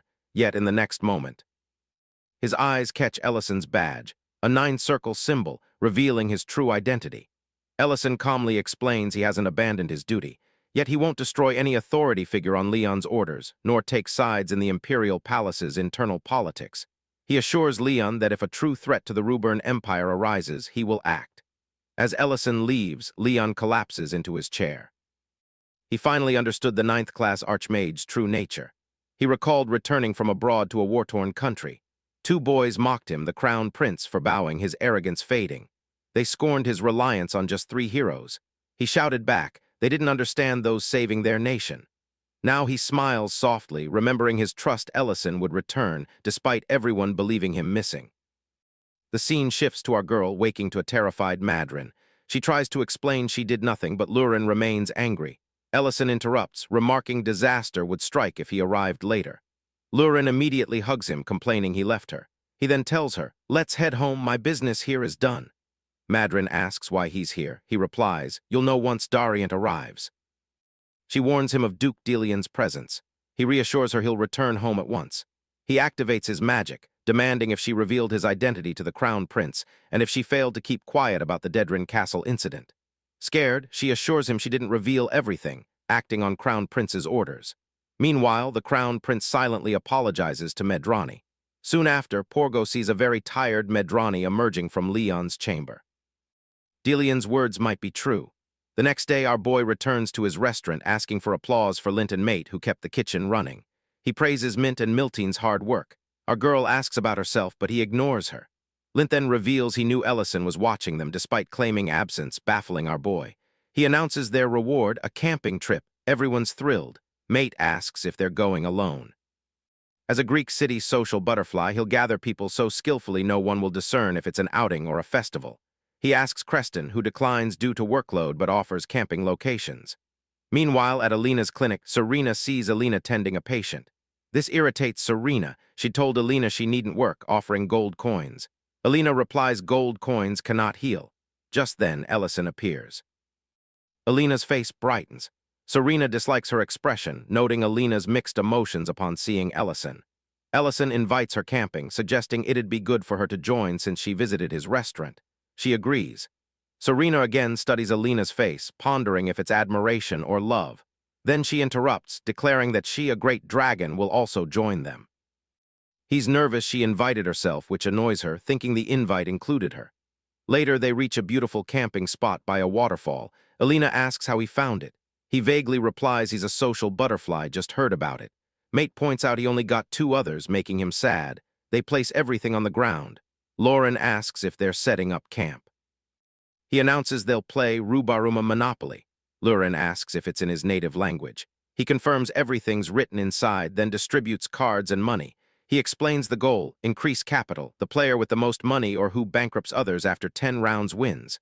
Lurin haughtily calls it the world's damnation game. Prizes and penalties are also involved. Then the game begins. The moment Lint lands on Serena's property, she gratefully demands money for daring to trespass on the great dragon's lair. Ellison reminds her land isn't worth much, brightening Lint's face. Lurin haughtily draws a golden card, but her face sours, realizing it's a penalty. It states, all buildings on the most expensive properties will be destroyed by a dragon. Infuriated, she vows to kill that dragon. Ellison then points out Alina built an inn on her land. He's landed in it. Seeing this, she daydreams about Ellison, a traveler asking for fees. In reality, she nervously offers him a free stay, confusing him. He then sees Milteen asking Mint about building on her land. He helps her, prompting a protest from our boy, who insists it's an individual game. He watches Lint beg his younger brother for mercy, who haughtily declares money knows no brotherhood. He then reminds them it's fake money anyway. Lauren tries to break out of jail, but he stops her. They count the money to find the winner. Positions are assigned. Lauren and Serena are bankrupt. Ellison is third. Alina wins. Ellison's prize is a wish ticket, letting her ask anything he can provide. She asks if she can use it later. He agrees. The ticket has no expiration date. Serena watches Alina's expression closely. He sees this as an opportunity. He announces Serena and Lauren, the lowest ranked, will set up camp. They bicker, setting up the tent. That night, with everyone asleep, Alina kisses Ellison's ticket. Suddenly, she sees Milton get up, startling her. What's she doing? Milton leaves the tent. Curious, Alina follows Milton. Soon, Milton hugs someone, declaring she can't be apart from him. Alina is shocked to see the couple discussing their secret relationship. Milton consoles him. Everyone's asleep. Lauren and Serena join Alina. The dragon girls explain they heard noises, came to check. Lauren dryly remarks, they call it a secret, but everyone knows they're into each other. Later, the couple faces Ellison, who reveals he heard about their dating. Ellison congratulates them, assuring them there's no guilt. The brothers, meanwhile, regret their blindness to the romance. He declares they'll hear the full story over dinner. For this, he makes curry. First, he sautés onions until golden. In another pot, he sautés vegetables and meat with butter. Then adds water, cooks, and mixes with spices. Everyone is happy to see the meal. He made Alina vegetarian curry, making her blush. Ellison asked the new couple who confessed first. Milton said she did. Men admitted he considered rejecting her due to their age difference. He pondered if refusing happiness was right, noting mutual feelings are key. Ellison coyly asked about a Greek plaza wedding. Men said it was too early. Everyone cheered for them. Everyone encouraged them to finally share the kiss interrupted last night. Cheers prompted Milton to kiss Ment, delighting all but our grumpy dragon girl. After the meal, the brothers were overjoyed, reminded of Ellison's stew. The new couple took a short walk. Meanwhile, our girl, still grumpy, asked our dude for another Monopoly game, which he thought was due to her previous loss. Serena complimented the curry. Alina agreed. Serena urged Alina not to hold back. A wish card might not expire, but good men do. She needs to act before someone snatches her desired man. Serena added Ellison made a decision today. Meanwhile, our boy played Monopoly with our girl, landing in jail. She remarked he was unlucky. He then subtly shifted to Ment and Milton, unsurprising as everyone knew Milton's feelings. What surprises him is Lauren's reaction. She suddenly blurts out she likes him, making him spit his coffee. She explains she always thought expressing feelings was fine. But seeing everyone cheer for Ment and Milton's relationship, she feels differently. He reasons they're celebrating a beginning, like her birthday. Lauren grumpily replies they didn't celebrate her feelings. She protests she didn't get such a reaction when she expressed her feelings to him. Ellison argued their bond was family-like, making it seem ordinary. She cried, not wanting anyone to see their relationship as ordinary. He then rolled double ones, stoked to finally exit jail. But she gave him a rule card. Kiss the black dragon to get out of jail. Nervously, she said everyone's huge reaction asterisk is asterisk their relationship's difference, not just some basic friends vibe. She drew closer, stating if a kiss made such a difference, there was no reason not to. She pulled his collar, about to kiss him, making him nervous. Suddenly, a clatter broke their trance. Ellison immediately rose, declaring he needed to clean the dishes. Meanwhile, Alina witnessed the scene, falling to her knees in dread. She'd come for water to wash dishes, encountering them in a compromising position. She regretted the noise. Noticing the ticket, she recalls Serena's advice. She picks it up, pondering its use. Her feelings for Ellison began with curiosity and gratitude. Getting to know him, she discovered his passion for cooking, his support for her clinic, and his quiet, consistent care. But he was no ordinary person. Instead, he's one of the 3 war heroes who, with Bidon, protected everyone impartially. Learning more, her curiosity deepens into stronger feelings. She's desperate to visit his restaurant. With a wish token now, she knows exactly what to wish for. Soon, everyone packs up to leave. Ellison helps, ensuring all had a great time. The brothers confirm this, praising his food. Meanwhile, Serena observes Lauren's sour expression. Tension between Ellison and Lauren secretly pleased her, an opportunity for Alina. Alina then appears with clean dishes. Ellison notices she's done his share. She dismisses his concern, the least I can do after the invite. She then wishes to use her token. Ellison smiles, inviting her to proceed. She states her wish. Later, they reach her clinic. Alina truly enjoyed the trip, asking Serena if she did. Serena, however, wondered why Alina wasted her wish. Alina had asked our hero to continue his Greek city restaurant indefinitely. Ellison was surprised. He'd already planned it. He reconfirmed if that was all she wanted. She affirmed it firmly. He accepted. Now Serena is quite cross with Alina for wasting the wish. She could have at least asked for a date trip. Serena scolds her for letting such a rare opportunity slip away. Alina softly explains she does it seeing Ellison with Lauren and his gaze. Serena falls silent, seeing Alina's tears. She'd always wished someone pure and kind like Alina would find love and happiness, unlike herself. But it wasn't to be. Alina's content just seeing Ellison at the restaurant sometimes. Consoling her, Serena still hoped for Alina to find true love. Sadness fills her heart. At the restaurant, Lauren is quite grumpy, pondering Ellison's strange behavior. He's avoiding her, especially after her kiss demand, even refusing night cuddles. Mate notices her growing taller, which startles her. She realizes it's her nearing coming-of-age ceremony. She asks Mate if her height matters. He replies it's not just height, but her newfound maturity. Meanwhile, distracted, our hero cuts his hand unaware. He dismisses Lint's concern, asking for bandages. Lint shouts the injury isn't fine, blood flows freely. His mind, however, drifts to his last moments with Lurin. Reflecting, he finally admits his feelings for her. Meanwhile, at the Black Dragon Holy Ground, elders Metadonna and Dihegma discuss Lurin's coming-of-age ceremony. Dihegma highlights the traditional aspects he's prepared. When asked, he presents Lurin's list of potential mates. Metadonna, viewing the list, remarks Nace would be on it if alive. Dihegma agrees. Metadonna then asks if Dihegma resents Ellison for Nace's death. He denies it. Metadonna begins to mention Lurin's feelings for Ellison, but Dihegma interrupts, revealing his nephew's conspiracy, shocking Metadonna. Dihegma admits his inaction, despite not openly supporting it, because Nace was somehow right about the Black Dragon clan's extinction. Giving a rare female dragon to a human now is unwise. Metadonna demands clarity.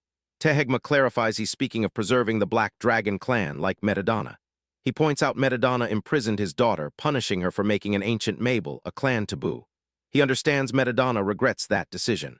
Thus, he suggests Lurin must mate with a fellow Black Dragon. That evening, the butcher couple visits his restaurant, inquiring about his vacation. He called it super fun. Rain apologized for missing out, but he brushed it off. Always a next time. Join him, the woman whispers, asking about Lauren's next birthday gift. He assures her he's long prepared something special. She gets excited, squealing upon hearing it's a house. Meanwhile, Jeltsar, satisfied, surveys Lauren's finished lair. He pats Cat Lauren for working hard. He apologizes to his subordinates for their effort. His perfectionism makes him fuss over finishing touches.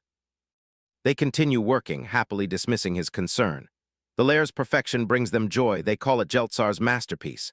They await reactions. Meanwhile, Lauren dreams of facing her clan's elders. They accuse her of her mother's crimes, creating ancient Mabel, causing war. Lauren trembles, trying to explain, but Metadonna delivers the verdict: exile from the sanctuary. She wakes with a jerk.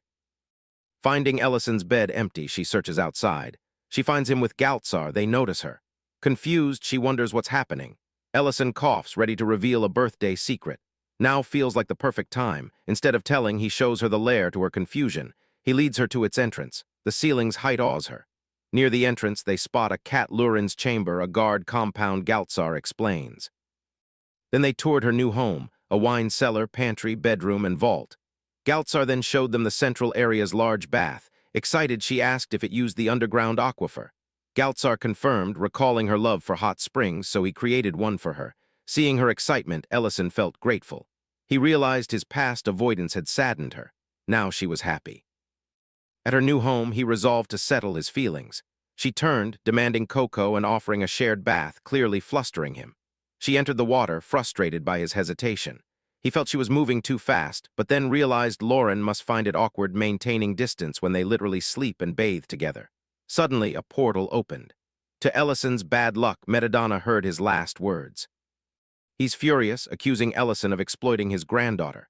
Ellison tries to explain it's not what he thinks, but Metadonna doesn't believe him. Later, while Metadonna tore Lurin's lair, Ellison notices the water, realizing she's bathed and left. Metadonna reluctantly admits the lair is decent by his standards. He didn't expect humans to provide such a lair. Ellison hopes his words mean he's passed the test. Metadonna subtly asks if Ellison will accept it if he fails him. He asks for a conversation. Both step into the water. Ellison is flushed and nervous. Metadonna's aura completely overwhelms him, unlike Lauren's presence. Nervously, he asks Metadonna to begin. Metadonna starts with a story from before his birth, a dragon lord named Balakar, born after absorbing 3 ancient maples. From the start, he was the worst, seeing all non-dragons as inferior. Even with such dragons existing, Balakar, powerful and vengeful, purged all non-dragon beings. When only dragons remained, he realized his mistake. Without others to rule, dragons preyed on each other.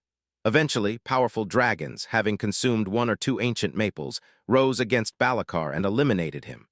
After the war, dragons remembered the horrors, vowing never to let any dragon consume 3 ancient maples again. Thus, a law forbade ancient maples. He then recalled Lurin's mother and an incident 300 years ago. Lurin, a child, played with him in a peaceful sanctuary. That peace shattered when, as his mother scolded him for spoiling Lurin, a violent tremor struck. Lurin's mother, in dragon form, crashed into the tower, hoping to evade pursuit. Inside, she revealed the ancient Mabel. She asked them to hide it quickly. Saren and Medidana tensed, realizing Baron brought an ancient Mabel. Saren demanded to know how she got it. She casually confessed she'd smuggled it out. Her father was furious, but her mother calmed him. Saren insisted Baron explain everything. Baron deadpanned, "It's not complete yet, but soon the Lord will be born." She explained, seeing people with all 3 ancient Mabels. She didn't understand the situation. She immediately stole a Mabel, eyeing all 3, boasting no one could catch her. Saren, however, stressed the gravity. An ancient Mabel's energy couldn't be concealed. Soon, she'd follow tradition. Her father protested, but Baron accepted. She understood her fate after stealing the Mabel, accepting the protocol with one condition. Meanwhile, Lurin raged at her grandfather for keeping her from her mother. At that moment, she saw her mother surrounded by dragons. Medidana demanded she confess her sin, creating an ancient Mabel. She acknowledged it. His verdict, imprisonment in a secluded place. She accepted her fate. Lurin watched, terrified, as this unfolded. Medidana ordered his daughter locked up, stating he'd personally send her once ready. Now Ellison, hearing this, protests Baron committed no crime. Medidana assumed Ellison knew the truth. Ellison denied it, only knowing Baron created ancient Mabel. Medidana clarified it was to safeguard ancient Mabel, built with layers of highest-tier magic, protecting it from intrusion. Ellison called it a prison. Medidana admitted this, expressing regret. He recalled his decision affecting Lurin's life. People whispered. Some pitied her, others called her a criminal's daughter. Entering Lurin's room, he found her crying. She begged for her mother's return. He consoled her, promising she'd bring her back one day. He sent her to gather herbs. Lurin found the place horrifying, suspecting a cruel joke. She decided to gather poisonous herbs instead. Suddenly, she sensed something, understanding her grandfather's words. Entering a cave behind a waterfall, she finally found her mother. Lurin wept upon seeing her. Baron urged Lurin to return, but she stubbornly refused. Baron's home was a lair hidden by visual magic. Lurin then regularly visited her mother. Baron didn't want her there, but Lurin argued her grandfather wouldn't know. Baron revealed Medidana led her there, which Lurin also realized. Medidana confessed that due to Lurin's rebellious nature, her disappearances went unnoticed. However, unlike other dragons, she grew up with her mother, foregoing magic studies and world exploration. He worried about her isolation, but her happiness mattered. Lurin resolved to live permanently with her mother as an adult, ending secret sacred land visits. She then noticed the passage shortening with each trip. On her next visit, she found her mother staring darkly at Mabel. Lurin moved closer. Horrified, her mother realized the cult hadn't abandoned its goal. She doubted they'd truly given up on creating a dragon lord. Meanwhile, red dragons gathered before their lord, Sardalone. He declared he would restore the world, and with that, the era of war began. Medidana continued his story. He and his mother observed. They'd expected someone consumed 2 ancient maples, but no war had been declared. Medidana guessed they awaited the 3rd ancient Mabel. Saren realized their goal, a complete lord. Then her ears rang again. This time, a red dragon messenger bird arrived. Medidana's eyes widened, reading of Dragon Lord revelations. He later met the red dragon elder Daddons. Years prior, Medidana doubted red dragons created the Dragon Lord. He had wanted Daddons to investigate. Daddons recalled Medidana's accusations, once dismissed as baseless, now admitting error. Every red dragon was commanded to annihilate the Ruburn Empire. Medidana's face turned ashen. Daddons requested him to stop them, then flew away. The War of Dragons against the Ruburn Empire began. The Imperial Palace was first targeted, its territories destroyed by the Red Dragon Lord. Red dragons were disadvantaged, as black dragons also fought them. Medidana was relieved his daughter and granddaughter were safe. With dragon forces evenly matched, no one could focus on anything else. Meanwhile, Lurin informed her mother about the Lord's rise, explaining Medidana wanted her to stay. Baron, however, had other plans. Activating her magic, Baron began teaching Lurin to protect herself and fight. Throughout the war, Lurin learned basic dragon combat. She trained for 13 years. Metadonna asked Ellison if he knew. Post-training, Lurin mastered basic magic combat. Flying would come later. Baron wished to teach more, but her time was short. She hugged Lurin, apologizing, then pierced her stomach, placing the ancient Mabel within. Baron soon woke her. Lurin was confused, stomach fine, clothes intact. She thought it a dream. Baron asked if she felt mana overflowing. Lurin confirmed a surge of power. Baron revealed Lurin consumed an ancient Mabel, then tasked her to aid her grandfather in the Holy Ground War. Lurin noted absorbing Mabel was forbidden. Baron made it a secret mission, thrilling Lurin, who didn't grasp her plight. Baron hugged her, grateful for joy during imprisonment, then released her. It was their last encounter. Lurin's next visit found her mother gone. Metadonna reminds Ellison of Baron's dreadful death, a sight he witnessed with Lurin. Ellison knows the rest of the story. After the Lord's defeat, Lurin couldn't return to the Holy Ground. Ellison knew Lurin was expelled, but sought the reason for her banishment. Metadonna then reveals Baron's condition before accepting her punishment. Lurin was not to be treated as a criminal, but with respect as a fellow Black Dragon clan member.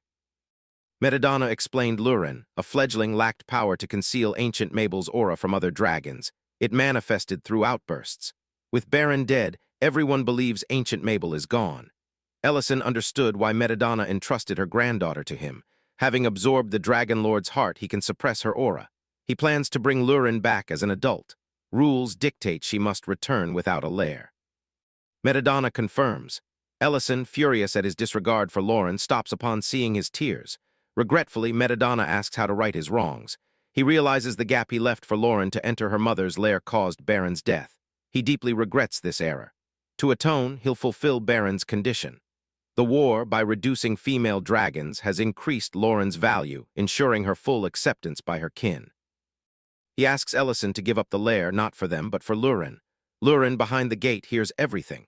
Ellison darkly asks if Metadonna wants him to abandon Lurin. Metadonna delivers a reality check. No matter his strength as a human, he cannot walk with Lurin, a dragon, for long.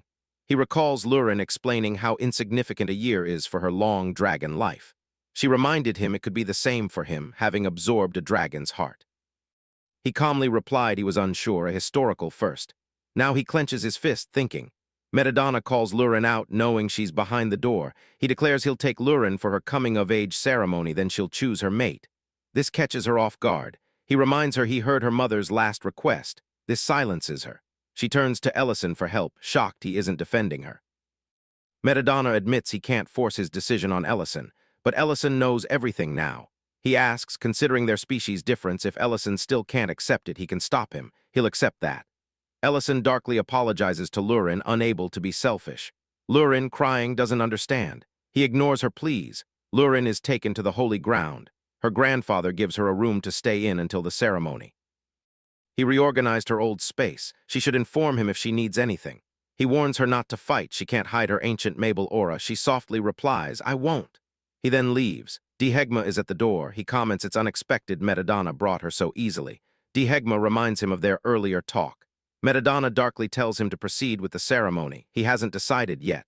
Dihegma replies everything is going smoothly. Meanwhile, at the restaurant, Creston is excited to eat. His wife scolds him. But then he spills his food due to its terrible taste. Serena's food is also bad. Alina claims it's edible, forcing herself to eat. Serena tells her not to. Serena demands to see Ellison. Ellison appears completely broken, worrying them. Lint reveals Ellison's strange behavior, replacing all seasonings with sugar, then dumping them. Serena notices Lurin's absence, suspecting it's about her.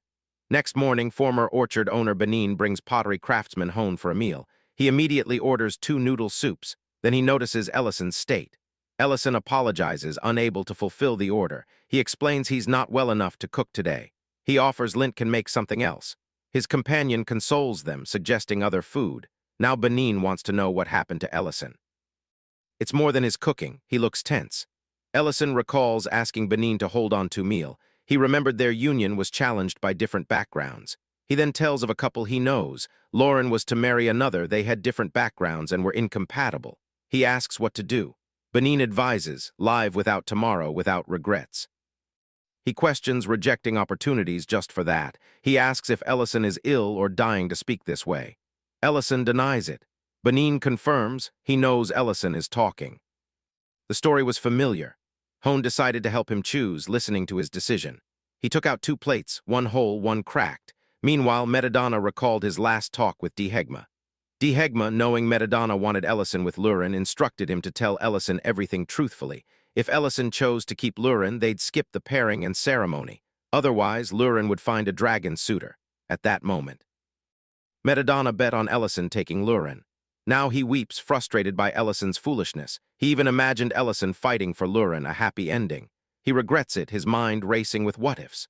He recalls Baron's words to Lurin. Her wish came true in the worst way. The ceremony day begins, guests arrive. Lurin appears, then commotion erupts at the gate. A guest is causing a scene. The gatekeeper calls him Lord Luhard. This lord kicks the gate, forcing entry. Lurin immediately catches his eye. He remarks he feared she might be ugly. Then haughtily he introduces himself as Lord Luhard, her destined mate. Meanwhile, Metadonna reviews Lurin's suitors. He's shocked by Dehegma's suggestion. Luhard is most suitable. Dehegma explains the war has dwindled the male dragon population. This leaves 2 options, weak dragons unable to withstand the war, and the stronger survivors. Luhard, a war hero, is the obvious choice for his granddaughter. Metadonna worries about his temperament, knowing he fights with no regard for life. Luhard, relieved by her beauty, looks at our girl. He dismisses the servants, then steps forward, boasting of his honor and women. Now he'll claim her too, though Lauren's mother's tarnished name is his only concern. When he touches her, she seizes his wrist, declaring only one person can touch her. Luhard is stunned by her power, not expecting such bloodlust from someone so young. Yet his thoughts darken with the idea of taming her. Saren interrupts, reprimanding her for emitting bloodlust in the sanctuary, ordering her back to her chamber. There, she's scolded for using her bloodlust, which could unleash the ancient Mabel's aura. Good that Luhard is too dense to notice. Lurin's soft apology for her recklessness softens her grandmother, who praises Lurin's beauty in new clothes, wishing her mother could see it. Lurin, however, asks why her mother is still a criminal. The war is over. She didn't create the ancient Mabel. Saren explains their basic principle. If not punished, others will claim discovery or theft after creating their own ancient Mabel. Lurin protests, but Saren states their law. Anyone creating the ancient Mabel is imprisoned in a special lair. Those absorbing it are eliminated. Lurin's face turns ashen. Saren adds that Lurin is the sole exception due to her mother's sacrifice, speculating her mother set this condition when the law was formed. She leaves, telling Lurin to complete her coming-of-age ceremony.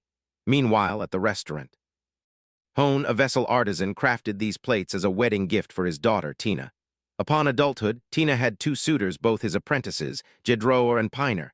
Piner, her close childhood friend, was poor, an orphan with no wealth. Jedroa, however, was the eldest son of a grand Melksy workshop, of high social status, a perfect suitor. Hone faced a dilemma choosing between them. The vessel slipped and broke. He decided to test their craftsmanship, asking them to mend it. He thought it a casual request, but it helped him make his choice. He shows Jedroa's repair, which seems perfect, while Piner's has a large crack. He asks which is perfect. Ellison points to Jedroa's as Hone expected. He explains that while outwardly perfect, it's useless. The adhesive is toxic, making it unsafe for food. On the other hand, Piner's vessel seems flawed, yet sturdy and useful. It symbolizes his relationship with Tina. Approving their marriage, their happiness dissolves his worries. He concludes, love isn't about appearance. He then asks if Ellison still finds this plate useless. Ellison contemplates his situation with Lurin. He's human, she's a dragon. They're not only different species, his lifespan is far shorter than hers, leaving Lurin alone later. Her mother wishes her back with her kin. He cherishes their memories, knowing she must return someday, so he lets her go. He recalls her calling his restaurant theirs, now crying at the splendid vessel. He decides to pursue Lauren again. Creston punches him, urging him to chase Lauren. Miltine punches him, reminding him of her immense taboo love. Benin notes their shared predicament. He gets another punch from Alina. She hands him his robe, not wanting him to run the restaurant alone. Meanwhile, the girl's coming-of-age ceremony begins, led by Metadonna, addressing the audience in dragon form. Then Lurin enters. Her radiant beauty captivates the dragons, making them overlook Baron's crime. Luhard is also satisfied, knowing Nace isn't competing. Metadonna asks her to take her dragon form. She refuses. Her refusal sparks a quiet murmur. Assuming her human cohabitation is the cause, Metadonna grows furious, silencing them. He asks Luhard to be her mate for the ceremony. Luhard readily accepts. Metadonna explains she'll be an adult dragon by midnight, then remain in the sanctuary. She can leave if she creates a lair, bears offspring, or seeks independence. She must also bond with her mate by ritual's end. Lurin listens, eyes vacant. Her thoughts flash back to Ellison. Niece and Hobburn bullied her, taunting her for her mother's crime. After beating her, they left, mocking she'd never restore her honor. Ellison appeared, asking why she endured the beating when she could defeat them. Angrily, she told him to stay out. He calmly reminded her he had. Noticing she hadn't eaten, he offered food. While cooking, he asked why she didn't fight back. She shifted to human form, telling him it wasn't his business. He offered food, urging her to speak. Annoyed, she explained. Her mother passed the ancient Mabel to her, a crime in their world. Being immature, she couldn't hide its presence despite her grandfather's many barriers. She didn't fight back because other dragons would sense it. Ellison asked if he could beat them up for her. She laughed, thinking a human couldn't beat a dragon. Ellison was serious. She consoled him. The war was over, her grandfather would restore her mother's honor. Everything would be fine at the sanctuary. She cared less about the beating, more for her mother's restored reputation. Her grandparents discussed the war's aftermath and Red Dragon matters. Saren also worried for Lurin, wanting her own independent lair. Metadonna wanted to restore Baron's honor now the war was over, especially with ancient Mabel gone. Saren refused, insisting Baron remain a criminal. Metadonna protested. She silenced him, pointing out their two-rule exceptions. First, Metadonna left a gap in Baron's lair for Lurin. Second, Lurin herself possessed ancient Mabel. Lurin counted the days until her return to the sanctuary. Finally, that day came, and our boy expressed sadness at her leaving. She scolded him for disrespecting her, a dragon. He responded with mock respect. She eerily offered him a servant's job at the sanctuary, noting his decent cooking. He refused, having other plans. They bid farewell. Later, entering the sanctuary, Lauren was slapped. The woman blamed Lauren's mother for a war costing her son's life. Lauren couldn't believe her mother was still being blamed. She looked hopefully at her grandfather. Metadonna darkly banished her from the sanctuary. She couldn't believe that after all they'd endured, nothing had changed. For her, time never moved forward. With no choice, she returned to Ellison, who asked her reason. She explained her banishment. He was startled. Her mother's honor was to be restored. She darkly claimed she was useless to them, all their efforts futile. Ellison tried to empathize, saying he understood. She disliked his sympathy. She accused him of enjoying her suffering. He protested, but she wouldn't listen. Aggressively, she shifted to her dragon form, attacking him. She claimed he couldn't understand her daily pain, telling him to leave.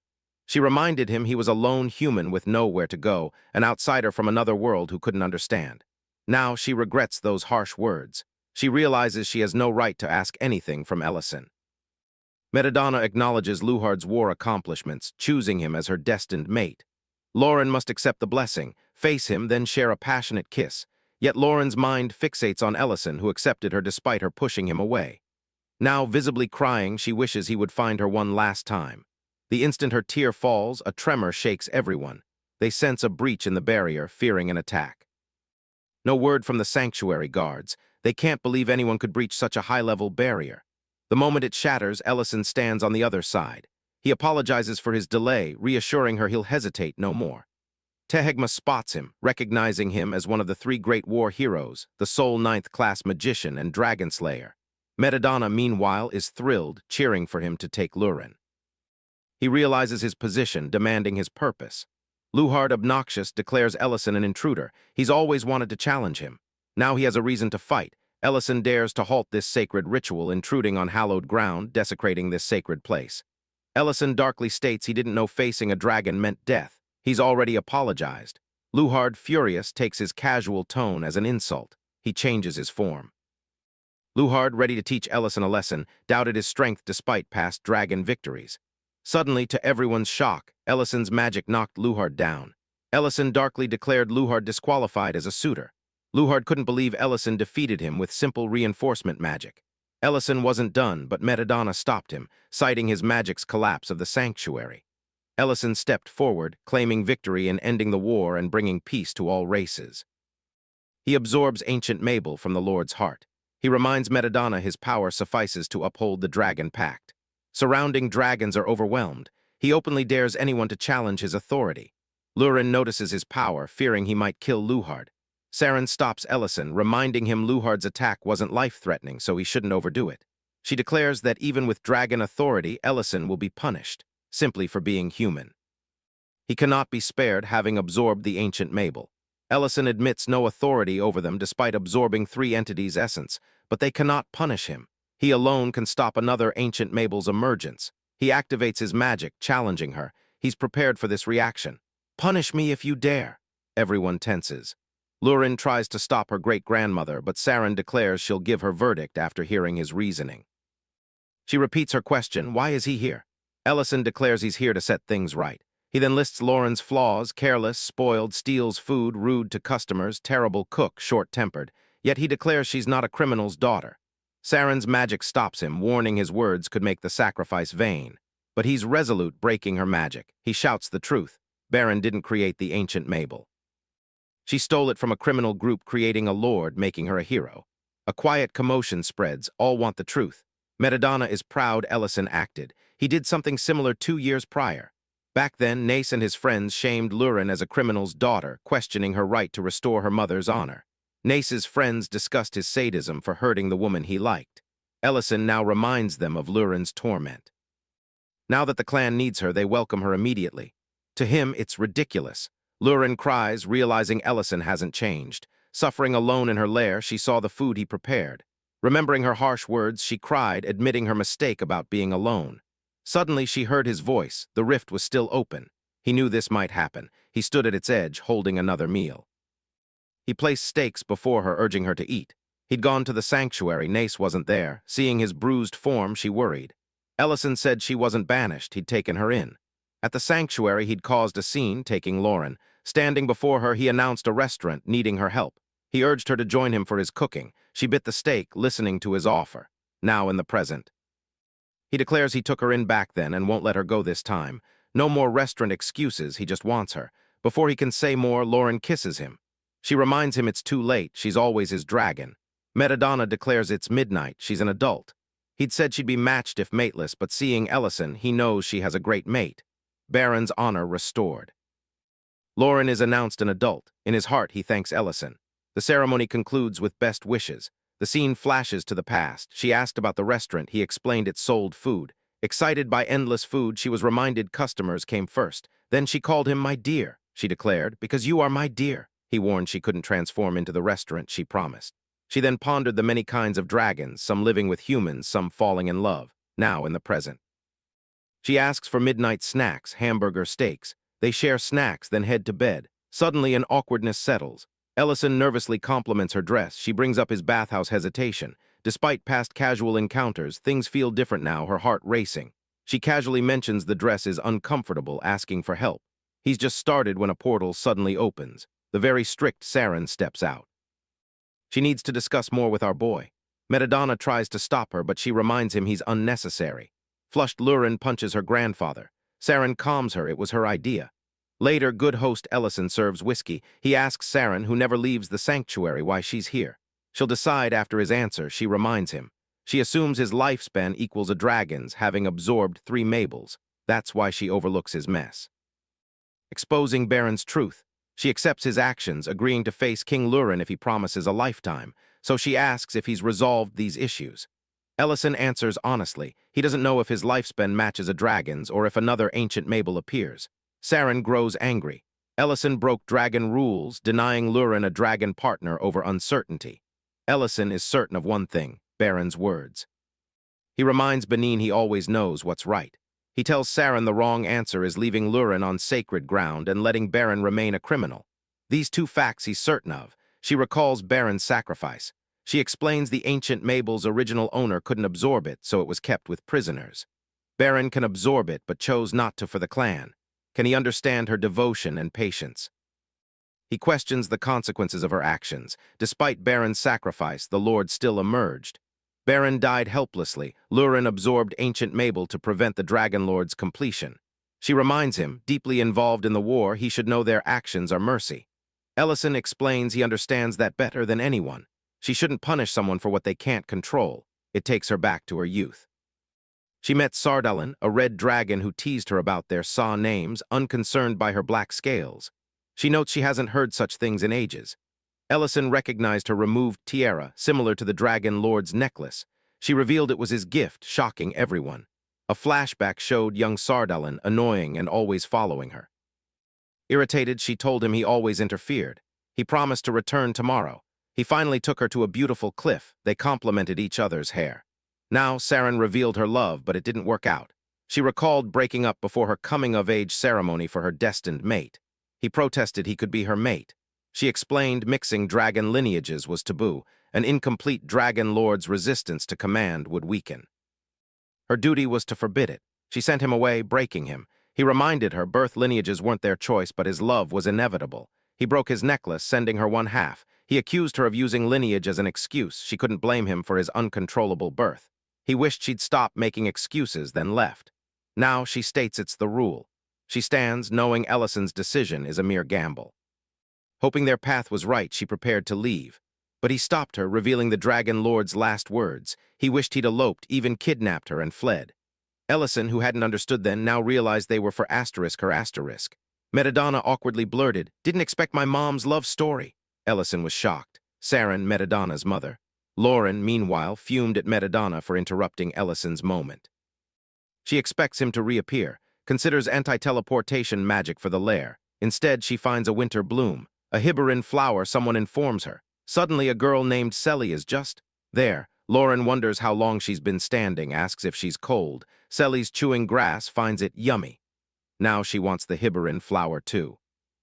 Lauren stops her, then examines the flower, preserving it for her room. Seeing her use magic, Selly wonders if she's a mage. Knowing the flower's name, Lauren heads back.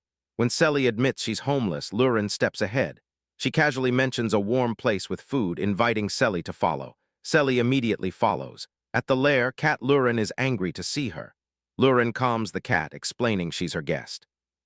She enters, relieved her relatives are gone. Ellison spots the flower. She names it, planning to grow it on the restaurant's second floor. He then notices Sally, who introduces herself as Lauren's little sister. Lauren angrily clarifies she's her mother's only child, bringing Sally as she had nowhere else. Ellison assures her he isn't judging, just happy to see her caring for others. Desperate for a reward, Lauren is reminded by a flushed Ellison of the child. Lauren is visibly annoyed. Ellison then tells her to let Selly stay, assigning Lauren to watch over her, a task she clearly resents. The next morning, Creston is glad Lauren's back, hoping Ellison will finally chill out. Serena, noticing Lauren's adulthood, teases her about bonding with someone else, further irritating Lauren. Alina intervenes, happy Ellison returned on time. Lauren realizes Alina also swayed Ellison, but Alina just shrugs it off. Then she asks what was said when they met. Remembering the kiss, Lauren shyly called it a secret. Alina sorrowfully congratulated her. Serena demanded food immediately. Lauren then spotted Sally causing trouble. She'd brought her so she wouldn't be lonely. Lauren reminded her not to interrupt work. Sally promised to stop, but soon started again. She broke a plate, then checked the beer. Mischief continued, testing Lauren's patience. She was ready to explode. She realizes the trouble she caused Ellison.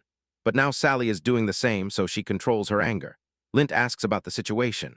Ellison delightedly informs him someone is getting karma. Later, while Lauren cleans, Ellison brings pancakes as her reward. She can share them with Sally. Realizing her past mischief, she acknowledges everything. Ellison is glad Sally made her realize it on her first day. After a while, both girls share pancakes, delighted to have this great meal. Sally envies her not just for the great meal, but her popularity. Lauren is surprised Sally thinks she's popular. Sally assumes she is, as everyone talks to her. Lauren expresses disinterest. Asked why, she explains the one person she wanted already found her. Sally wonders if someone will find her too. Lauren asks if she's lost someone. Sally then sings.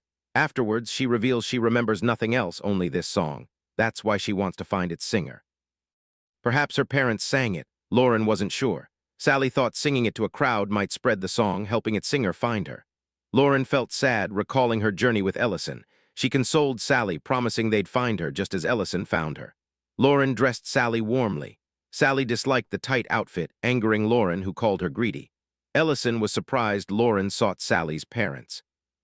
Lauren stresses its necessity. Sally can't stay forever. She explains the song.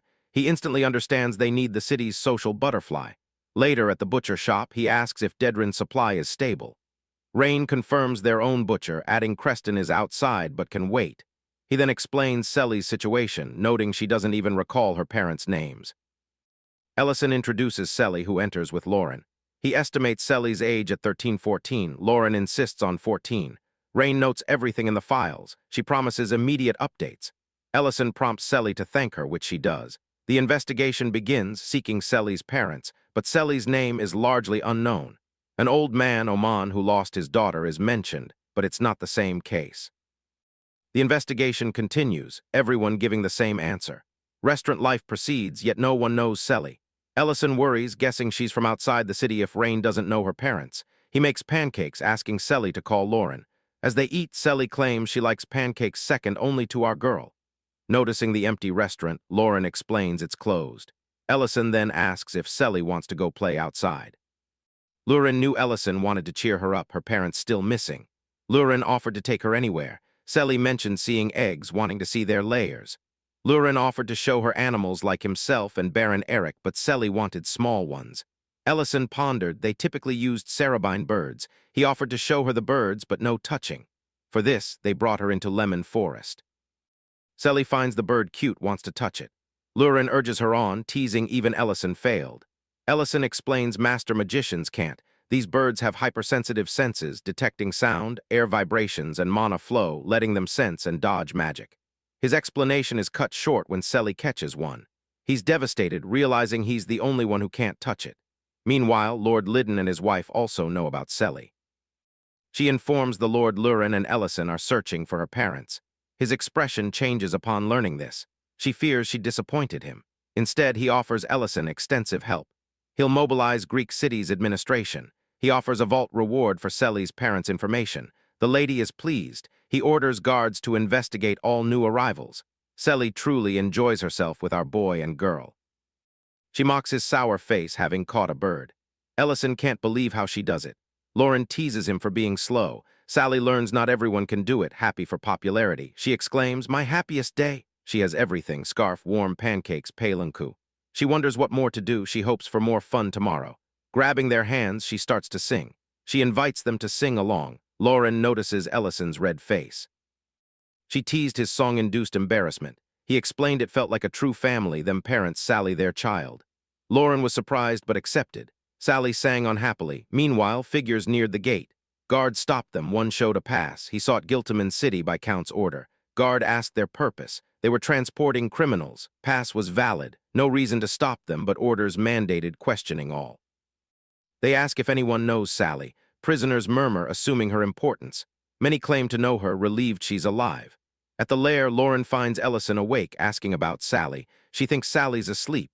He takes the chance to tell Lauren they might never find Sally's parents, leaving her in shock. At the gate, the warden tells the guard, no word on Sally. The prisoners try to speak, but a group magician silences them. The magician subtly threatens the guard. Stopping them means conflict with the guilty moaned lord. So ignore the criminal's words. The guard understands, recognizing the mage as a fifth-class magician. With no choice, they let them pass. Meanwhile, inside the lair, Ellison receives messages from Race and Lord Liddon. No one knows anything about Selly. He can't believe it. He speculates she found Selly near a village, abandoned by parents too poor to feed her. Lurin dislikes this, though he admits Selly was likely abandoned. He then raises a critical point. If Selly's parents aren't found, they must decide her residence, keep her, or an orphanage. She ponders this, their lair built for them. Before she could decide, a sound came from the kitchen. Lauren angrily enters the kitchen, finding intruders. Selly is inside. Seeing the batter, they realize she's making pancakes. Selly explains she always eats his, so she wants to cook for them. Ellison understands why she watched him earlier. Lauren asks about the eggs. Selly confesses they were from Palanku. Lauren immediately decides, telling Selly to follow her. Ellison, watching both girls, didn't expect Lauren's reaction. The warden beats forest prisoners begging for mercy. He warns he'll rip out their tongues if they speak. The mage warns not to kill the kids beaten too hard. The warden carelessly declares they'll readjust later. With shattered teeth, they sing Selly's song. Meanwhile, Selly worries she's offended Ellison and Lauren. Lauren cuts her apology short, informing her no one came looking. Her parents might not be from Greek City. She's disappointed but expected it. Lauren then happily calls her downstairs to help serve food. Lauren sees herself in Sally. Sally hesitates, recalling Lauren's rule about customers. Lauren explains they weren't sure she'd stay. Now understanding her heart and cooking efforts, Lauren decides Sally will live with them. It's better she learns cooking. She hugs Sally, determined to never let her feel lonely. Sally gets emotional, hearing she can stay forever. She's finally been found. Ellison, watching the girls, feels relieved. Lauren tells Sally she'll introduce her to the ranch workers tomorrow. Sally hopes to learn cooking, but Lauren reminds her Ellison will teach her. Suddenly, Sally stops. Asked why, she reveals seeing the path earlier, remembering she was to meet someone there. Lauren asks if she was promised to meet someone. Sully, horrified, warns Lauren off that path. Lauren later tells Ellison. Sully remembered something on the road outside their territory. He asks about Sully. She's resting upstairs. Lauren is confused by Sully's sudden memory. Sully must have been terrified. She tells her boyfriend to watch Sully while she investigates the path. At that moment, Sully wakes up, remembering everything. On the path, Lauren's mind races. Is Sully important? She calls out, recalling Sully's warning. She spots prisoner transporters, noting the inhumane treatment. Passing, she's petrified to hear prisoners singing Sully's song. She grips the carriage, stopping it by force, demanding answers. Sully remembers her parents weren't searching. Only sisters Melby and Melly were. Lauren asks the terrified prisoners about the song. Instead of answering, they look to their keeper. Lauren immediately grasps their terror of those before them. She assures the prisoners of their safety. A prisoner attempts to speak. The mage cuts them off with a death threat. The mage steps out, remarking on Lauren's intrigue in this backwater. She is Melikarsh, a fifth-class mage. Melikarsh warns Lauren she picked the wrong carriage. Lauren replies she won't interfere. She instructs the prisoners to nod if unable to speak. "Do you know Sully?" she asks. She gets a nod, then asks again about Sully, receiving another affirmative. Angrily, she shatters the prison bars. The wardens are shocked. Lauren claims she'll take the children. The mage orders Nolan to destroy the carriage. Nolan immediately grasps her intent, dispose of the prisoners. She activates her fifth-class fire magic Amber Blast on the carriage. She's irritated. Everyone keeps asking about Sully. First the checkpoint, now Lauren. Is she some lord's daughter? Shocked, she hears Lauren's voice through the fire. Lauren warns, not death, but caution. With magic, she rips the mage's arms, who cries out. Lauren turns to treat the prisoners. As people wonder her identity, Lauren opens a portal, introducing herself as Sully's elder sister. Later, at Alina's clinic, Alina fears ambush. Back at the lair, she finds Sully and Ellison asking about Sully's well-being. Sully assures her she's fine. Our girl boasts she's finally found someone who knows the song. When Sully asks if their names are Mel B and Melly, Lauren is taken aback. She realizes Sully's memory is back. Sully happily hugs her, revealing they are her siblings. Ellison asks how she found them. She explains Mel B is injured, so she left them with Alina. He's not in danger. Sully is happy they're safe. Lauren tells her to rest. They'll meet tomorrow. They went to bed, Sally between Ellison and Lauren. They slept. Sally stayed awake. Relieved her siblings were alive, she was overjoyed. Memories with Lauren and Ellison flooded her. Hugging them, she knew this was her happiest time. Happy tears fell as she embraced them. Then flower petals scattered. Next morning, Ellison woke to Sally missing. He woke Lauren, asking where Sally went. They heard nothing. Ellison guessed she went to Alina's clinic to see her siblings. She doesn't know the way. Lauren learned something strange, directs him to Alina's clinic. Alina notices them, having just finished treating patients. The siblings note Lauren, calling her their savior. Ellison is taken aback. Siblings thank Lauren for saving them, ask for Sully. Outside, Lauren asks Ellison to watch the siblings. Ignoring his query, she goes to Rain, asking if Sully is there. Rain denies meeting Sully or being there. Lauren turns ashen, terrified, recalling Sully was with them when they asked Rain about her parents. Rain insists only Lauren and Ellison were present. Sully's siblings at the clinic reveal she called both her sisters, though only Melly is her sister. She doesn't recall ages clearly. Ellison is taken aback when he learns Sully is their age. He asks their ages. Melly replies she is 17. Melby is 18. Sally, however, is maybe 13 or 14. This is all too confusing for Ellison. Alina worries he's seen a ghost. Ellison worries about the 5-year time discrepancy. Ellison now investigates with Alina and Serena. Both confess they neither saw nor heard Sally. When Lauren went upstairs to scold Sally, Serena thought she was just throwing a tantrum alone. Now, thinking about it, Ellison realizes Rain never addressed her directly. Only Lauren and he speak with Sully. He recalls Lauren, the cat, threatening Sully at the lair and showing him the Hibarin flower. He then saw Sully. Lauren claimed she'd grow it on the restaurant's 2nd floor. Realizing something, he opens a portal to confirm. Alina follows. Ellison realizes Sully and the flower are connected. He only saw her after Lauren showed him the flower. On the 2nd floor, he finds Lauren with a wilted flower, despite her proper watering. They both grasp that everything Sully used reverts to its original state, from broken plates to tilted pillows. As everyone follows Ellison in, Lauren concludes Selly was never there. Elena then recognizes the Hibarin flower. Ellison questions the flower. Serena scolds Lauren for bringing an unknown, rare bloom. Elena reveals its Laplacia, the underworld's undying flower. It carries a soul's ascension, wish, and reincarnation, withering as the soul delivers its message to the living. Ellison and Lauren's faces turn ashen. Selly's siblings worry, asking about her. Lauren seeks their help to find Selly, asking where they met. Mel B explained their slavery. They met Selly in the sorting room, singing the same song. Selly dreamed of singing outside. Mel B wanted music but was offered dance, seeing no freedom, only sale.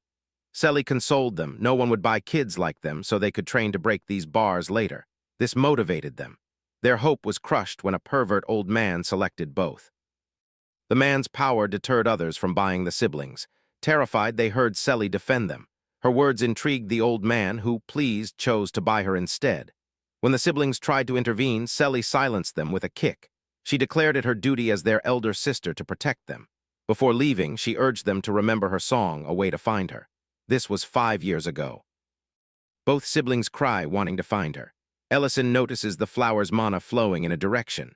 Lauren recalls her promise to Selly. She asks the siblings to follow. They agree. Outside, they follow the mana flow. Lauren wonders why Selly left without a word. She recalls the flower delivers voices of the dead. Determined to find her, Lauren opens a teleportation portal. Soon, exhaustion overwhelms her. She collapses. Ellison understands, taking over. Selly's siblings search for her, recalling her past, even eating grass. They reach the mana-flowing tower, opening a portal nearby. They open the door, hoping to find Selly, but what they see petrifies them. They hear her song, yet find her dead body. 5 years later, only a skeleton remains. Both siblings weep over her bones. Nolan and the Mage arrive, seeking a first aid kit for her wounds. Nolan prepares to alert the Count. The slaves have fled. They are terrified by our boy and girl's grim faces. Sully's siblings are equally enraged. Lauren realizes her calculations were wrong. She'd given the Mage a chance. The Mage's magic is instantly shattered by Ellison. Lauren, ready with her own magic, attacks. She exclaims they lost their chance at mercy 5 years ago. They turn to Selly's skeleton. Melly regrets this meeting. Lauren breaks the chain from her throat, remembering no more tightness. Ellison sees mana flow from the flower into Selly. Her soul suddenly appears. She's happy to finally see her siblings. They hug her tightly. She playfully jokes they've grown taller than her. Selly tells them her Hibarin flower time is up, praising Melby's hard work. Melby adds she's practiced the instruments and memorized the song. They beg her not to go, to let them repay her sacrifice.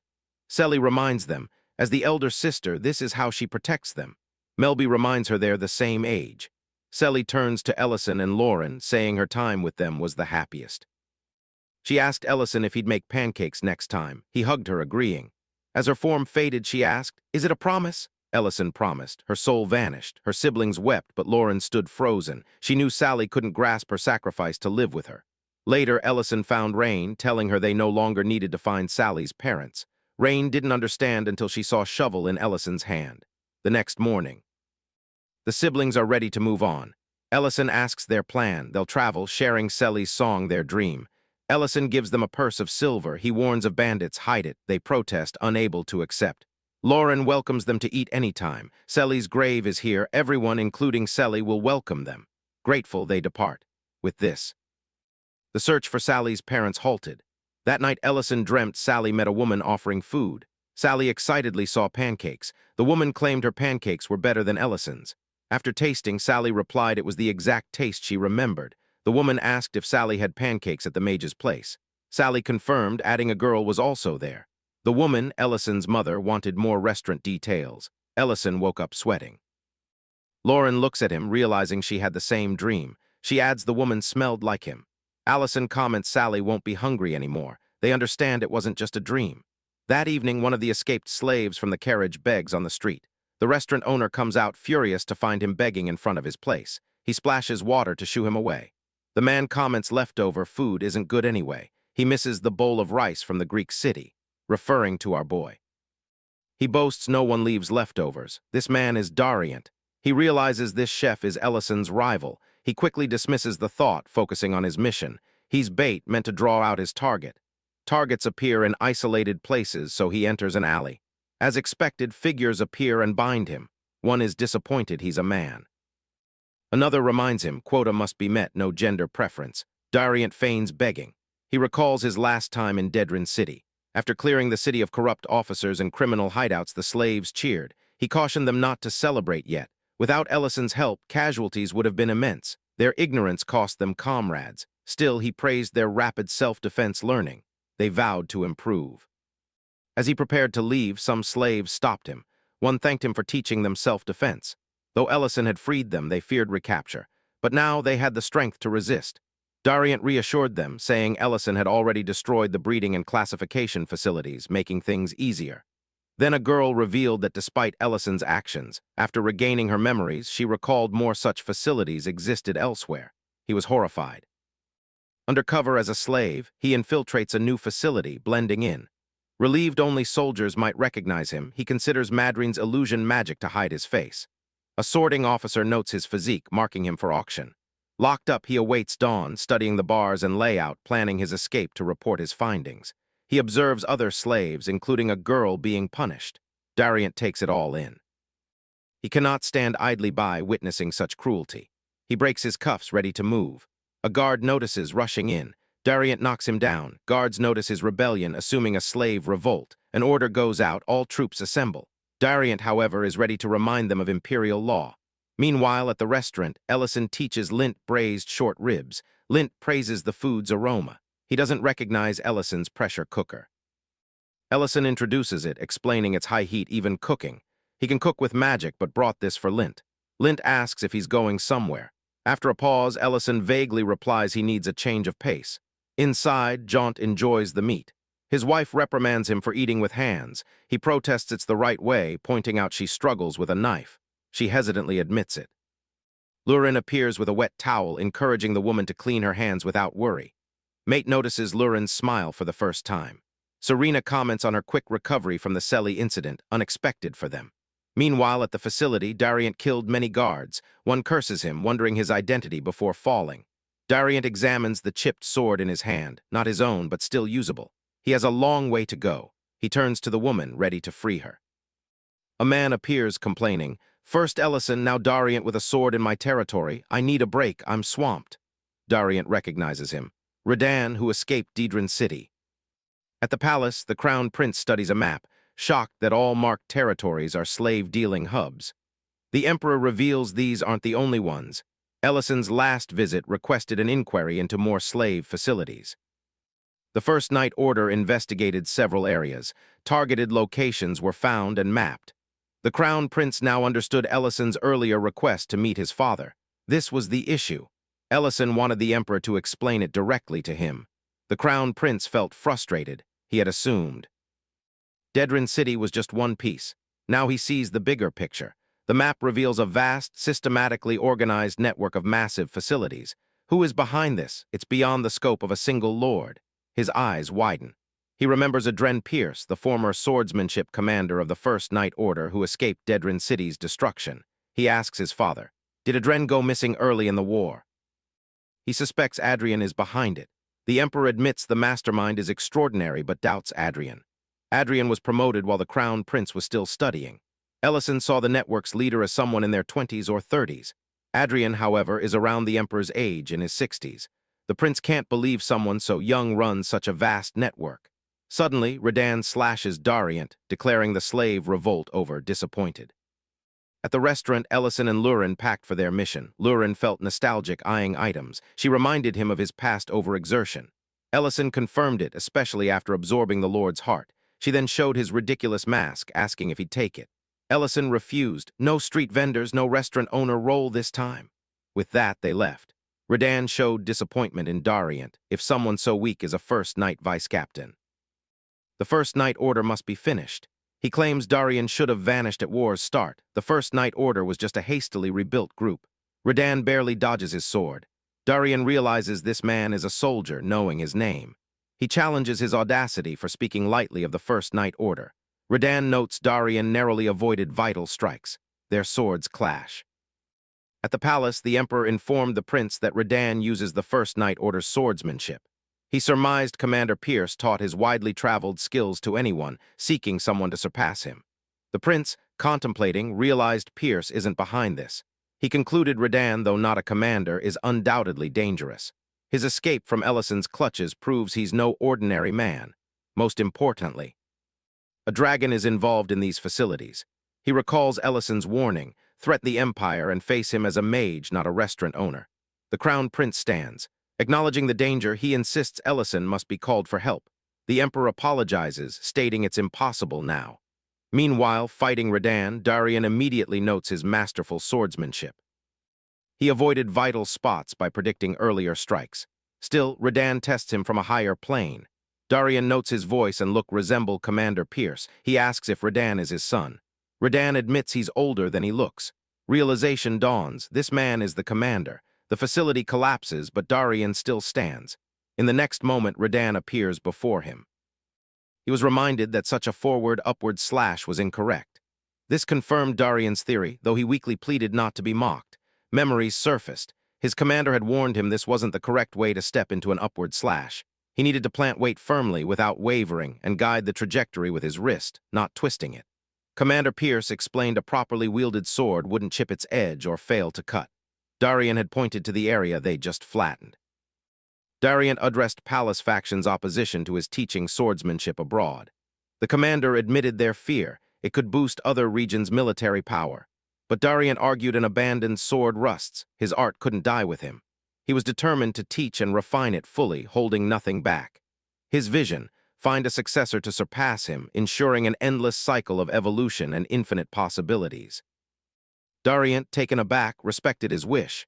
Pierce had welcomed Darient's superior swordsmanship, wanting him as a teacher he would gladly follow.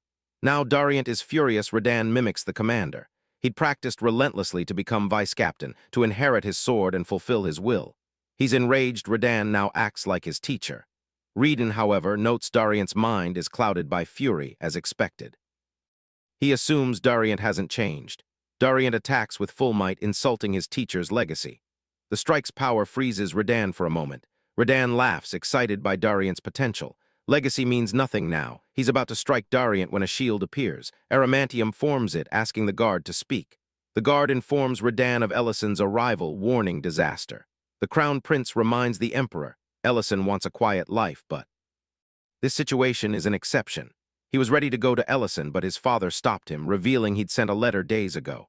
Ellison is already coming to their aid. At the facility, a guard informs Redan all their slave facilities are under attack. They are collapsing one by one in a chain reaction. The guards are terrified, unable to believe such a collapse is possible. Then they spot Ellison's insignia, shocked to recognize it as the war heroes. Ellison declares he won't be called a hero by scum like them. Ellison activates 8th class magic Inferno without warning. Soldiers abandon positions and flee as a massive inferno erupts. Light explodes outward, engulfing mountains, heat tears through the area. Ellison stands at the center. Finally, some air circulation. Villagers come once danger passes. They thank our boy for water and food. He directs them to a path where a soldier waits to ensure their safety. A woman realizes he's a true archmage, declaring his face unforgettable. Another admires his hero-like aura, understanding enemy fear. Some whisper his appearance too delicate, wondering if he's female. A child bluntly calls him ugly, promptly silenced by his sister. People notice his body scars, assuming war-related, while others note his surprisingly clean face. Our protagonist meets Lurin, who asks about his arrival. He confirms his part is done. Lurin agrees, then asks for the next location. Elsewhere, Iramantium heals Darient with magic. He checks if Darient can move. Darient thanks him. Shocked, Darient mentions hearing stories of Iramantium, the dragon who once held Count-ridden Grake. The enemies have fled, but the slaves remain. Iramantium explains he never planned to intervene. The fight escalated. He admitted nearly dying. Relieved soldiers released them after the report. Darient stated the situation wasn't resolved, wishing for another fight. Iramantium refused, explaining he'd be crushed. Darient challenged, asking if a dragon could say that about humans. Iramantium reacted strongly to human, visibly shaken. When Darient pressed, Iramantium dismissed it as a mistake. Darient worried for those left behind, wishing they'd fled. Iramantium casually revealed he'd saved everyone while Darient fought. Darient was stunned. Iramantium then led him to his new lair. Inside, he confirmed everyone's safety. Maids greeted him, welcoming him home, complaining of his lateness. Darient watched in disbelief. Eromantium explained they were all former slaves. Some were conditioned to obedience, others stayed, having nowhere else. Some rescued individuals learned medicine from him, settling elsewhere or returning home after regaining memories. He revealed relying on wind magic only when isolated. Loneliness twisted him, creating a desire to force affection. He muses that life's essence always eludes. Dariant remains confused, feeling kindness was a simpler choice. Slaves announce the meal is ready, offering Eromantium a bath. Dariant observes, sensing Eromantium's perverted desires still linger. Suddenly, the door slams open. A girl storms in, dropping a pouch, stunning Eromantium. She scolds everyone for the messy herb room, complaining it's a battlefield. Eromantium panics, drops to his knees, grabs the bag, and apologizes, explaining he'd planned to clean. She mocks his excuse, pressing her heel into his back, calling him dirty as he cries out in pain. She notices the girls, asking where Eromantium got new slaves. Dariant freezes, realizing the woman is Lady Madrine. She recognizes him, staring, panicked at being found thus. Meanwhile, Arjud and Lauren sit on a blanket while he prepares food. He reassures her it'll be ready soon, explaining meat's best when exhausted. She apologizes for not being hungry. Ellison senses trouble, reflecting on her past apathy. Lauren stands, explaining they must reach the next facility. Ellison grasps her guilt. Haunted by Selly, the child she failed, she vows no other kid will suffer. Tears well up. She insists there's no time to rest. Ellison takes her hand, sharing his past. 3 years into the war post-magic school, he was sent to the front lines. He moved constantly, clearing monsters without rest. Soldiers whispered, calling him a monster, saving lives through slaughter. Ellison eventually reached the 8th Infantry Regiment, 2nd Company. The commander praised his efforts, offered food and water, ordering rest till morning. He asked for the next mission, but the commander refused. Deaths dropped due to him, but the stress was overwhelming. The order stands even if temporary. Ellison was told to bathe and eat. Bathing and eating, his mind fixated on mounting casualties. The thought became unbearable. He stood, laughing bitterly. A cafeteria must be easy to open when people die elsewhere. His brief rest ended abruptly. A horn blared, emergency alert, all units assemble, full gear. A dragon arrived at the forward outpost, the announcement declared. This was his chance to confront the war's architects. He'd faced a dragon once. But back then, his skill and mindset were different. Now the dragon crushes soldiers, fire spreads, explosions shake the ground. He lands, cracking the earth, drawing the dragon's attention. This is his first true stand against a dragon, ready to fight it head-on. Dagos rages upon learning Ellison left alone. Subordinates explain his tent is empty. Someone saw him leave. Dagos can't grasp why no one stopped him, but the answer is clear to all. No one can truly stop Ellison. Dagos is struck. Ellison means a direct clash with the dragon. Fear and pride mix, weighing on him. The dragon roars, seeing Ellison as reckless, rushing to death. Ellison, focused on magic, turns insult into resolve. He commits to ending it, pouring all mana into his strongest spell. The release causes a massive explosion, shaking the area. In the present, Ellison tells Lauren he has always felt different. He naturally understands mana, instinctively reads formulas, and amplifies spells effortlessly. Post-academy, he accepted his abnormality, confident he could defeat even a dragon. The dragon admitted Ellison pierced its barrier and injured it, a feat far beyond average. Then Ellison realized why the dragon reinforced its titles: living disaster, incarnation of death. It answered with a breath attack aimed straight at him. Our boy instinctively considers blocking, but the attack is too fast. Before impact, someone grabs him, pulling him away. Bidon explains, no one blocks dragon's breath, not even dragons. Survival means dodging. This is Ellison's first meeting with Darren and Bidon, his future comrades. Darren is surprised by Ellison's rank. Bidon credits his courage for even trying to block it. They declare, today is not the day Ellison dies. Ellison struggles to comprehend their sudden appearance mid-operation. Darren moves forward without hesitation. Ellison warns of danger, but Bidon calmly fires a mana arrow, striking the dragon. The dragon reacts. Darren follows with a powerful charge. Ellison watches in shock as a man faces a dragon head-on. Bidon notices Ellison's tension, pointing out the pattern.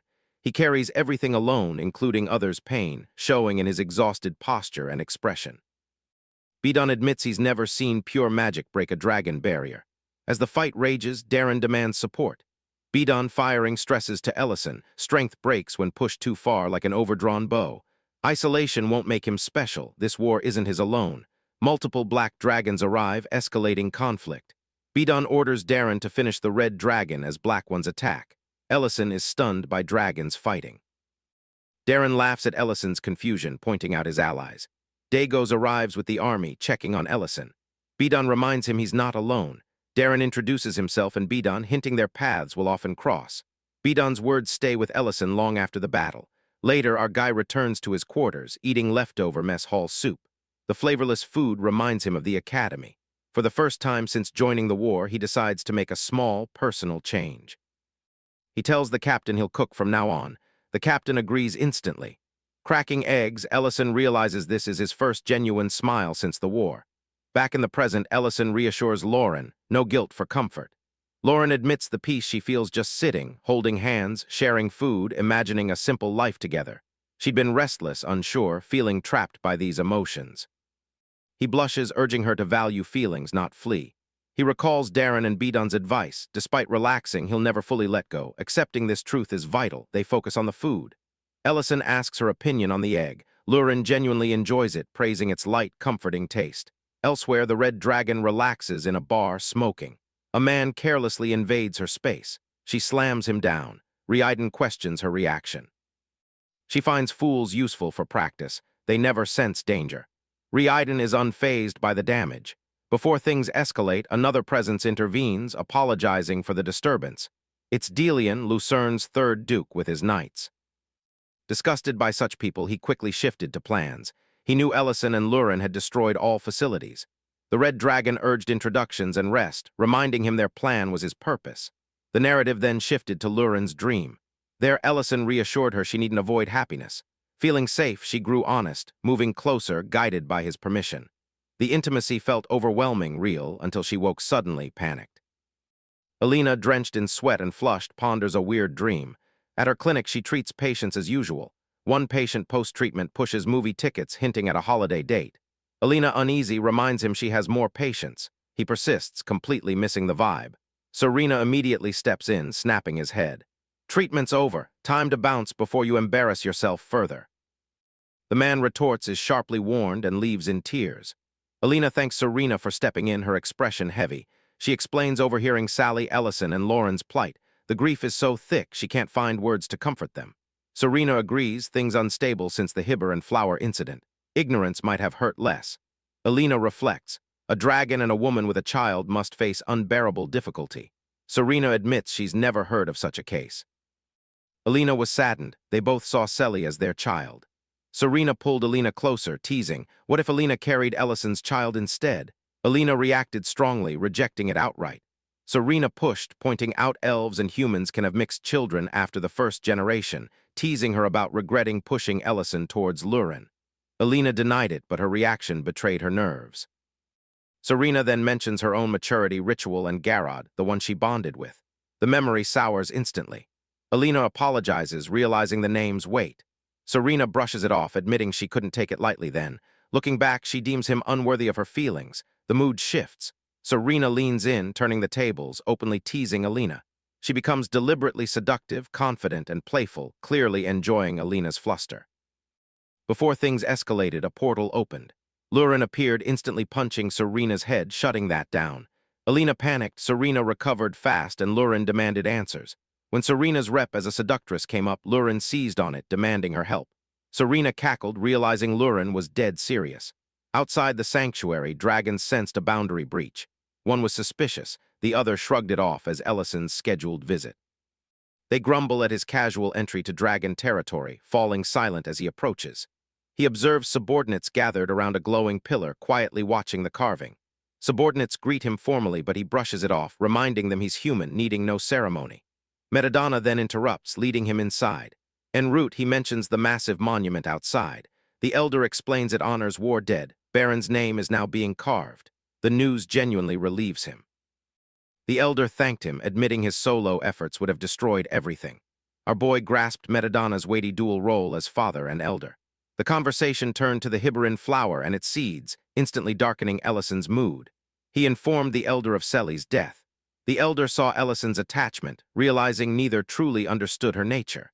He explained the Hibberin flower absorbs a soul near a dead heart, then wanders to take root. A heart is needed to remain in this world. Our protagonist calmly states he has no regrets. He trusts Selly is safe.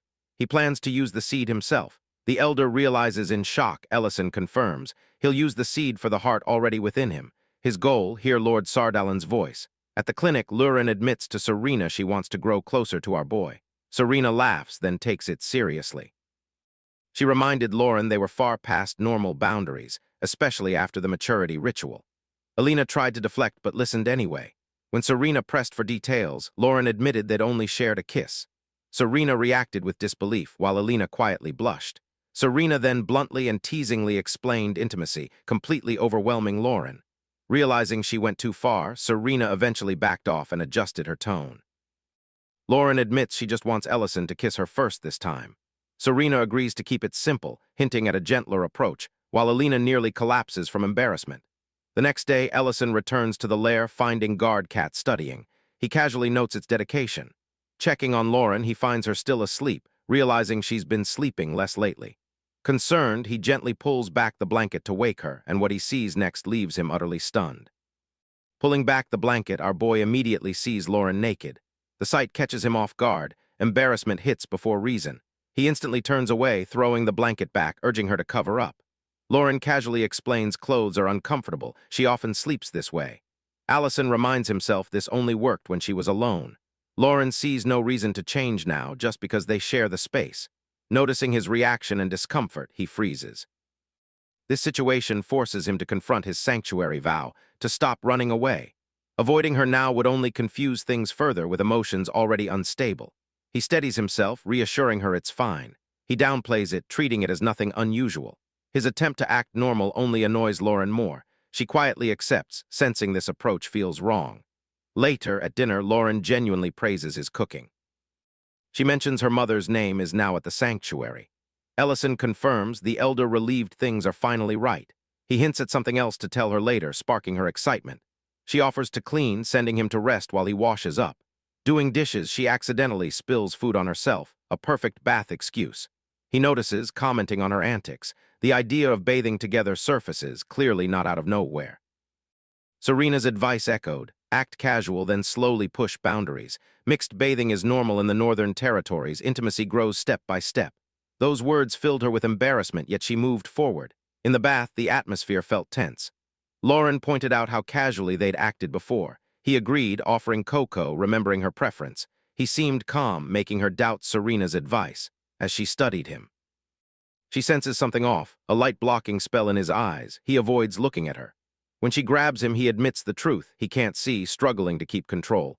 The spell drops, his vision returns, panic spikes, and he loses balance, splashing water. Ellison finally admits he's not fine. Her actions, though matching the past, he can't accept them. They make him misunderstand everything, and he promised himself honesty. Lauren, hand on his shoulder, explains, actions may look the same, but feelings have changed. This time, every action aims directly at him. She admits she's seducing him, though saying it deeply embarrasses her. He understands, no misunderstanding here. She reassures him she wants whatever his heart desires. His response shocks her. Water spills as he moves without hesitation. From the teleportation portal, Serena watches, complaining stopping halfway makes no sense. She pushes him further. Alina rushes in, trying to stop it, insisting it's unwatchable. Serena dismisses her, claiming she only watches because Lauren asked. Alina accuses her of enjoying the show. Serena shrugs. As Ellison and Lauren kiss, Serena comments, for such dense people, this progress matters. Far away in a darker place, subordinates report to the Duke of hundreds fleeing the chained slave facility. Only 37 remain fit for the Duke's summons. A fire burns, an ominous instrument near. He approaches a chained administrator. Fear is unnecessary. His role isn't pain. Specialists handle that. Everyone has a role. Order depends on its fulfillment. Abandoning that role crosses a line. The administrator apologizes. He doesn't accept it. Rule enforcers cannot abandon their duties without consequence. Agony erupts as the instrument presses to his chest.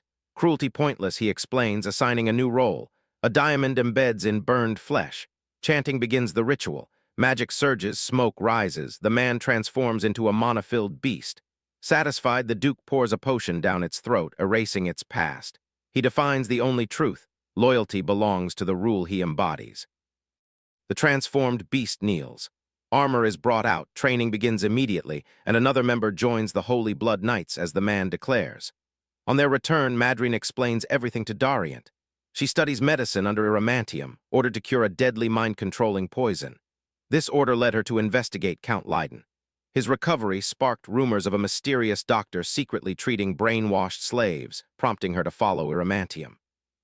Not suspicion, but a magic debt traps her as a maid, in clothes she never chose. Frustration breaks her, admitting it through tears. Dariant listens, but states he can't erase report details. Madryn insists they stay hidden, especially from the Crown Prince. Dariant agrees to handle it carefully. Arriving, soldiers loudly salute the deputy commander, returning from a mission to protect humanity. Dariant immediately shut that down, reminding them the mission remains covert. Rumors only create danger. He confirmed rescued victims receive proper guidance and support. Battalion and company commanders reported ongoing investigations into victims' hometowns, with assistance already in place. Riera mentioned hearing he faced serious danger, naming their enemy, Redan.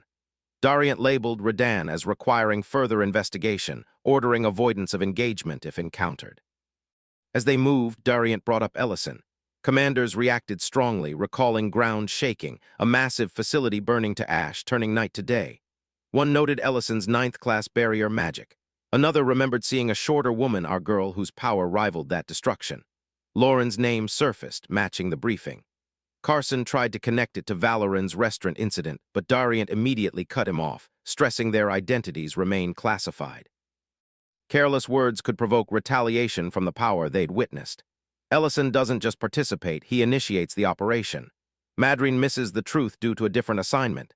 Darien shifts focus to Madryn, her past regret shaped her now. Her change surprises him. She studies healing, enduring humiliation without complaint.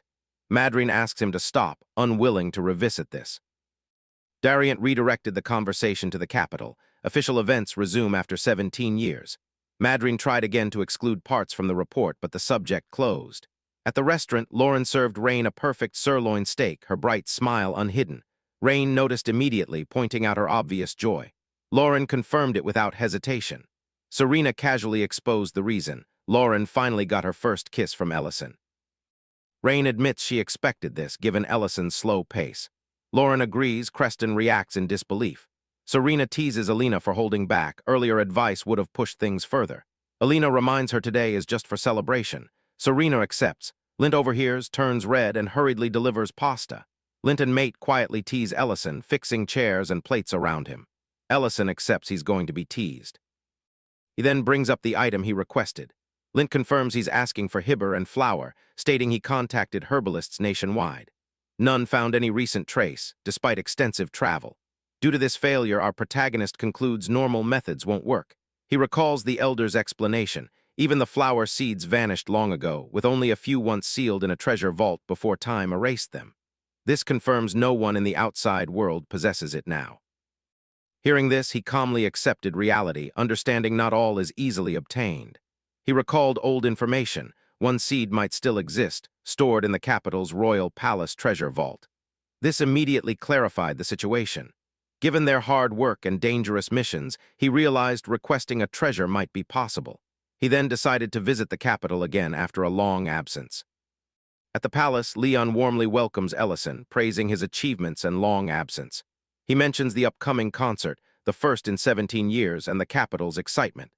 Ellison remains modest, reminding him he's just an ordinary guy.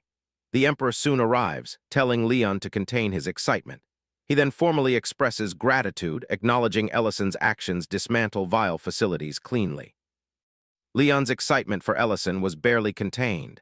The king offered a reward, knowing gold and silver wouldn't impress him. This cleared his hesitation. He finally stated what was on his mind, the hibberin flower. The atmosphere shifted the moment he named it. He knew its seed was in the royal treasure vault, calmly requesting it as compensation for this mission. Leon reacts with concern, trying to redirect him. But the Emperor interrupts, aware of what that seed represents. Tension builds in the palace. Outside, news spreads rapidly. Newspaper vendors announce an extra edition. People gather, excitement growing. Citizens openly discuss the capital concert's return after 17 years, knowing a large festival will follow. Restaurants and shops will soon overflow with visitors preparing for the event. Meanwhile, inside the palace, a formal announcement is made to many nobles. Chamberlain Horba Lance addresses them, explaining the empire nears the second anniversary of the war's official end. With stability returned, the royal. The palace resumes the capital concert, suspended for 17 years. He stressed this decision followed serious deliberation. To give it deeper meaning, a treasure will be awarded for the most moving melody, one to ease old pain and comfort the bereaved. He then revealed the treasure, La Plata, the Hibaran flower seed, causing shock and murmurs among nobles recalling its legendary nature and rumored power. Horba clarifies the concert isn't just entertainment, but a symbol of harmony and peace, signifying the empire's healing from war. Nobles raise their glasses in agreement. Inside, Arjud soon realizes his requested seed is now the concert's prize. Leon reacts with sorrow, recalling hearing the concert's melody as a child, and how it taught him healing. After 17 years of silence, its return holds deep emotional value for him. Frustrated by the reward's potential loss, Leon urges it be set aside for the event. Enraged, the Emperor slaps Leon, rebuking his disregard for the achievements that earned it. Leon tries to justify, citing public expectations, but the king cuts him off, demanding obedience. As the situation spirals, he intervenes to ease the conflict. He explained giving the Hibaran flower meant no reward. The emperor firmly stated success was secondary if Ellison desired it. Nobles could perform without incentive. Leon realized his mistake, admitting short-sightedness. His frustration resurfaced, suggesting if no reward, the concert should be canceled. Leon was clearly again trapped by emotions. Shortly after, our protagonist calmly asks where to apply. Leon reacts surprised, realizing he intends to compete for the prize. The emperor approves, recognizing his choice as honorable despite contributions. Ellison immediately asks how to proceed with the application. The ragana, a refined keyboard instrument and Ruburn Empire status symbol, is so valued nobles deem conversation impossible with those unfamiliar with it. A long-held belief makes the regana central to the empire's grandest event, the capital concert. He and Lauren stand before one. She studies it curiously. He explains it's a used regana like one she saw at a lord's manor. Realizing his plan was unclear, he finally explains it. His goal, win the concert for the Hibber and flower seed to hear the lord's true voice. This reasoning stems from an earlier encounter. He's convinced the lord wouldn't start an unprovoked war. She understands his goal, the flower seed, the concert's reward. But there's a major snag. The concert is women only. Leon suggests gender swap magic. That doesn't help. He can't play the regana. Due to this weakness, he trusts her, believing her presence makes the situation viable. He reminds her dragons are exceptionally talented, mastering any instrument, art, and culture with ease. So playing the ragana should be natural. Lurin accepts this, immediately proving it with confident, controlled playing. In the barn, Miltine shows Mr. Minter Hair, seeking his reaction to its growth. He approves, saying it looks good on her. She responded he could have just said he wanted to see it, adding it felt wasteful since she'd already cut it. Having done his bidding, she pressed for a small favor. He signaled agreement, her request to trim his beard. The next moment, Baron Urix was terrified, loud, strange sounds echoing. The atmosphere shifted fast as electricity spread across the sky, crackling unnaturally, signaling danger. Back at the restaurant, Lurin finished playing, awaiting his reaction, instead of praise. He senses something wrong, realizing his plan won't work. Elsewhere, the Lord family shares a quiet meal. Dion eats carelessly until Berna and Lord Lidon correct him, noting his improvement. Dinner shifts to recent news. Dion suggests attending the capital's concert reopening. Lidon mentions Berna's exceptional regana playing, confirming he's heard the news.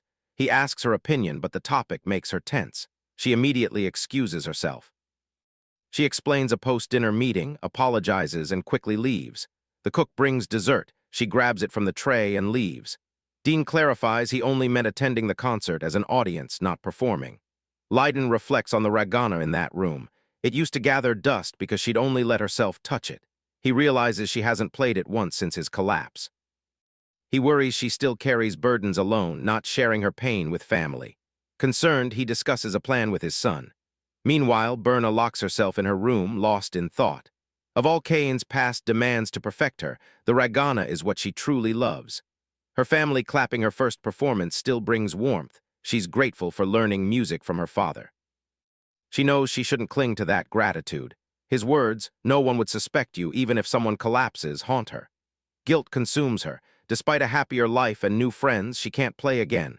The image of her proudly playing his instrument is unbearable, imagining Dion and Lidon's disgust.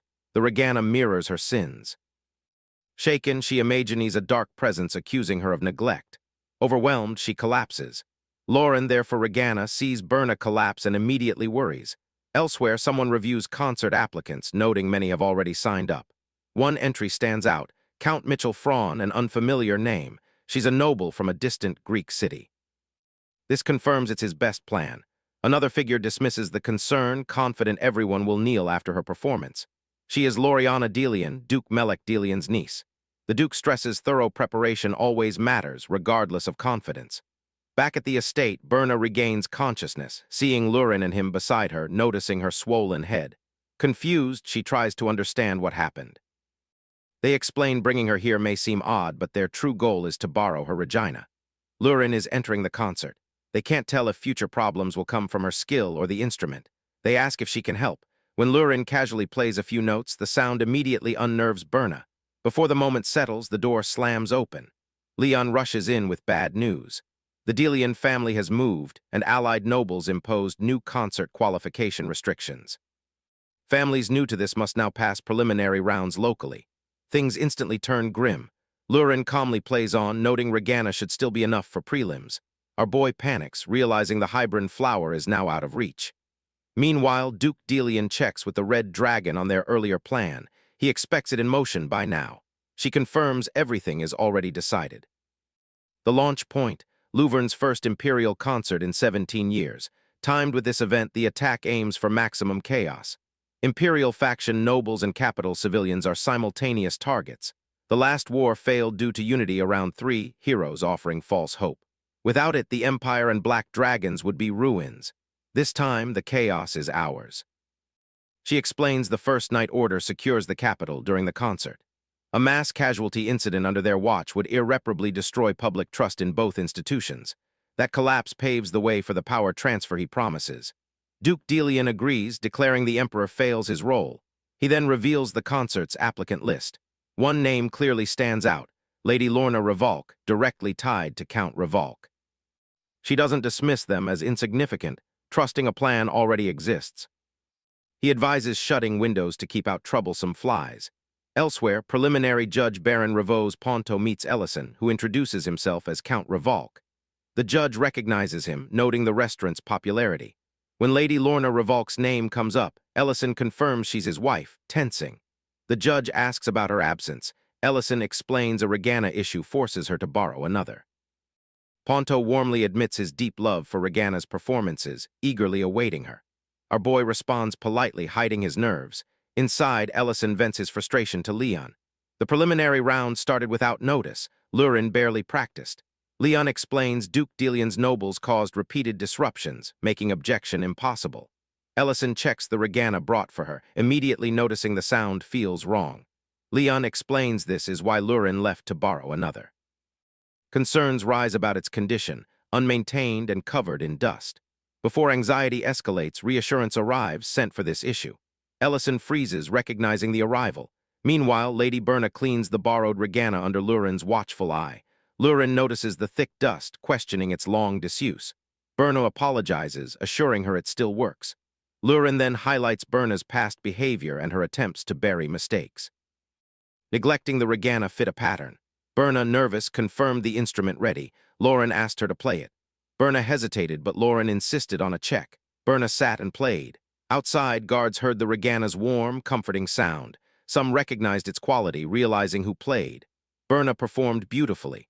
Lauren confirmed the Regana had no issues, remarking such a melody deserved more than dust and neglect. The palace's preliminary judging hall prepares for performances. A stage awaits.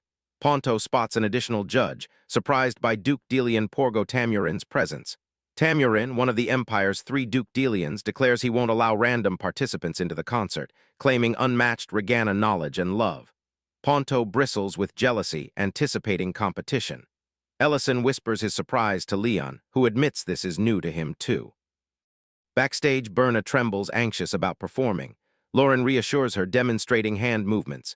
She'd perfectly memorized Berna's entire first half. Sharp observation made it possible. Confident, Lauren steps onto the stage. The performance begins. Lauren plays a harsh, scraping harmony, shocking listeners. Behind the doors, people freeze. Judges react with visible discomfort. Ellison lowers his head as the sound cuts sharply through the hall. Lauren pours everything into her performance, stopping. Ponto explodes in outrage, calling it an insult to the Regana and demanding disqualification.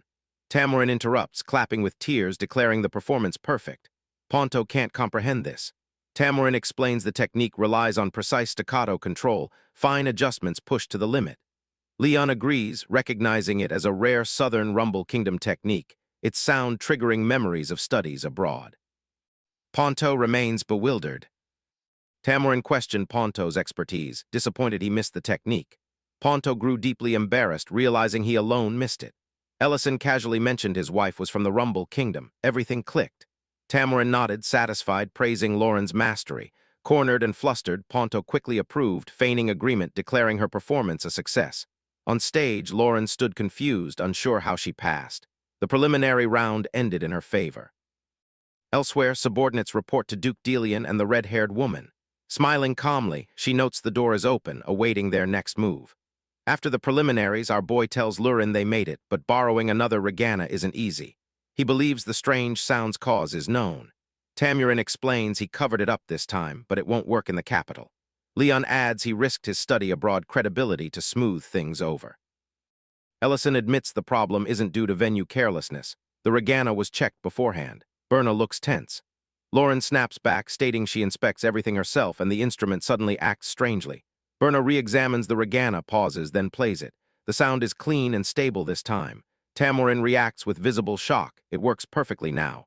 Leon realizes the issue might simply be how it's played. She gestures for Ellison to come closer for a better explanation.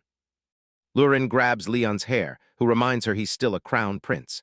As Berna plays, the Regana emits the same sharp sound Lurin made earlier. Confirming her suspicion, she opens the Regana, revealing disturbed internal mana flow. The issue isn't visible damage, but the internal magical formula controlling airflow. Unstable mana flow causes the sound to twist unnaturally. Ellison finally understands why the tone felt wrong pressing the strings earlier.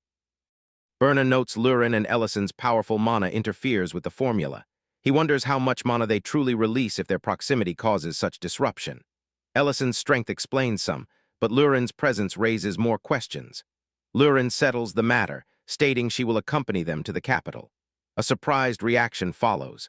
Lurin explains her deep understanding of the Regana's internal structure makes her perfect to stabilize mana flow. She plans to learn more songs. Berna agrees, citing prior commitments. Lurin replies, walking together beats being dragged alone.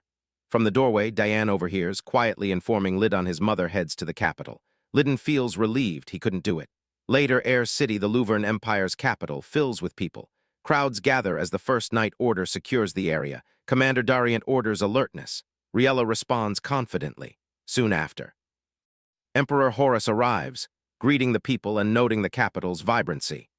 He declares reviving the concert after 17 years was the right decision, though the official opening is still days away.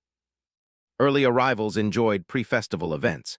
He hoped everyone enjoyed the long-awaited concert, drawing cheers. Serena stared awestruck at the massive crowd. Alina asked Serena if she'd ever seen a concert.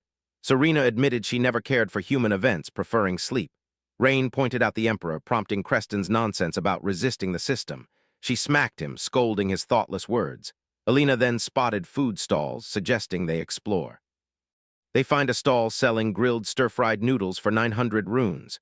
Serena tastes and praises the flavor. Alina laughs, saying it was worth coming. Creston notes food stalls are popular, his wife adding the trend began in Dedran City, spreading citywide. He points to another stall drawing a massive crowd, people shouting orders, buying portions to take home. That stall belongs to Ellison. He sells hot talk, warning customers it's still hot. Rain recognizes his voice, immediately approaching. He was surprisingly in the capital. On stage, another performed Regana. Loriana found it boring. Duke Delian noted complications. He stressed certain individuals must not reach La Plata via this concert. Her victory was paramount. He ordered her to report strong competitors. Loriana left confident, certain no one could defeat her. Delian underscored the situation's gravity. She vowed to use any means necessary. She saw herself as both method and weapon. Rather reassured her, the Duke never doubted her talent. She agreed, unmatched in regana performance. Stressed, Loriana craved sweets. A food stall scent drew her. She questioned the crowd, demanding the best dish. Her father warned against street food. She dismissed him, claiming nobles must know common culture. Rain and Creston watched in shock as Ellison served her hot talk. Loriana never saw such tempting food. Ellison warns her about the hot syrup. She bites, burns her tongue. Ellison quickly offers a tissue, inner syrup dangerously hot. She accuses him of rudeness for touching her lips. He explains he's just trying to help. She blushes, imagining a future with him. He apologizes, rushing for cold water. When he calls her ma'am, she snaps, "I'm unmarried," demanding his name. Nervous, he introduces himself as Erzio Revolk. She panics, denies hidden meaning, and flees just to return the handkerchief. Her father confused. Rain and Creston stare at Ellison in disbelief. He insists it's just a tissue. Rain teases him for flirting with a noble, warns Lurin's fury. He jokingly calls it the Revolcadiac scandal. Elsewhere, Lurin practices regana, realizing controlling mana flow stabilizes the sound, but something still feels off. Berna returns, explaining pre-registration confirmation is in the ballroom for pre-festival events. Lauren admits she's lost. Berna offers to guide her. Back at the stall, Ellison informs Serena and Alina that Lauren officially entered the concert. They react in shock. Ellison then demands proper address. Count Erzio Revolk and Lady Lorna Revolk. Creston complains about noble orders. Rain finally understands Ellison's strange introduction. Serena asks for more hot talk. Rain questioned Ellison about the noble, suspecting foul play. He denied seducing anyone. Alina hesitantly asked what he meant by competition. Rain revealed the noble's identity. Loriana Delian, a top-ranked regana performer capable of continental tour, widely considered the Empire's best. Ellison corrected that claim. The last concert winner before the war was someone else, Lady Berna Grake. Meanwhile, inside the palace, Loriana noticed Lauren with Berna. The sight immediately irritated her, Berna's presence unexpected. She recalled Berna winning the last concert. Loriana's expression hardened, assuming Berna had also entered. Berna's presence reminded her of Dedrin, her humiliation. Berna calmly clarified she wasn't participating. She turned and left without lingering. Loriana remained, unable to grasp why Berna wouldn't enter. Loriana gripped the stick in her hand. Her hand trembles, the past's anger never truly fading. Berna's presence recalls the recital where her pride was shattered, fueling her rage when she learns Berna won't join. Just then, Ellison arrives, drawn by rumors of an impressive performance. He steps in, immediately sensing the tension, realizing they're in an awkward standoff. Lauren calls to him. Berna addresses him as Count Revolk. Loriana catches the title and her attitude shifts. His nobility sparks new expectations in her. Ellison recognizes her as the madam who bought gossip earlier, annoying her into quickly rejecting the title. She watches their casual interaction with visible irritation. Ellison mentions Berna's past recital win. Berna calmly explains she was just a child then. Loriana's jealousy twists into obsession. She suddenly forces a duel, demanding Berna enter the recital, even staking Ellison on the outcome. Insisting Berna leave him if she loses. Ellison and Berna freeze in confusion. Lauren's anger explodes, moving to lash out. Ellison stops her, reminding her trouble here means losing her participation chance. Berna quickly clarifies, explaining she's already married, introducing herself as Berna Greek. That single fact flips Loriana's emotions again. She immediately claims Ellison in her mind, before things spiral further. Duke Delian appears, shutting down the scene. He dismisses the exchange, mocking Ellison for abandoning his past. He leaves with Lorien, making it clear the recital is beyond Ellison's reach. Berna trembles, finally grasping who she faced. Ellison steadies her, urgently asking her to join the recital, admitting he needs her help. Berna hesitates, having left Regana. Lauren cuts in sharply. Lauren seethed. Loriana had tried to make Berna abandon Ellison.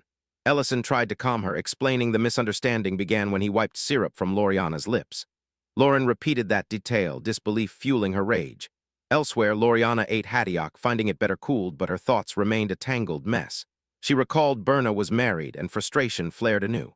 Before she could dwell, her mother appeared, snatched the food, and tossed it aside, and scolds her for disgracing the family. She orders her straight back to Regana practice.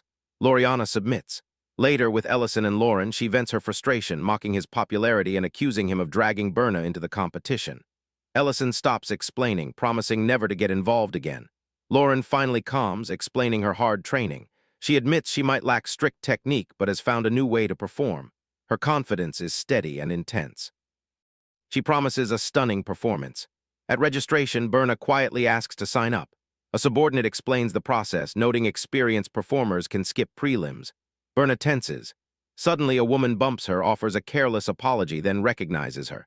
The mood shifts instantly, her expression turns hostile. She strikes Berna down, sneering, revealing herself as Count Dedrin's daughter.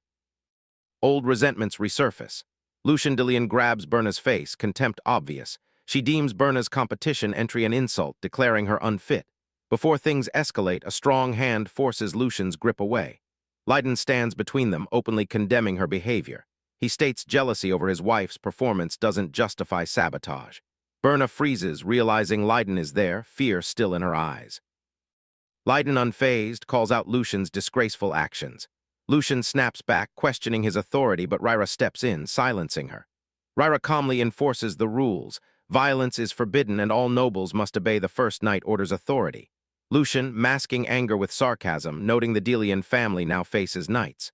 Ryra coolly accepts it, dismissing it as mere noise. Lucian issues a final warning. She warned that ignoring her would lead to lifelong regret. Leiden immediately dismissed her, stating Berna's registration was complete and he was merely passing through. He confidently spoke of his deep bond with his wife. He then hoped Loriana wouldn't face another bitter ending. Lucian stayed, her expression dark and unsettled. Rumors quickly spread among nobles. Berna had entered the recital a past winner. Comparisons between Loriana and Berna resurface, along with talk of Loriana's long hiatus post-defeat. Excitement builds. This recital won't be ordinary. As evening passes, Regana melodies echo from every corner, participants practice relentlessly. Anticipation peaks. The recital day arrives. Sultan D. Horn, principal of the Imperial Magic School, announces the event is for all, performances projected into the main plaza.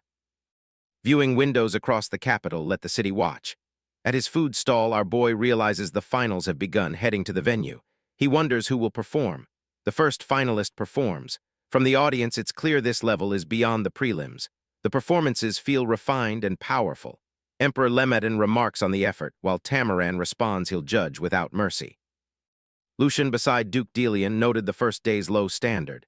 Delian explained, the strongest are saved for later. The host praised the last act, then introduced the next. Mrs. Lorna Revolk, a first-time recital participant. Her name alone caused a stir, attention sharpening throughout the hall. Lorna stepped onto the stage in a green dress, visibly uncomfortable. The audience immediately focused on her. Rain quietly recognized her. Serena mentally corrects the name, Lady Lorna. Alina notices her expression. Creston worries, remembering the Regana's strange cracking sound from before, more breaking than music. Rain dismisses that fear, assuming Lauren practiced extensively since then. The group decides to simply support her and await her performance. At the judge's table, Ponto's mood sharpens. He's certain he's finally uncovered the truth. After the strange preliminary round, he spent his time traveling the country. He even travels to the southern Lombal kingdom to study Regana techniques. Finding no record of staccato, he's convinced the earlier performance was deception. Believing this, he prepares to expose her. As the hall quiets, Diane watches nervously, wondering if all will be fine. Lidon silences him. The performance begins. Ellison watches Lurin closely, reassuring himself she can handle it. Lauren raises her hands, realizing a normal performance won't win. The Regana's unstable airflow must become her strength. A memory flashes, with Ellison at a rock concert pausing their journey to listen. That memory fuels her resolve. She'll create a sound this world has never heard. As her fingers move, the Regana releases a heavy, driving rhythm, more like a roaring guitar than traditional music. A sound crashes through the hall. The audience freezes. Argyle instantly recognizes it as music from his old world.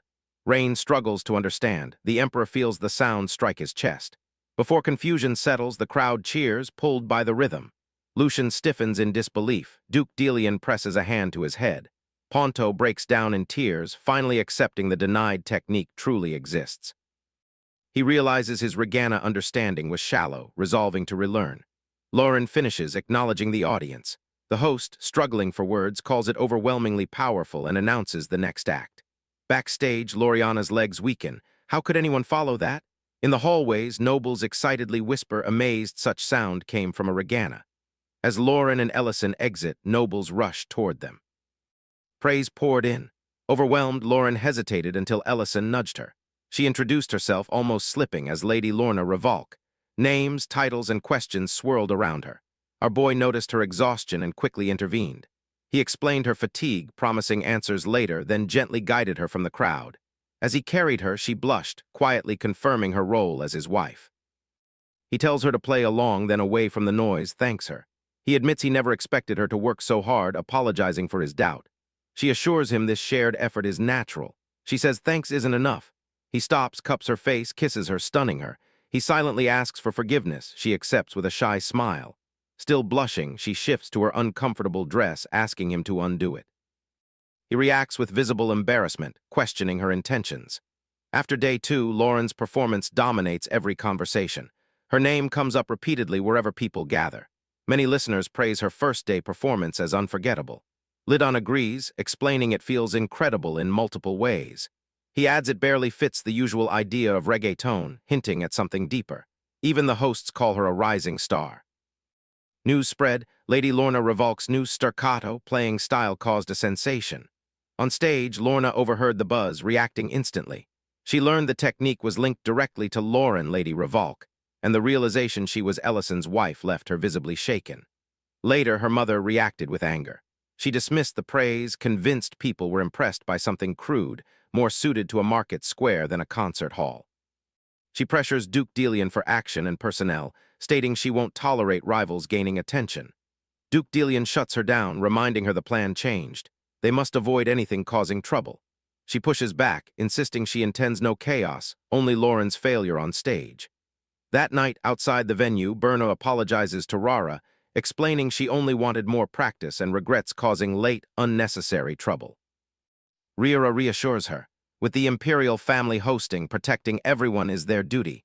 She also looks forward to it. Her genuine love for Regana performances was clear. Suddenly, armed figures surrounded them. Berna panicked, realizing they were trapped. Rira, composed, signaled Berna to duck. Attackers rushed in, but Rira moved first. With a single sword sweep, she cut them down. This was no ordinary robbery. She spared them, needing answers, leaving them immobilized. Before she could continue, someone grabbed Rira's arm, slamming her against the rocks. Another attacker pins Berna, ordering the rest to finish them. A weapon aims at Berna's hand, threatening to crush it. Terrified, Berna begs them to stop. Her hands are her only chance to start over with Regana. At that critical moment, a sharp voice cuts through, ordering them to stop.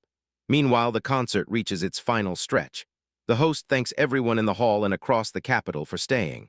Only 2 performers remain. The host introduces the next.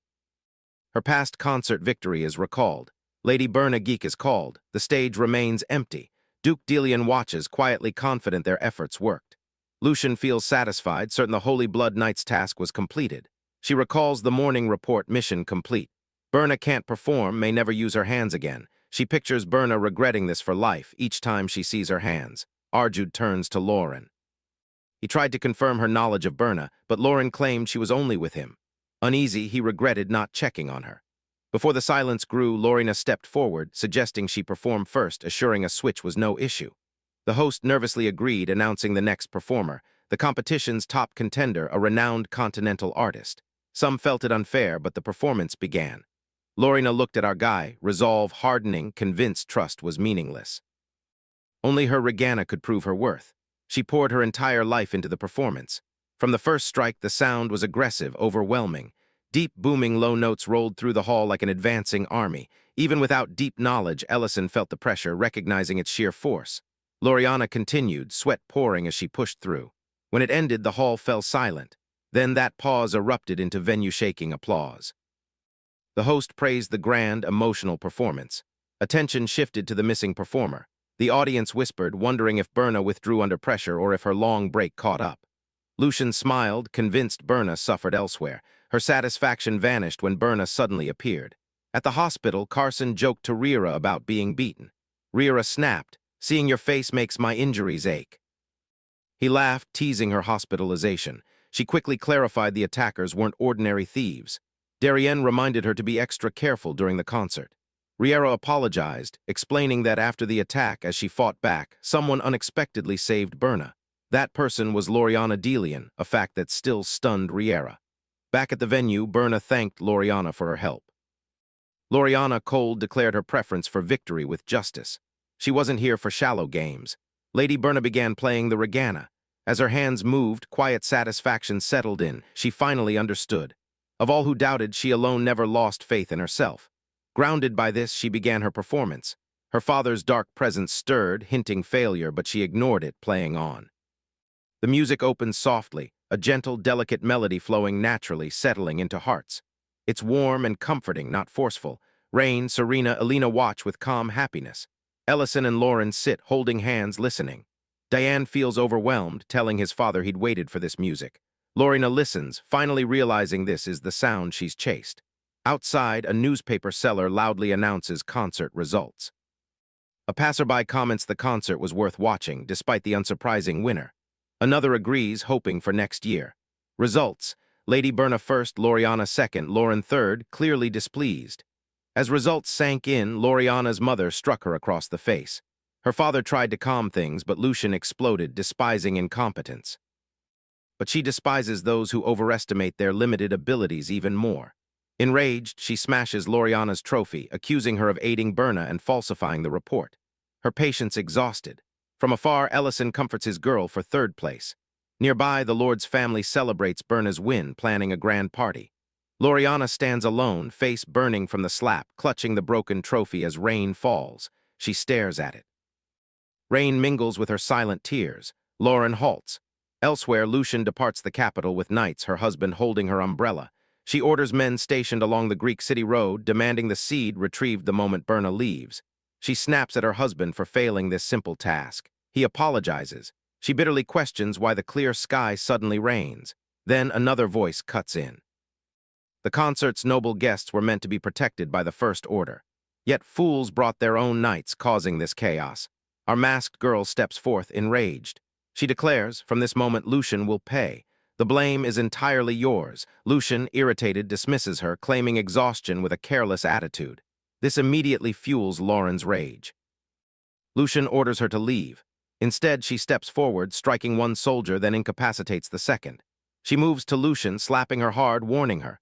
Lucian explodes in rage, furious someone dared touch her face. Lauren strikes her again. Lucian's husband rushes forward, shouting in outrage, but before he can act, she activates Dragon Fear. A dark aura instantly spreads, crushing the atmosphere, leaving him frozen. Grabbing Lucian, she scoffs at her deluded superiority. She points to the stolen seed, revealing Lucian merely follows orders she barely comprehends. Lauren highlights Lucian's ignorance, unable to even recognize her voice. Just then, an injured soldier lunges from behind. Lauren releases Lucian, countering the attack instantly. As she strikes, lightning crashes, a stark warning. Those who misunderstand their place never survive. Elsewhere, Lorien cries alone in the rain. When her name is called, she shrugs it off as a minor stumble. It's Lady Berna who umbrellas her, warning she'll get sick. Back at the restaurant, the main course arrives. Ellison makes space, bringing the star, over-roasted Uga tenderloin. The three winners gather as their food is served. Lauren gets her plate first, takes a bite.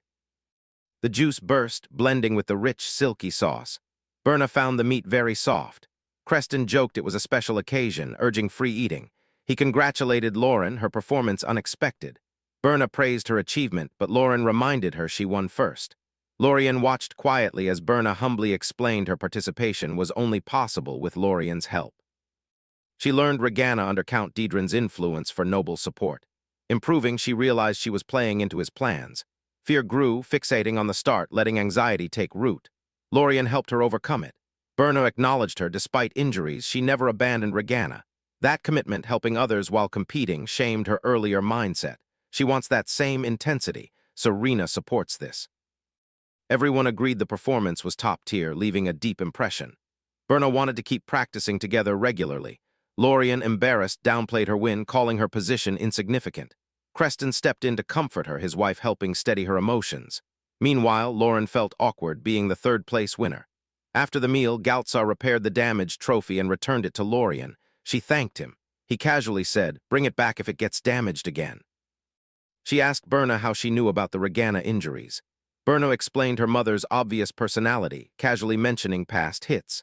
Lorien immediately apologized. Nearby, Rhine shared a rumor with her husband. The Archmage, a top war hero, was being sighted across the Empire. Her husband found it strange, given the Archmage vanished post-war. Rain mentioned rumors, someone in an old magic soldier uniform, 9th class insignia. Creston deduced, only a highly skilled mage. Ellison stiffened, overhearing. Creston casually asked about his war past. Ellison quickly insisted, just a low-ranking temporary soldier, undesignated, mostly kitchen duty. Creston reassured him, remarking managing crowds now must feel easy by comparison. Ellison realized the challenge was scale, not difficulty. He recalled when their ops zone became a temporary base for multiple units. Constant coordination and restraint were vital to avoid conflict, with neutrality strictly enforced. Later, he volunteered to cook for them. When a worker questioned discarding vegetable parts, Ellison explained their use, then cooked intensely, sweat pouring as flames rose. Meal ready, he called everyone. Soldiers reported Hoban Plains areas mostly secure. Dariant acknowledged, reminding all to stay alert. The meal drew praise. Soldiers admitted the food eased their days. Dariant then overheard outsiders mock his unit, hiding behind others, leaving everything to one mage, wasting time on recipes. Though they admitted the food was good, the insult cut deep. Anger propelled Dariant, grabbing one by the collar. Before violence erupts, someone intervenes from behind. Ellison steps in, shutting it down, making it clear this place is for eating, not fighting. Ellison's intervention forces Dariant to end the situation. Dariant sharply warns the soldiers, show gratitude for another unit's proper meal, not complain. The warning only hardens their attitude. One soldier slams his plate, declaring he won't eat this trash, then storms out with the others. Ellison remained discouraged after his meal efforts. He asked their origin. Dariant identified them as Pendravel's soldiers by uniform. Another soldier recalled Pendravel's severe losses from last year's dragon attack. This stayed with Ellison as everyone dispersed. The Pendravel soldiers returned to their unit, eating tasteless rations. Regret settled on Tonburn, realizing what he'd left. Hess reacted harshly, accusing him of lacking pride. Tonburn raged, unable to accept it, reminding Hess of their suffering while others were protected. Noise drew an officer who stormed in. Their officer exploded, furious they ignored orders to avoid conflict with units gathered. He reminded them their unit wasn't obligated for meals. Chakran City provided them voluntarily. Hess tried to justify, but the officer cut him off, stating they were lucky to avoid formal punishment. Instead, both are reassigned to kitchen duty for a full week. The punishment hits hard when he adds they'll prepare meals for the entire unit. Stunned, they're sent directly to Ellison. He calmly introduces himself, explaining the kitchen is now their responsibility. Work begins immediately with ingredient preparation. Tonburn notices the kitchen's warmth, briefly assuming this task might be easier than field duty.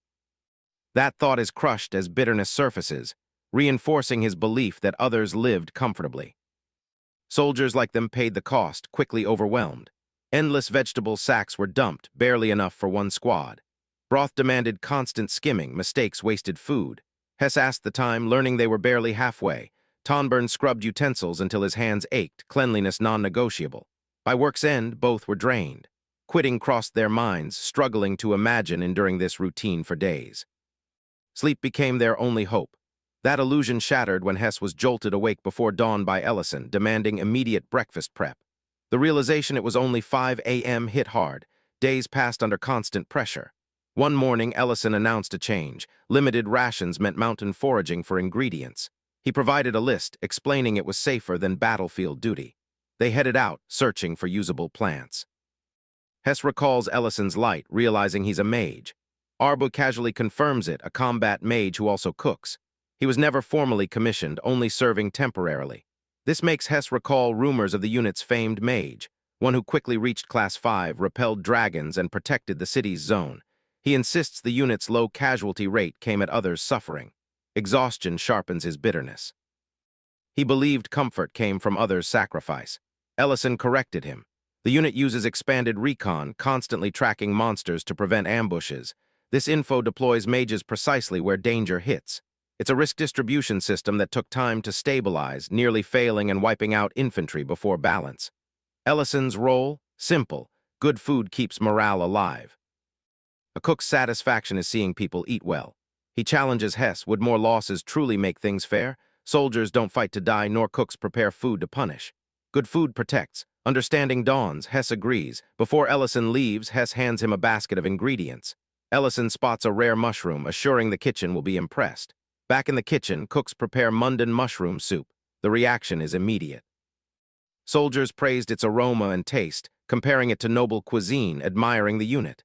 Hess and Tonburn felt pride for the first time. That pride shattered when a soldier dumped his soup, mocking it. Another joined in, ridiculing the dish. Whispers warned the Count's personal guards. A guard spat into the bowl, claiming to save them. The insult broke Hess. He struck, instantly knocked down. The guards sneered, mocking him and the food. Shaking, Hess gained clarity, seeing his past self in their actions. The shame cut deeper than the blow. Our boy intervened, drawing a clear line. He argues Hess's past actions differ from this deliberate cruelty. The guards dismiss him as a cook. He reveals his mage uniform and officer status, making his authority undeniable. He states plainly he's not joking and expects obedience. Ellison distinguishes between simple dislike and deliberate disrespect. Spitting crosses into something else entirely. A soldier tries to calm things, hinting at his status by referencing his armor, expecting recognition before identifying himself as Delian's personnel. Our boy doesn't allow that leverage to form. He instantly creates a mana sphere, sealing them under dense mana. He makes it clear, rank and equipment mean nothing here. Spilled food is wiped, but a contaminated pot isn't. Ellison chooses a direct consequence. He lifts the soup pot, forcing them to understand. They will consume every last drop. Before it ends, Dariant returns from an attack mission, instantly recognizing Mundan mushroom soup. His reaction, disappointment and disbelief. The two soldiers are forced to drink the defiled soup, barely able to swallow. Darien realizes what's happening. His share is gone. Later, Hess sits alone, replaying everything. He realizes Ellison was never just temporary magic. The truth settles, Ellison is a fifth-class mage. Despite insults and humiliation, Ellison responded with patience and sincerity, genuinely happy feeding others. The contrast reshapes Hess's thinking.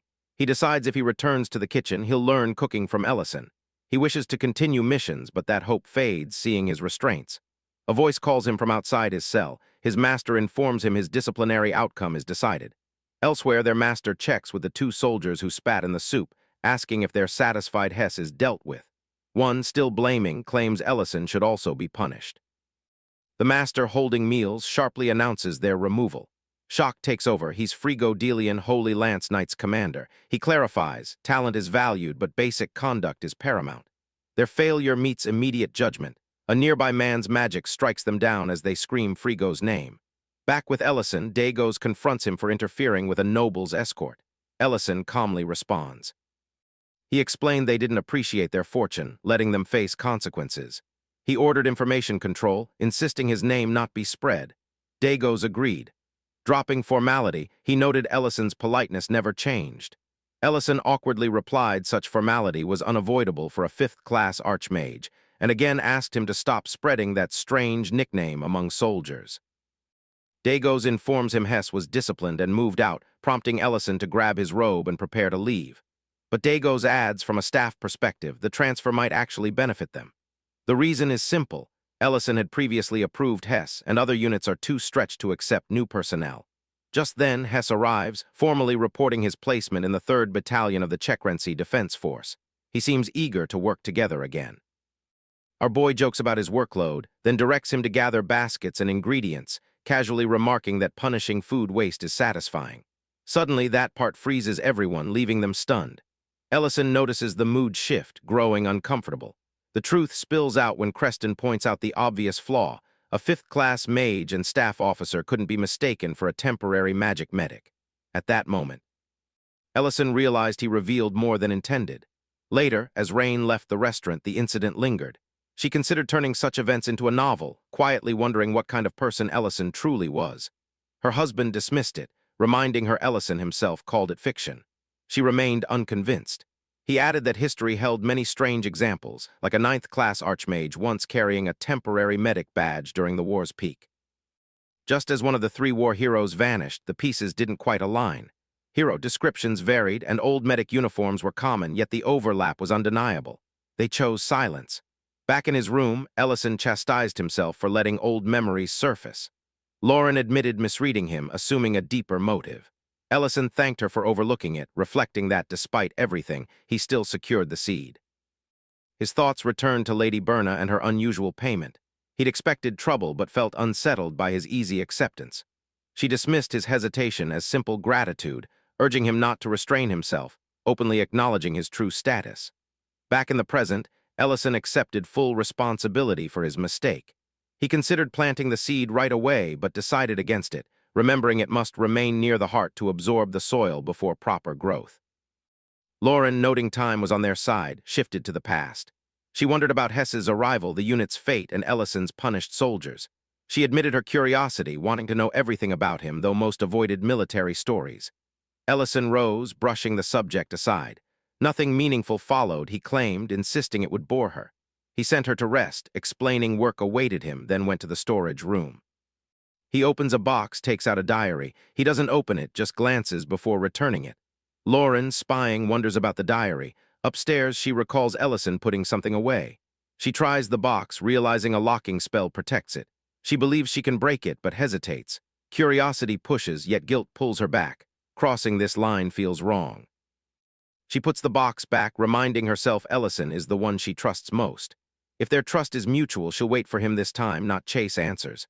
Outside, a cloaked figure, clearly irritated, mutters Ellison's name, complaining about the restaurant. The next morning, Lauren hits her limit. She can't wait without answers anymore. She loudly calls for Mate and Lint, demanding to know Ellison's whereabouts. Lint explains Ellison had personal business, would be gone for days. Mate, noticing her distress, presses her for what's wrong. Lauren admits her concern is Ellison's past. No one truly knows it. Lint suggests visiting the Lord, reminding her he placed Ellison's statue in the restaurant. A memory surfaces. Leiden explained a legendary soldier. The dragon ignored orders, saved lives recklessly, a hero yet the worst soldier. That soldier was Ellison, though few remember him now. Leiden once said if Ellison saved Greek City, no one would believe it. Lint admits he didn't understand then, but Ellison's past makes the connection undeniable. Lauren abruptly ended the workday, telling everyone to leave. Boiled pork was ready. She wondered what to do, deciding to fridge it for later tonight. Creston sees the closed sign outside, wondering why. Next day, Lauren goes directly to the castle to meet Leiden. Surprised by her visit, he notes he'd have come to the restaurant if she'd sent word. He immediately understands. She wants to know about Ellison's soldier days. She clarifies she only wants what matters, as he'd already revealed parts. She reveals Ellison is actually a 9th-class archmage. He was one of the war's 3 human heroes. Lidon, after a moment, calmly accepted this, surprising Lauren. Lidon explained Ellison's abilities, made the conclusion obvious. A 9th-class archmage being a war hero isn't hard to deduce. Lauren then wondered why others didn't recognize him.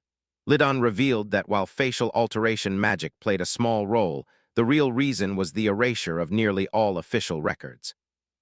Most people don't even know a soldier by that name existed. Lauren assumes this erasure links to the restaurant's fame, but Lidon corrects her. Ellison was labeled a deserter. Even mentioning him meant punishment. He was that kind of soldier. Enraged, she slams the table, exploding. Abandoning the military doesn't justify his treatment. She vows to kill any accuser. Lidon explains, wartime desertion is a serious crime. But that alone wouldn't justify erasing someone. Demanding the real reason, surrounded by intense aura, he admits only to a rumor. He insists it's false, refusing to repeat it, unwilling to stain Ellison's honor or damage her trust with unverified claims. As Lauren leaves, fury consumes her. Memories surface. The Emperor's regret, Ellison's reply that leaving was his only choice. She wonders what drove him to that decision. She encounters the covered man, demanding his identity. He casually asks if he's in the wrong place, confirming it's Ellison's. When she says she co-runs it and asks if he knows Ellison, he removes his covering, revealing himself. He introduces himself as Cole Sabin, a homeless mage claiming to be Ellison's first teacher. The claim stuns her. She brings him inside, serves food. He eats eagerly, praising the meal. She reminded him he owed for her meal. He agreed to reheat it, but she joked charred meat might suit him. He knew she wanted Ellison's past truth. He claimed to have served with him, knowing every erased detail. She ordered him to stop wasting words, get to the point. As he spoke, her anger erupted. She grabbed his collar, accusing him of insulting her. He insisted he was serious. She threw him out as he fell. He shouts his life is ruined by Ellison. She dismisses it as ridiculous, but Leiden's rumor resurfaces and doubt takes hold. Kulsa claims Ellison killed his entire unit, vanished, branded a deserter, and erased. She convinces herself it's false. Unable to rest, she returns to the box, remembering Ellison cut his story short. She decides she's only confirming the truth. This time. She breaks the spell, opening the diary. Its entries are fast and blunt. Ellison records his fall into another world, an outsider under a borrowed name. He's drafted into the military, no choice given. Language came naturally, writing didn't. He forced himself to journal to adapt. The world was brutal, unreal, crowded with monsters, dragons, elves, and dwarves. Magic drove technology, pushing metallurgy to extremes, making rare metals, strong glass, and refined materials commonplace. Food is scarce, spices rare, cooking methods few.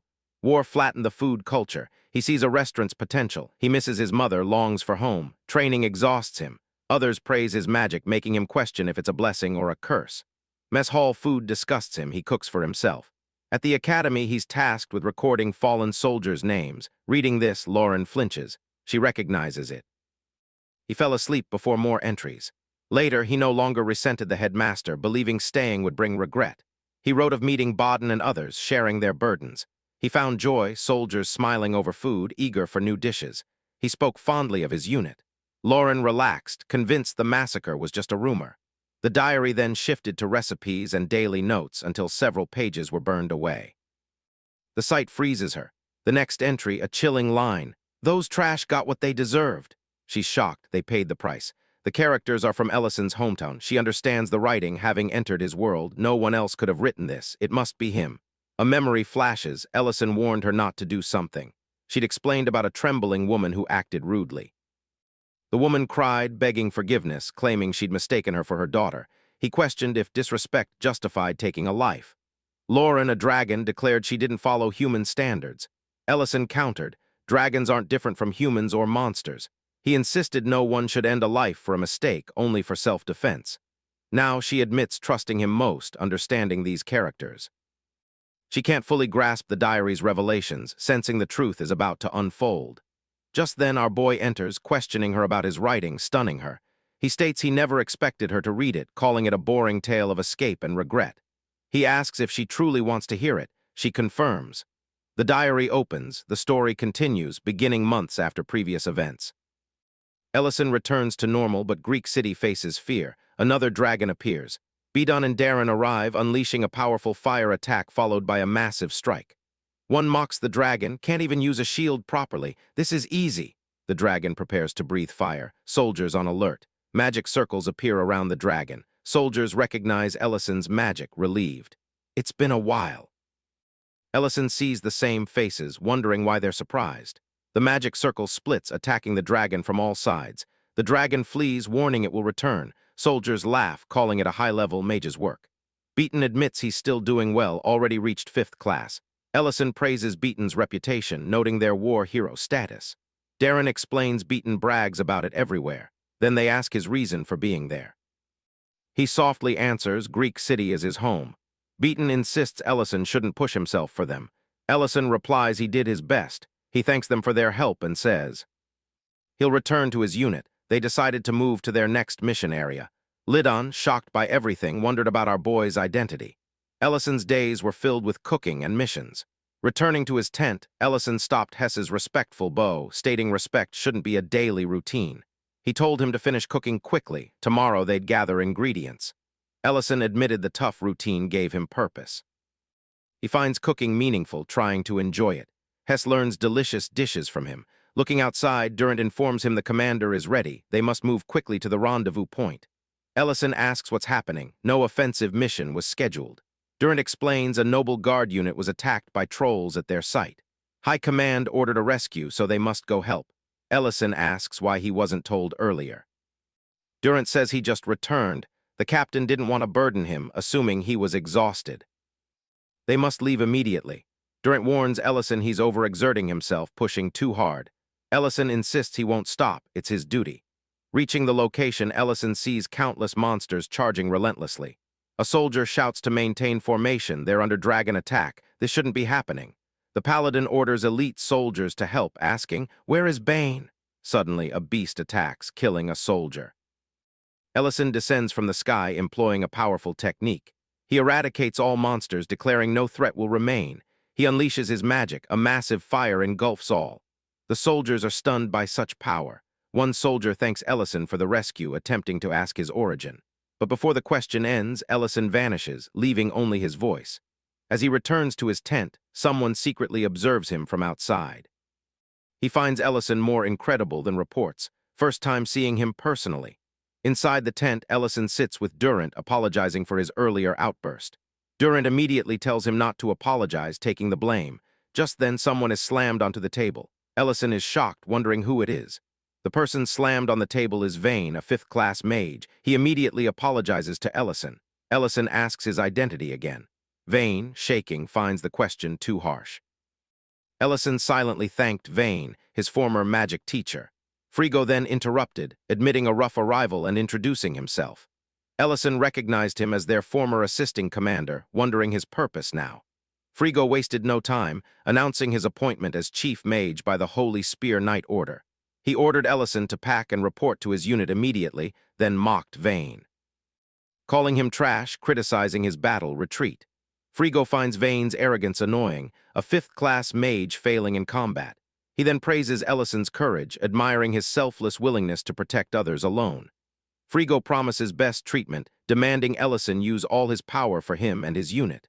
Our boy is shocked, wondering about this sudden transfer. He, an Imperial mage, wondered how Frigo moved him overnight. Frigo reveals his father is Duke Melek Delian, one of the Empire's 3 dukes. Such status makes transfers easy. Ellison accepts, telling Frigo to do his best. Frigo leaves, confident Ellison will strengthen his unit. Later, Frigo learns our guy refused the transfer. Ellison's back cooking. He thinks it's over, but Frigo keeps returning. The next day, Frigo returns, asks again. Ellison refuses. Frigo visits weekly, Ellison refusing each time. A month passes, Frigo persists. Finally, Frigo congratulates Ellison for the Holy Spear Knight Order. Ellison, frustrated by the constant pressure, refuses again. Current deployments are too much. Why is this noble making his life harder? Arjud realizes even Lord Dagos can't block Frigo's authority, a count backed by a duke. Ellison urged Frigo to rest, reminding him of a promise, but Frigo refused, continuing to send offers. Then Ellison received grim news. A messenger reported Principal Ban of the Imperial Magic Academy died in battle. The news was secret due to wartime, no funeral would be held. He recalled Ban asking what he'd do after the war. Ellison couldn't believe his principal was gone. Later, Lord Dagos learns the unit is ordered on missions outside their jurisdiction. He questions why orders come from higher command. A soldier explains, orders come from above. Ellison accepts all missions, despite Dagos warning it's too much. Ellison insists, it's not a request, I'll take them all. His mind drifts to his Imperial Academy graduation. The principal's orders never ceased, and the list of deceased never shortened.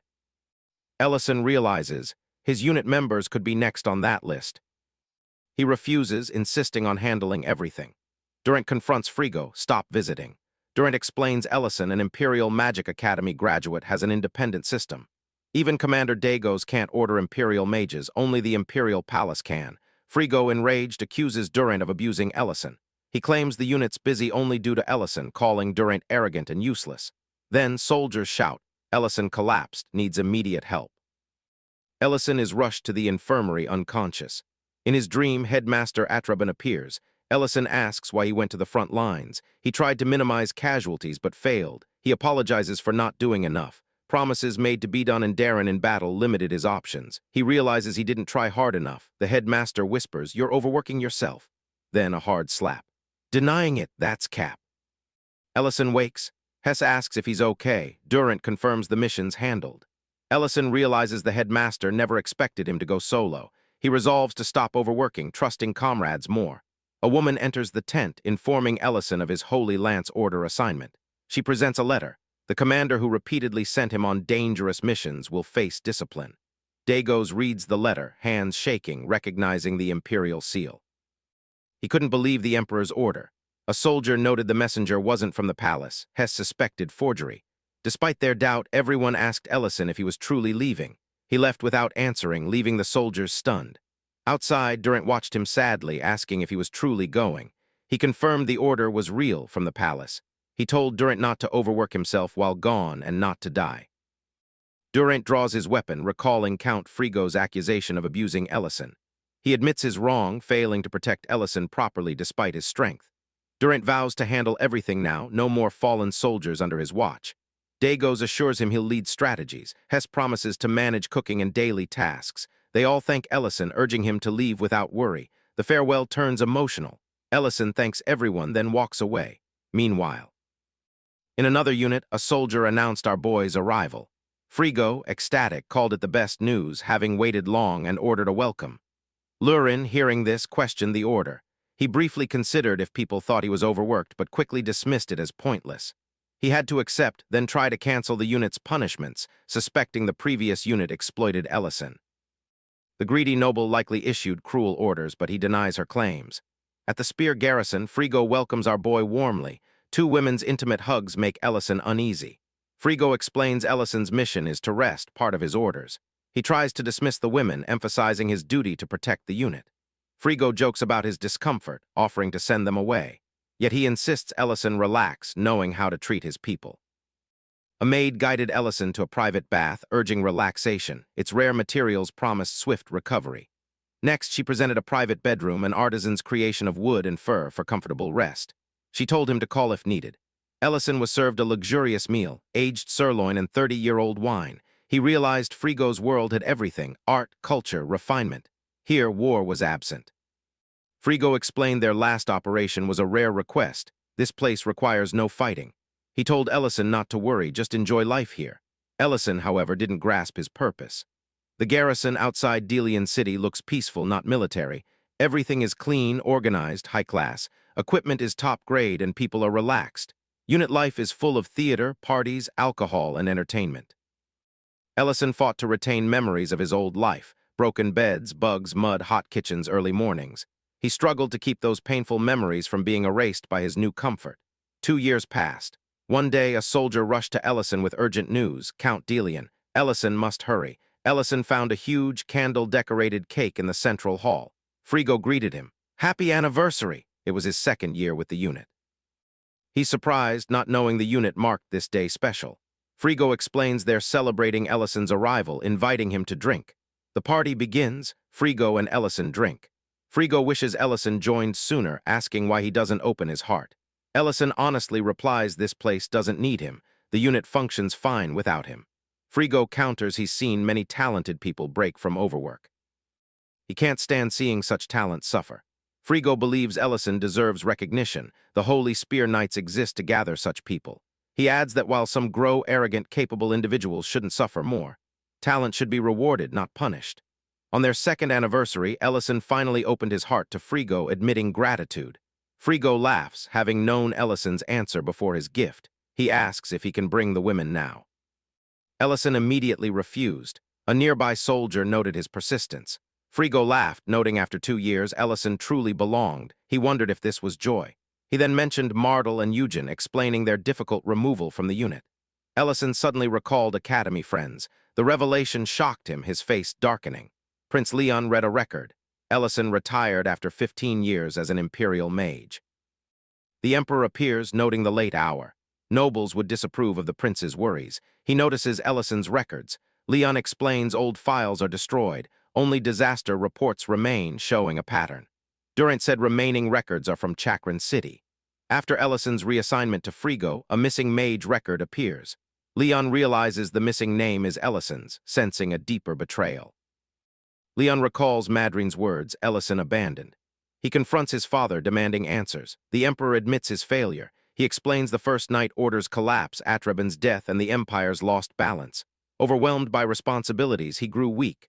When the Duke threatened to withdraw forces, he felt trapped, choosing the easier path. He hoped Ellison would end up under Frigo's control, believing it safer. He never imagined such a disaster. Back in Ellison's memory. The truth about Eugene and Mardel hits him. Frigo called them useless, arrogant, preaching only salvation and cutting luxuries.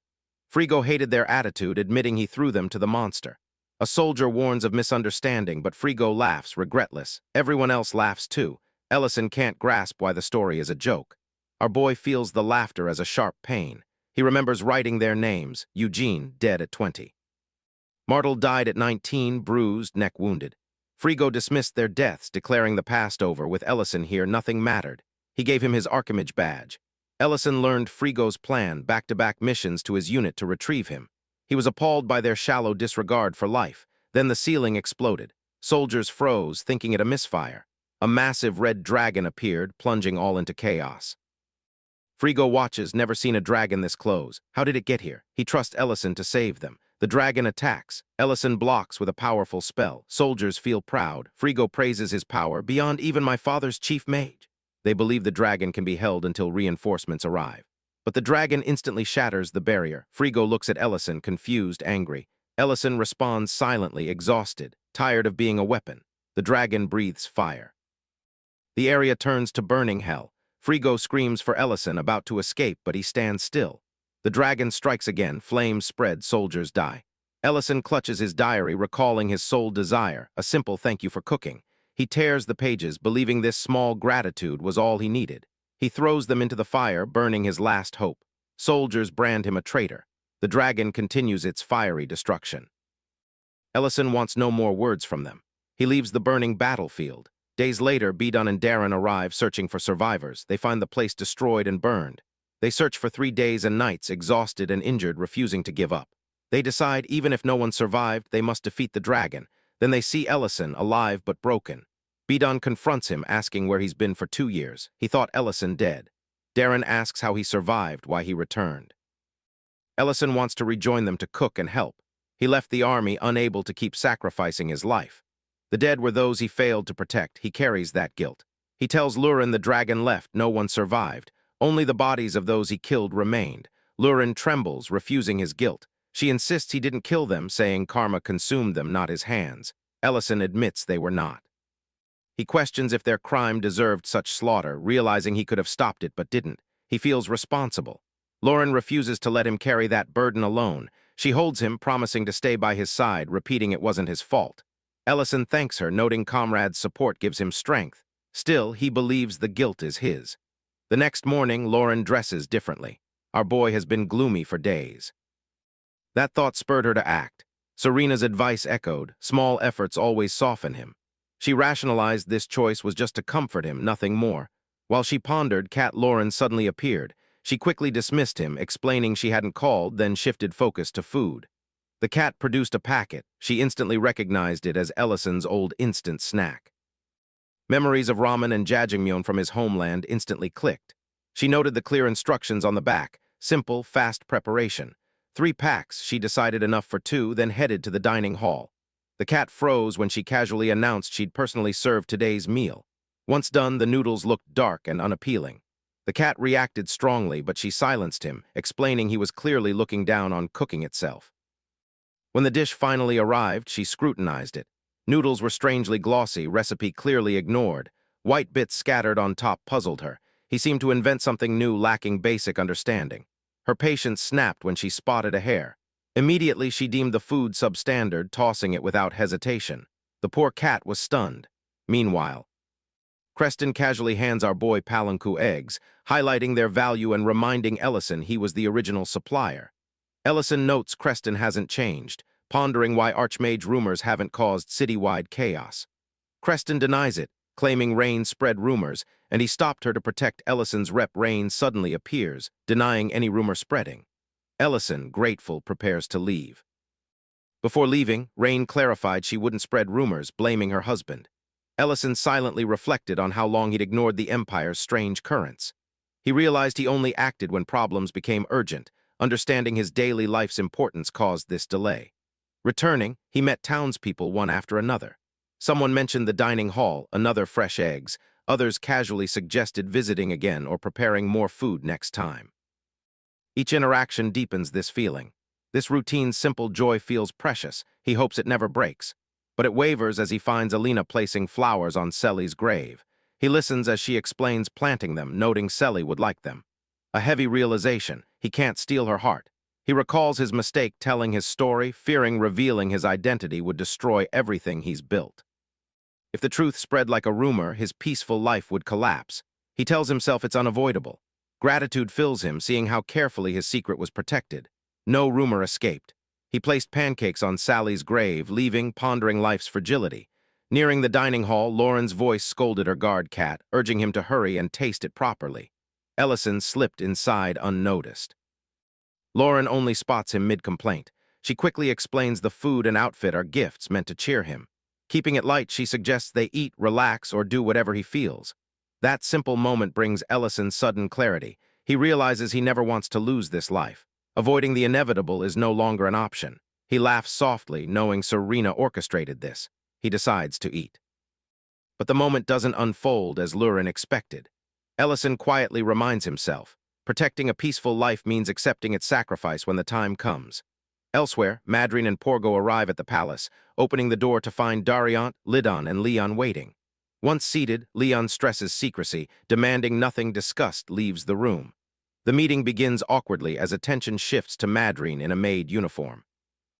Unsettled, she dismissed the topic as exaggerated gossip.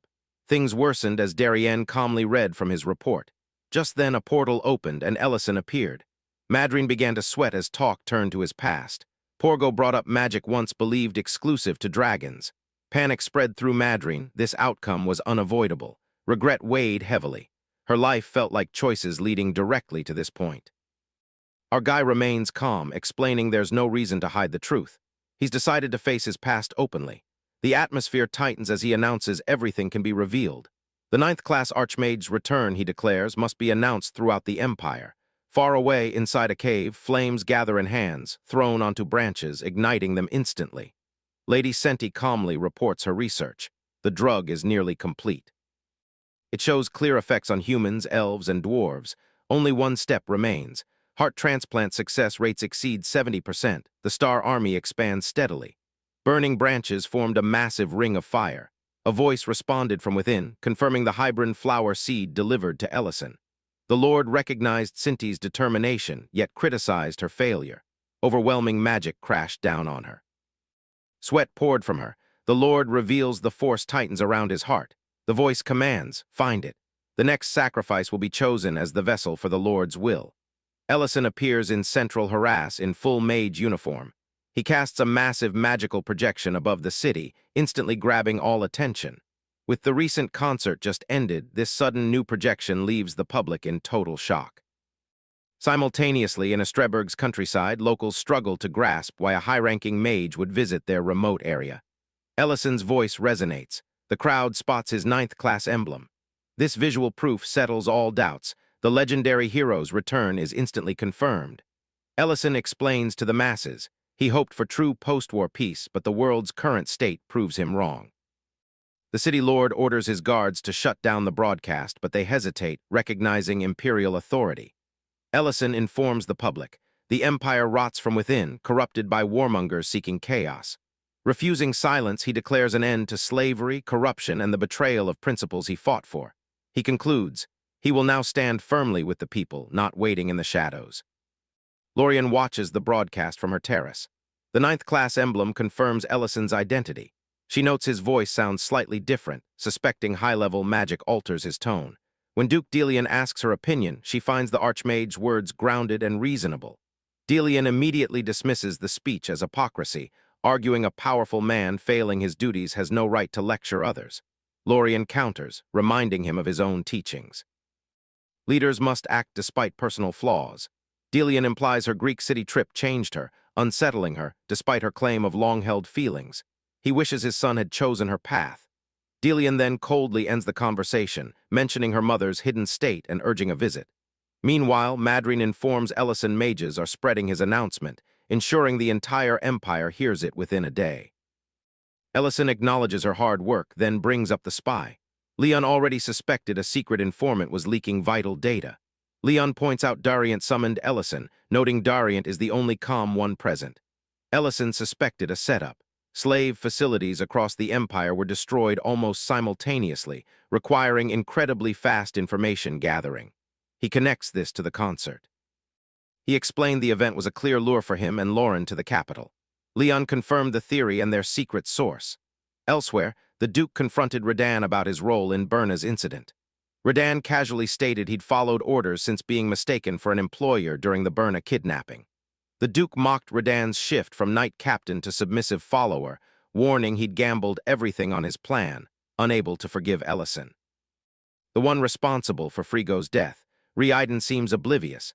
At the palace, outraged nobles demand answers for a major announcement without consent. The emperor calms the room, confirming the news and asking for basic social order. Some nobles argue the sudden change will cause chaos. Lidon insists the empire needs hope, with Greek city fully supporting the Archmage, as others complain about lost autonomy. Leon enters, mocking a noble for being a holiday buzzkill. The noble's anger turns to fear, realizing he's facing the crown prince. Leon ignores complaints about his drinking and etiquette, instead mentioning Ellison's next destination. Panicked, the nobles demand to know the mage's destination. Leon jokes about Purim, then dismisses it as a prank before leaving. Back to his spoiled prince persona, Leon reflects on the tragedy, a hero's return met with fear, not joy. He accepts his role to purge the Empire's rot, whatever the cost. High above, Ellison wakes Lurin to announce their arrival. They land in Pendrimmel City, Rubern Empire, the informant's location. Suddenly, a bird snatches Lurin's precious earring. She panics. Ellison promises to retrieve it, but an arrow hits the bird midair. As it crashes, they realize others are watching. Upon landing, Ellison inspects the bird. The earring is missing. Lurin panics, insisting it's the bird she tracked. Ellison calms her for a closer look. He realizes the arrow's impact made the bird swallow the jewelry. To prove it, he pries open its beak. Lurin watches, ready to retrieve it before Ellison stops her. The archer who downed the bird approaches, claiming his catch. Ellison apologizes, explaining the creature swallowed something precious. Lurin insists they won't leave without it. The stranger stares at Ellison, suddenly identifying him as Hess, an old military acquaintance. Argy greets him happily. Lurin also recognizes Hess, remembering him as the soldier who complained about food in Ellison's unit. Hess, ashamed of past rudeness, notes a decade has passed. He knew Ellison survived the wars, but their paths never crossed during the final conflict. Hess greets Lauren. His relationship inquiry flusters both Ellison and Lauren. Ellison describes her as his daily life and meal companion. Lauren teases his red face for rarely calling her his wife. Seeing their bond, Hess smiles, relieved his old friend is doing well. Hess then leads them to his restaurant to retrieve the earring from the bird, explaining it likely swallowed the shiny object by instinct. Lauren asked about the bird's fate. Hess revealed it was already being prepared for dinner. With fresh ingredients, he invited them to eat. Our boy suddenly realized they were in Hess's restaurant. Hess explained he runs it with his mother. Ellison mentioned his own restaurant in the Greek city Hess wished to visit someday. For now, he requested an honest critique. Hess served them ma noodles, which Ellison recognized as high quality. Lauren admired the presentation. The dish feels familiar. Hess watches nervously as they eat. The simple broth has a hidden depth of flavor. The meat is exceptionally tender. Noodles have great texture, holding the soup perfectly. Hess asks for their opinion, but Ellison eats silently until the bowl is empty. He tells Hess, an empty bowl is the best review. This praise restores Hess's confidence, as daily eating had made him doubt his skills. Ellison identifies the broth as bird bone. Hess shares his recipe. While cleaning, he joins Hess at the sink. Hess asks if Ellison is truly the Archmage. Ellison doesn't deny it. Hess assumes someone like Ellison wouldn't visit a remote area without purpose. He asks if Ellison's noticed anything odd, subtly pointing out the lack of customers even during peak hours. Ellison reaches the same conclusion. Just a few years ago, things weren't like this. The restaurant was quite famous locally. Then a Liney Trading Company representative offered him a deal, expand his business, better supplies. The catch: use a specific unknown seasoning. Hess, proud of his natural cooking, refused. After that rejection, his business failed. His mother eventually stopped helping as there wasn't enough work for two. Ellison suspects another restaurant got the same offer. Hess confirms, pointing to nearby Merle's, which accepted the deal and is now incredibly successful. Ellison sees this as a lead. Hess admits visiting Merle once but felt a strange, inexplicable resistance to returning. That evening, the group heads to Merle's. Lauren wakes from a nap on Ellison's back, asking their destination. Hess tells her they're going to the busy part of town. Ellison teased her for sleeping so soundly she wouldn't notice a kidnapping. Lurin noticed Ellison's mage attire. Hess reassured him. The Archmage's announcement made mage robes a popular commoner trend. Merle's customer count surprised them. Seated quickly, manager Lysant took their order for 3 noodle bowls. Immediately, the manager tripped and fell. Lurin noticed a foul odor. Ellison watched the chaotic service, realizing only the food kept patrons in such a poor environment. When the unappealing, poorly made noodles arrived, Lurin was furious, demanding the manager. Ellison, ever one not to judge by looks, took a bite, hoping for hidden charm. The reality? None. His reaction is immediate. He spits out the food. Lauren and Hess try it. To Ellison's horror, Hess finds it delightful, praising the flavor. He regrets not visiting sooner, even calling his own restaurant a failure. Lauren, shocked, realizes something is deeply wrong. The food is objectively terrible, yet Hess is captivated. The manager recognizes Hess as the owner of the shop on the outskirts. She felt pride seeing competitors enjoy their food, but her clumsiness struck. She tripped and fell celebrating. Chef Horai noticed, berating her for entering the dining area. She apologized, curious about the seasoning that made a food hater so obsessed. Horai warned her to stay away, focus on making money, then departed, leaving her to apologize. Outside, Lauren dunks Hess's head into water. She repeatedly asks if the noodles were tasty. He insists they were delicious, so she dunks him again to snap him out of it. Ellison intervenes, realizing this isn't standard magic they'd have sensed. He suspects mind control, like at the ranch. Lauren notes such magic on humans usually causes brain damage. Just then, Madrine appears, declaring magic from past humiliations will finally be useful. She takes charge, bringing Hess home for treatment. After a spell, she instructs Hess to breathe deeply. He snaps back, disgusted he'd happily eaten something horrible. Madrine, thrilled by her success, notes she used a secret iramantium technique. Ellison notes her surprise that it worked. She explains the seasoning isn't traditional magic. It's a stimulant causing blind devotion with multiple mental effects. Ellison recalls Leon's potent potion, used on slaves to erase egos and ensure total loyalty. Determined to help Hess get revenge, Ellison devises a plan. Meanwhile, at a construction site, workers discuss lunch at Merle's. Despite its dirtiness and bad-smelling meat, they feel an uncontrollable urge to eat the noodles for energy. Their path diverted by Ellison's new stall, its irresistible charcoal aroma. He sold fresh bird skewers, so enticing workers tried them. Perfectly juicy, seasoned, these skewers offered a superior experience, breaking their noodle focus. He realized restaurant cooking was better, but that charcoal catalyst was enough to draw people away. He announced his skewers sold out, directing customers to Hess's restaurant for a full menu. A massive rush ensued. Hess's mother was overjoyed, seeing the restaurant full again after years. Hess credited Ellison and the improved menu. Meanwhile, Merle's shop was empty. Horai and Manger argued over no customers when the Lena trading rep arrived, furious his investment wasted. Insulting the manager's talent, he gives her a powerful new seasoning. He tells the chef to open windows wide for this batch, hinting at interesting events. Lurin grumbles back, kicked out by Ellison for sneaking skewers.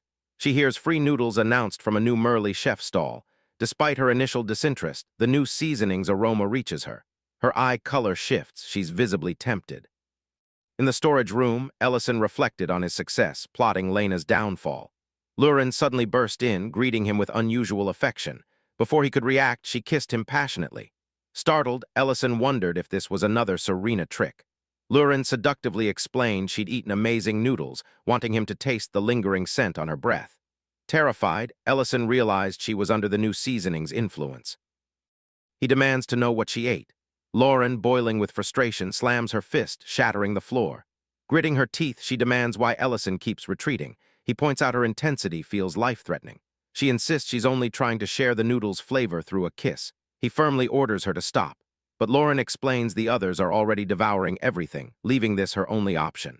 Ellison then realizes they've all fallen under the same spell. She grew increasingly emotional, recalling his past hesitations about them. She accused him of being ashamed of her, a dragon. Ellison finally snapped, pinning his hand to the wall with trembling force. He confessed he avoided her not from shame, but fear of losing control. Leaning in to kiss her, he detected a complex magical veil affecting her mind. He realized despite her power, cumulative magic and tainted food had compromised her. He rushes to the restaurant, finding the human's plight dire. Madrine weeps over noodles, her magical pride gone. Hess, despairing, plans to close his shop, convinced he can't match the flavor. Even Hess's mother disdains her son's cooking. Ellison notes the seasoning's potency has increased dramatically. A panicked manager approaches, recognizing him as Hess's helper. She begs for his help, offering the head chef role. Walking through quiet streets, she reveals her past. She admits her clumsiness, feeling a burden to her late father, a master chef. To protect his legacy, she took a suspicious deal from Lena Trading Company. Ellison bluntly points out her desire to save the building led her to feed people dangerous, unknown substances. Outside, a mob, including nobles, now shouts, acting like addicts for the noodles. The manager breaks down in tears, offering Ellison anything to save her father's legacy. He enters the kitchen, confronts Horai. Declaring himself the new head chef, he terminates Horai's employment, ordering him to leave immediately, no handover. Elsewhere, Cinti refines herbs, discussing candidates. Riiden suggests Lauren, but Cinti dismisses her, citing the Black Dragon's attachment to domestic life. A true candidate must sacrifice everything. Their conversation is interrupted by Saint, who reveals he's been testing seasoning on Lauren. He gloats his research bears fruit. If no perfect candidate exists, he'll create one via mental manipulation. Back at Merle, manager cleans kitchen under Ellison. She reports once tainted broth gone, customers left, some even licked floor. She asks Ellison when he'll cook. He claims he's forgotten how. Terrified, she realizes he tricked her into destroying her business. Before argument escalates, Saint arrives at the restaurant. Ellison expected him, having caused trouble. Saint mocks him, a mischievous hero for clearing the place to seize it. Lysant is stunned, struggling to grasp a legendary war hero is in her kitchen. Our boy gives her no time to process this, donning his mage uniform. He admits surprise at a silver dragon's involvement in a demon lord resurrection. Most of that clan usually stays hidden. Saint dismisses any kin connection with utter disgust, viewing them as fools unable to adapt. He suggests Ellison should have stayed running a quiet restaurant, not meddling. As Mangerlicent loses consciousness from the room's pressure, Ellison unleashes a massive mana burst. He clarifies, heroes didn't leave enemy remnants alone out of fear, but for other reasons. Ellison's magic blasts Saint from the building, snapping the tension. Our hero pursues through the wreckage, demanding their base and Dragon Lord plan. Saint quickly recovers, mocking Ellison for revealing his power and his limited knowledge of their organization. He claims true conversation needs equals. To prove his threat, he sheds his human form, transforming into his dragon form. He declared he'd wipe the city off the map to make a point. Ellison isn't intimidated. Saint summons glowing magical spheres, raining energy on our boy. He challenges him, earn the right to make demands. Our boy activates a warping nexus, causing a violent explosion that cracks the ground. Saint flies higher, taunting Ellison. Can he protect citizens while fighting? He reveals the truth about the seasoning. It's not just a flavor enhancer. It's a tool designed for absolute subservience, much like the Demon Lord's power. Ellison retorts, calling him the Lord of Noodles, then hurls a magical binding chain. Suddenly, Chef Horai grabs Ellison with inhuman strength. All the locals who ate the tainted noodles arrive, forming a human shield to protect Saint. Saint laughs, explaining they're no longer loyal to the food, but personally bound to him. The situation escalates as the sky glows and Madrine descends. Enveloped by magical orbs and seasoned, she now targets Ellison. Lurin then crashes, shattering the earth. Saint triumphs, a dragon with Mabel's power fall into his scheme. He sees Ellison holding back to protect humans, planning to exploit this hesitation for escape. Saint commands Lurin to flee with him, but it backfires spectacularly. Lauren's love for Ellison overrides the seasoning's subservience magic. She snaps out of the trance, screaming at Saint for daring to control her. She kicks Saint with incredible force, declaring she belongs only to Ellison. Ellison smiles, trusting her. He quickly restrains the possessed townspeople and brainwashed Madrine, avoiding past war mistakes. Saint falls, laughing hysterically, realizing why his magic failed. He finds it absurd, a dragon and human sharing genuine love, not master and servant. Ellison prepares a final attack, correcting Saint. Their bond is mutual trust. Saint transforms, firing a deadly breath attack, shouting about such a shameful union. Ellison counters with magic, overpowering the dragon. He proudly declares no shame, his love for Lurin is real. Dragon or human, it's trivial. Lurin blushes, shocked by his confession. As smoke clears and Saint's bottle drops, the villain realizes his mistake, underestimating a bond he couldn't grasp. Ellison turns to Lurin, confirming he's not dodging. He loves her and she reciprocates. Horai is now chained in his own home. As he demands release, Ellison watches him closely. Ellison realizes he's likely a high-ranking silver dragon aide, his strength unsettlingly non-human. Horai flexes, tearing his clothes. An armor emblem reminds Ellison of Riiden. Suddenly, Saint's voice mocks our boy. Lurin smashes through the bars, cutting the lecture short, launching a relentless assault on Saint, fueled by his hands on her waist. Madrine pleads for her to stop before she kills him. Ellison was so disturbed by the situation he considered joining the beating himself. The manager walks alone, reflecting on her talk with Ellison about repairs. She recalled his refusal to teach his recipes, saying she lacked understanding of the process. He explained that following instructions without understanding the why was like her old habit of random assignments. His advice: analyze her strengths and weaknesses to find her path forward. At his lively restaurant, Hess discusses with his mother the need for a storeroom manager.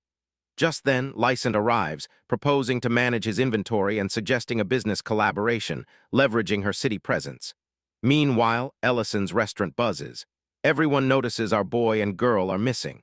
Rumors have circulated since the Archmage's declaration, with people speculating about Ellison's true identity. Serena jokingly suggests adding he fled after an affair with a noblewoman. The gossip abruptly ends as Ellison and Lurin walk in. After apologizing for their absence, they receive a warm welcome. Questioned about rumors of him being an archmage, Ellison chooses a different honesty. Holding Lurin's hand, he tells the crowd their trip allowed them to be more open. Lurin boldly declares they'll no longer hide their affection and will kiss anywhere. This public romance dispels rumors about Ellison's identity, replaced by belief they were on a lover's getaway. Elsewhere, Riiden approaches Cinti with bad news, which she anticipates. Saint's plan failed. He's now a captive. Cinti remains calm, asking for a cigarette. She states their job is simply to clean up Pendravel City's mess. The scene shifts to Dragon Castle, where Metadonna views a monument with Baron's name. His grief turned to fury seeing the memorial vandalized. He transformed into his dragon form, his roar summoning horrified subordinates. Inside, Dihegma tried to calm the elder with a drink, warning that spreading news would only cause more trouble.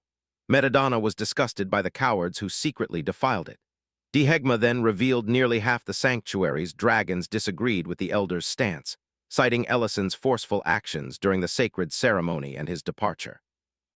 Lurin's choice to declare intent, not slay dragons, bred deep resentment. Dragons no longer feel like life's supreme beings. Half the population believes Baron was justified. Ellison merely upheld her ideals. The elder accuses Dihegma of manipulating Ellison, using his lifespan as leverage. Dihegma states the matter is settled, but stops short, seeing Ellison. He exits to prevent gossip. His mind was made up the moment Ellison tore through every obstacle for Lurin. Luhard interrupts his thoughts, approaching with a matter determining their clan's future. The elder holds the seasoning, confirming it's the substance affecting their clan.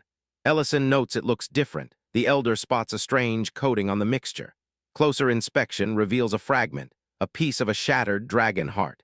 This revelation shocks Ellison. The elder quietly worries this tragedy is a direct consequence of the dragon's sins. Elsewhere in the castle, Dihegma listens as Luhard questions their traditions. Luhard is furious. He feels their thousand-year history is being ruined by a human outsider. He resents a sinner was forgiven due to Ellison's authority, causing sacred dragon laws to crumble. Dihegma, tired of the long explanation, urges him to get to the point. He focuses on Ellison's mortality. He argues Ellison, though strong enough to keep ancient threats away now, is human, living maybe 80 more years. Betting the clan's future on such a short lifespan is a huge risk. Dihegma finds Luhard's articulation suspicious, noting if time is the issue, they could just wait 50 years for it to resolve. This logic makes Luhard snap, revealing his true motive, jealousy. He admits he can't stand the thought of Lurin spending a long life, intimate with Ellison. Realizing Luhard likely vandalized the memorial, Dihegma fought the urge to explode, deciding to play along instead. He suspects someone's coaching Luhard. The argument was too persuasive. To bait him, Dihegma feigned support, mentioning overlooking the monument's destruction. This made Luhard nervous, though he quickly claimed dragging Ellison down needed more than a simple plan. Ellison reveals their enemy's leader is Saint, a silver dragon. Simple magic fails against dragons, so the elder takes on a deeper investigation. Later, Ellison shares that he and Lurin are now much more open about their relationship, even kissing in public. The elder laughs, then immediately demands more significant progress. He's impatient for a great-grandchild, arguing Lurin should be pregnant since the adulthood ritual is done. Ellison, deeply embarrassed, wondered if a human and dragon could even conceive. The elder playfully urged him to keep trying, then recognized Ellison's true fear, not conception but leaving Lurin and a child behind due to his short human lifespan. To reassure him, the elder revealed a cut on his hand, explaining their human transformation wasn't mere illusion. Their blood, wounds. Her internal structures literally became human.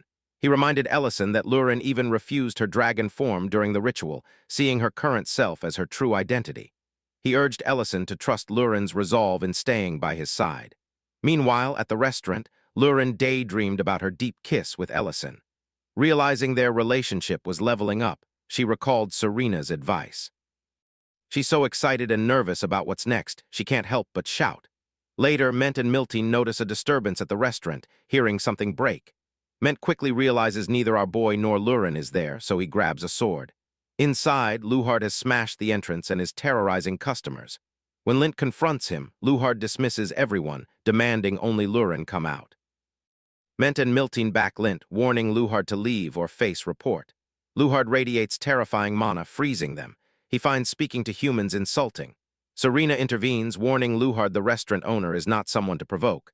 To avoid exposing her dragon identity, Serena leads Luhard to a nearby forest. Luhard mocks her for frequenting a human establishment, especially one owned by Ellison. Serena fires back, exposing Luhard's hypocrisy, destroying villages while feigning red dragon hunts, enraged him, transforming him into his dragon form. But Lurin arrived, disgusted by his face, cutting his intimidation short. Madrine, uneasy about leaving the silver dragon alone despite Ellison's orders, waited outside a bar. Her worries grew when a mysterious figure appeared, asking about the sinner. In the forest, Luhard urges Lurin to return, claiming it's not too late. Nothing serious could have happened between a dragon and human, especially without children. Lurin crushes his hopes, lying that they've already done everything lovers do. She claims Ellison removed her sacred dress on ritual night, and they spend intimate time using romantic details Serena mentioned. Serena watches. Shocked by Lurin's bluff, she clarified her sacred right attendance was from guilt for Ellison, never wanting Luhard. She declared that even with Ellison's short life, she'd never belonged to Luhard. Our guy appeared as Luhard demanded an answer about their lifespan gap. Luhard accused Ellison of selfishness, condemning Lurin to millennia of suffering post-death. Serena quickly pointed out Luhard broke the restaurant door, instead of arguing about the future. Ellison hugs Lurin, acknowledging his human life is short. Yet this brevity makes every day they spend together precious. He picks her up, ignoring Luhard's confused shouts, and prepares to leave. Lurin suggests he put her down, but he wants to hold her longer. He recalls her wanting him to taste something delicious, suggesting they pick up where we left off. Ellison is determined to fill Lurin's life with memories she can cherish forever. Even with limited time, Dihegma watches them. He realizes their choice to be together, despite the brevity, gives their lives meaning. This resolve convinces him to trust Ellison with the Black Dragon's future, hinting Ellison's lifespan isn't simple. Ellison and Lurin sit on the bed in shy silence, ready to continue. Ellison initiates with a tender kiss, holding her face as they lay back. However, the mood is abruptly ruined as the elder's voice echoes, demanding great-grandchildren. This mental intrusion blocks Ellison. He realizes that despite preparation, his nerves and future pressure make further progress impossible. The scene shifts to the restaurant. Ment undergoes a surprising transformation. Miltane carefully shaves his face, regulars watching in anticipation.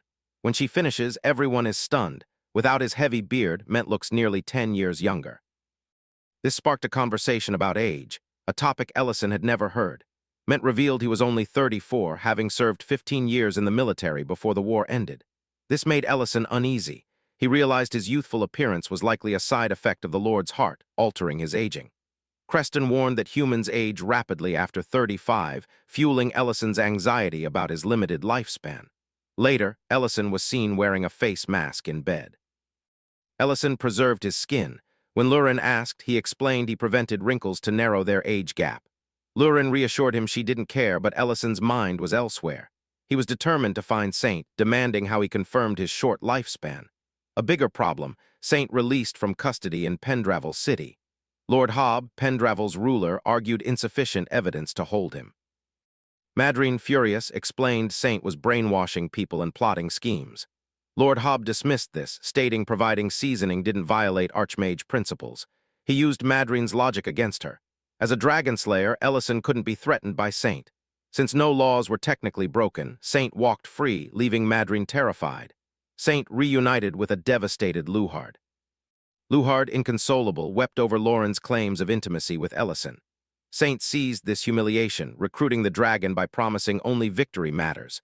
Fueled by resentment, Luhard renounced his clan, pledging total loyalty to Saint. Riiden arrived, informing them their hideout was compromised, requiring evacuation. At this meeting, Saint finally unveiled his grand plan to isolate and defeat Arjud. He explains their past attempts to create super soldiers by implanting dragon heart shards were too slow and resource-intensive.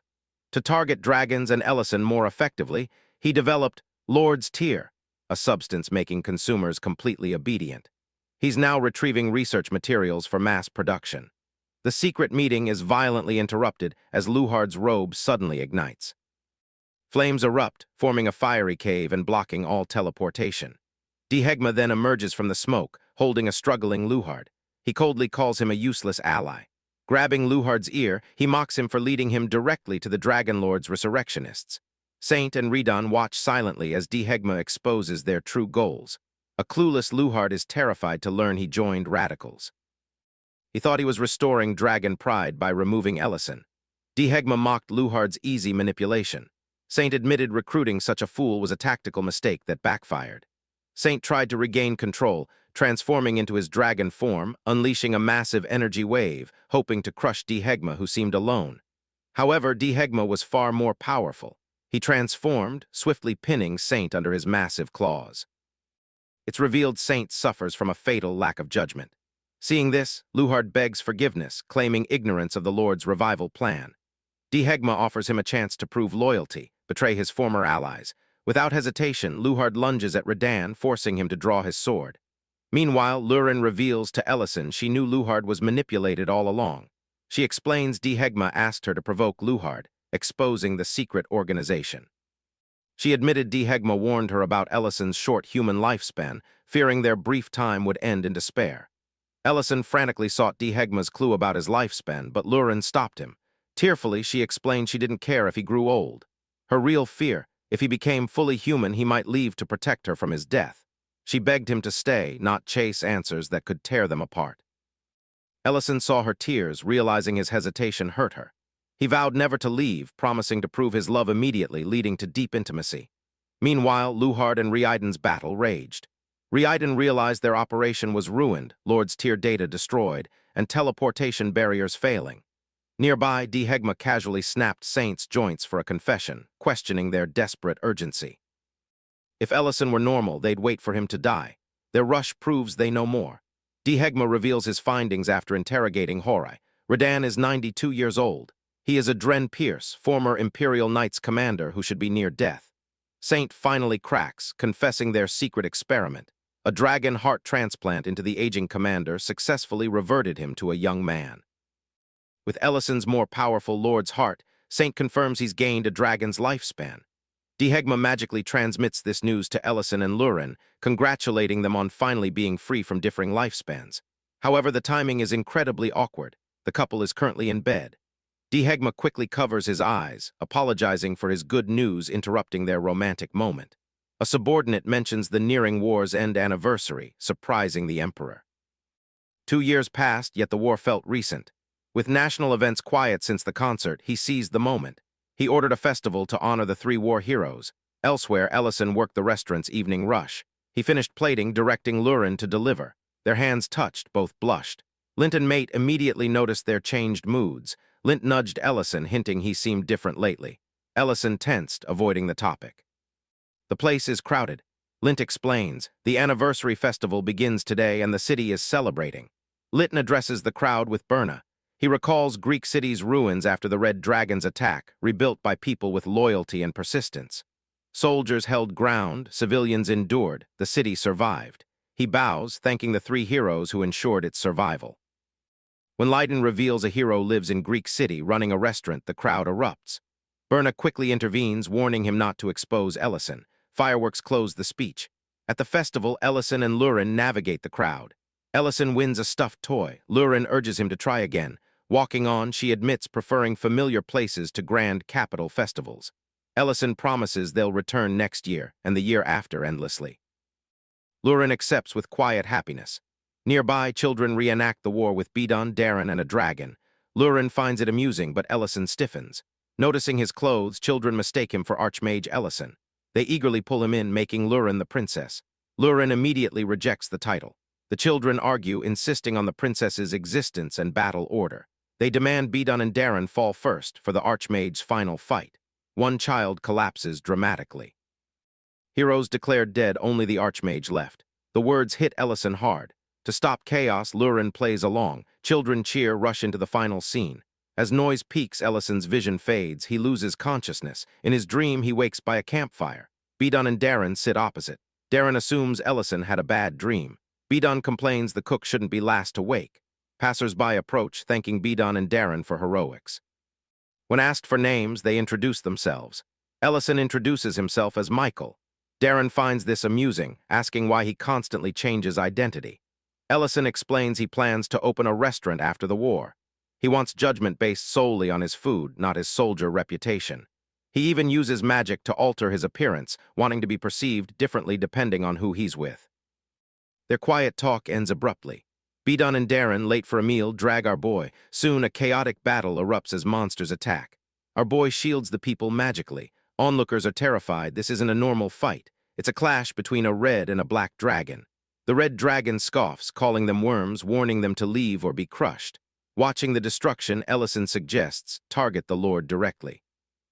That's the quickest way to end the fight. Bidon and Darren stared mad. They'd tried, nearly dying. The Lord's an undying monster, surviving hits that would kill 5 dragons. They only survived because the Lord sensed black dragon support and withdrew. Darren noticed Ellison's struggle. Ellison admitted weariness from constant fighting and tough choices.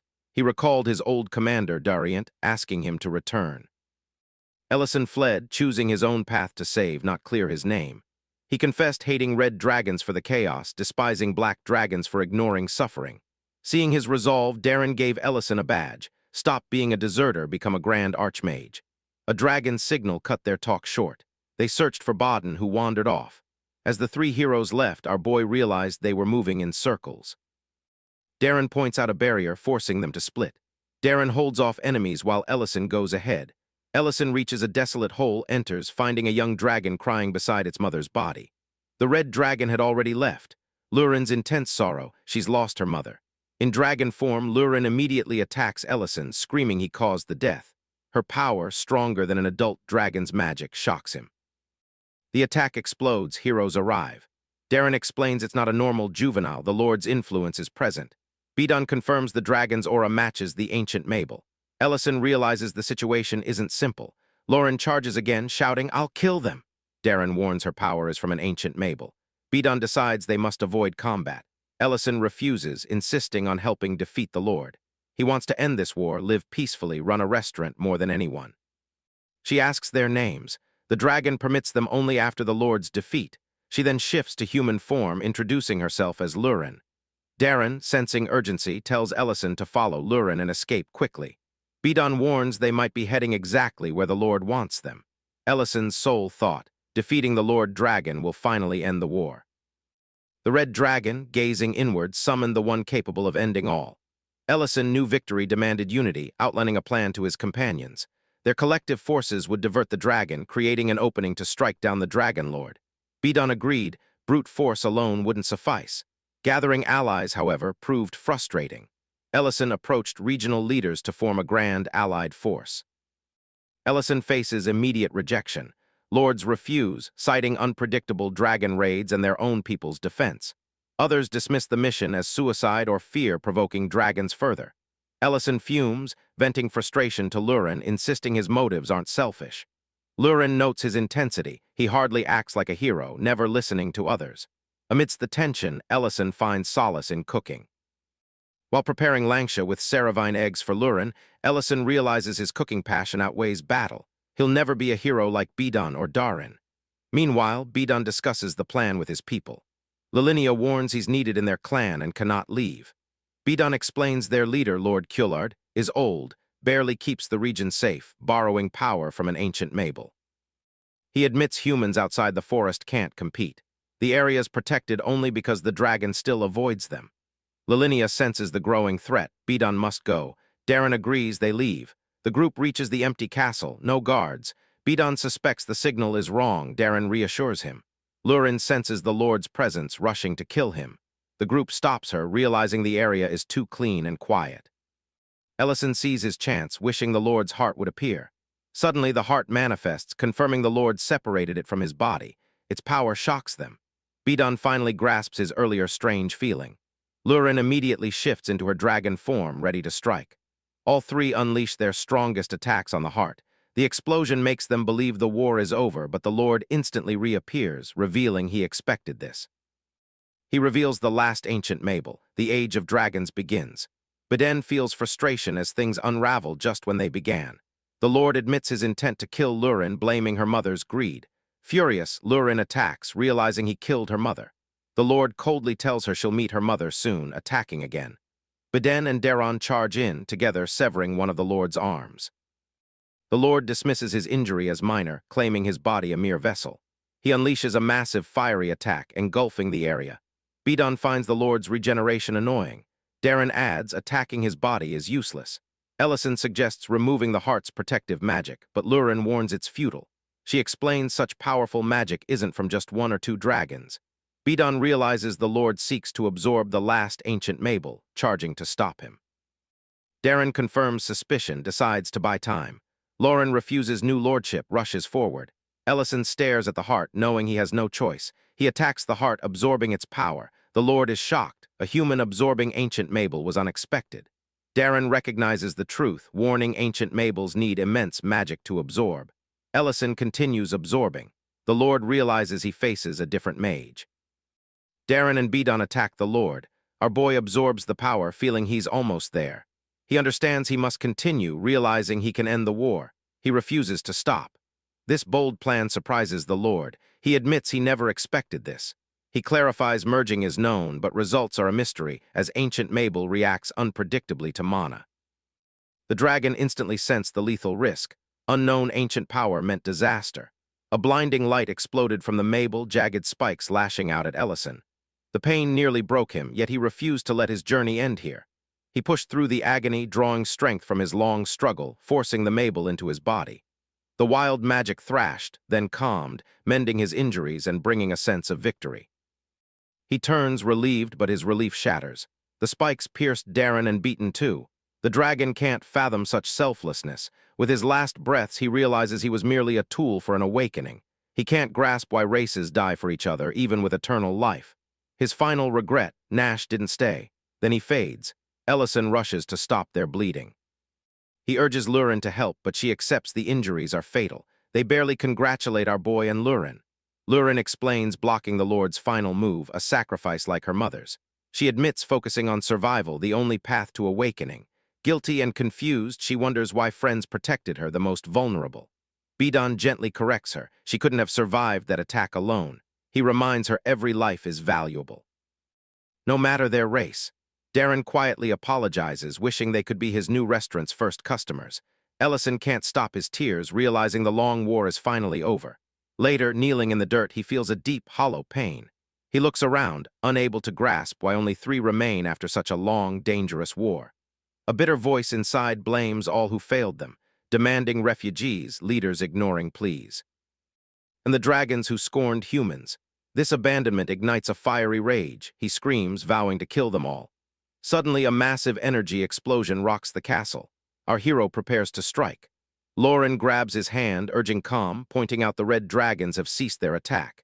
She pulls him to witness a different battle, many red dragons fighting together, holding the line to protect him, buying him time to win. He hears soldiers shout names of heroes they follow. Bidon and Darren's spirits appear beside him, explaining even dragons thought enemies were helping from the start. Darren tells Ellison to stop crying. Their sacrifice wasn't a mistake. He reminds him everyone united in the end, so be happy with the outcome. Our boy finds strength, announces, the Lord is dead. He declares the war over, sets a new rule, no one may attack other races anymore. Self-defense is permitted if lives are threatened, a rule he stressed for all. As peace fireworks lit the sky, the narrative shifted to the present. Lauren and children worried as Ellison lay unconscious, crying in his sleep. Lauren woke him. He remembered he was at a festival honoring war heroes. The children apologized, thinking their game too serious, but he said he was just lost in thought. The kids want him to finish, so Ellison shows off impressive hand magic. Shocked, they ask if his hero badge is real. Ellison explains it's not magic, but a special spirit art gift from Bidon and Darren. Preparing to leave, he mentions Lurin also fought in the final battle. Lurin nervously asks if that's okay, but they just wish the kids a good festival as they leave. Our boy reflects on Bidon and Darren's hard work for these peaceful moments. Their mothers call them in for food, and the kids excitedly claim they met real heroes. The mothers dismiss it, thinking they got carried away. Meanwhile, Leon acknowledges Madrine's exhausting efforts in Pendravel. The mission successfully concludes with the brainwashing facility's destruction and the Silver Dragon's liberation. He expresses gratitude, making Madryn visibly uncomfortable. Her service felt a burden. Leon, dismissive, deemed her actions essential. Duke Delion's search for her surfaced, unsettling Madryn. Leon dismissed the past, handing her a scroll for Count Leiden. She accepted it as a task. Leon clarified it was a forced vacation. He instructed, deliver it, then lose herself in the festival. A heavy silence hung over the restaurant where Serena, Elena, and the butcher couple sat silent. The previous night's celebrations left them worse for wear. Ellison and Lurin find them concerned. Serena blames their state on excessive partying. Elena explains treating dwarves led to potent liquor and a nasty hangover. When Creston suggests food, Elena rejects anything heavy. This inspires our boy to create a special dish. He's certain it'll be the festival's highlight, asking Lurin to await the results. The vibrant, loud festival outside. A performer thanks the audience, announcing a musical tribute to 3 war heroes. The crowd buzzes, recognizing the sisters' fame. Madryn nervously navigates, face hidden, trying to remain unnoticed. She declines a flower girl, accepts an apology from a drunk man, but his friend spots her badge, identifies her as a 7th-class mage, loudly praising her service to the Empire. The men pressured Madryn to drink, a gesture of appreciation. At the bar, alcohol lowered her guard. She boastfully claimed to be the only active 7th-class mage. When Headmaster Certain was mentioned, she sharply clarified he was retired, no longer a frontline factor. Her war stories came up, triggering a sudden, bitter honesty. Madryn had no heroic tales to tell. My past was driven by selfish desire for power and status. I framed the Academy's archmage, ensuring his removal just to climb the ranks. I was so arrogant, crushing all resistance. I remember insulting our boy, seeing him as beneath me, all because I wanted to be the best. That old pride feels hollow now. As I drink, I recall my humiliating defeat by a juvenile dragon. Her thoughts drifted to Ellison, a man grilling meat, not studying magic, yet always outshining her. She'd yelled for power, he'd responded with empathy. Ellison told her, use your power, but don't block others moving forward. Everyone deserves a chance to live, he insisted. Madryn passed out from alcohol, accepting his truth. She awoke to Ellison waiting at a dining table. Noting her disheveled state, he offered hot yuba gukbap to settle her stomach. The food's warmth and Ellison's presence brought Madryn to tears. She prepared to confess her Magic Academy betrayal, but Ellison interrupted.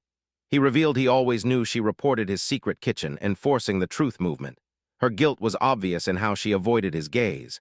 Despite this, he forgave her past, seeing her current efforts as true. Their reconciliation was cut short by Lauren's arrival. Lauren excitedly announced she'd broadcasted Madryn's drunken confession on citywide projectors. Madryn, horrified, realized everyone was watching her admit her crimes and embarrassments. She fled the restaurant in a panic, ignoring Ellison's warnings about running on a full stomach. As her screams faded, the projections looped her confession for all to see.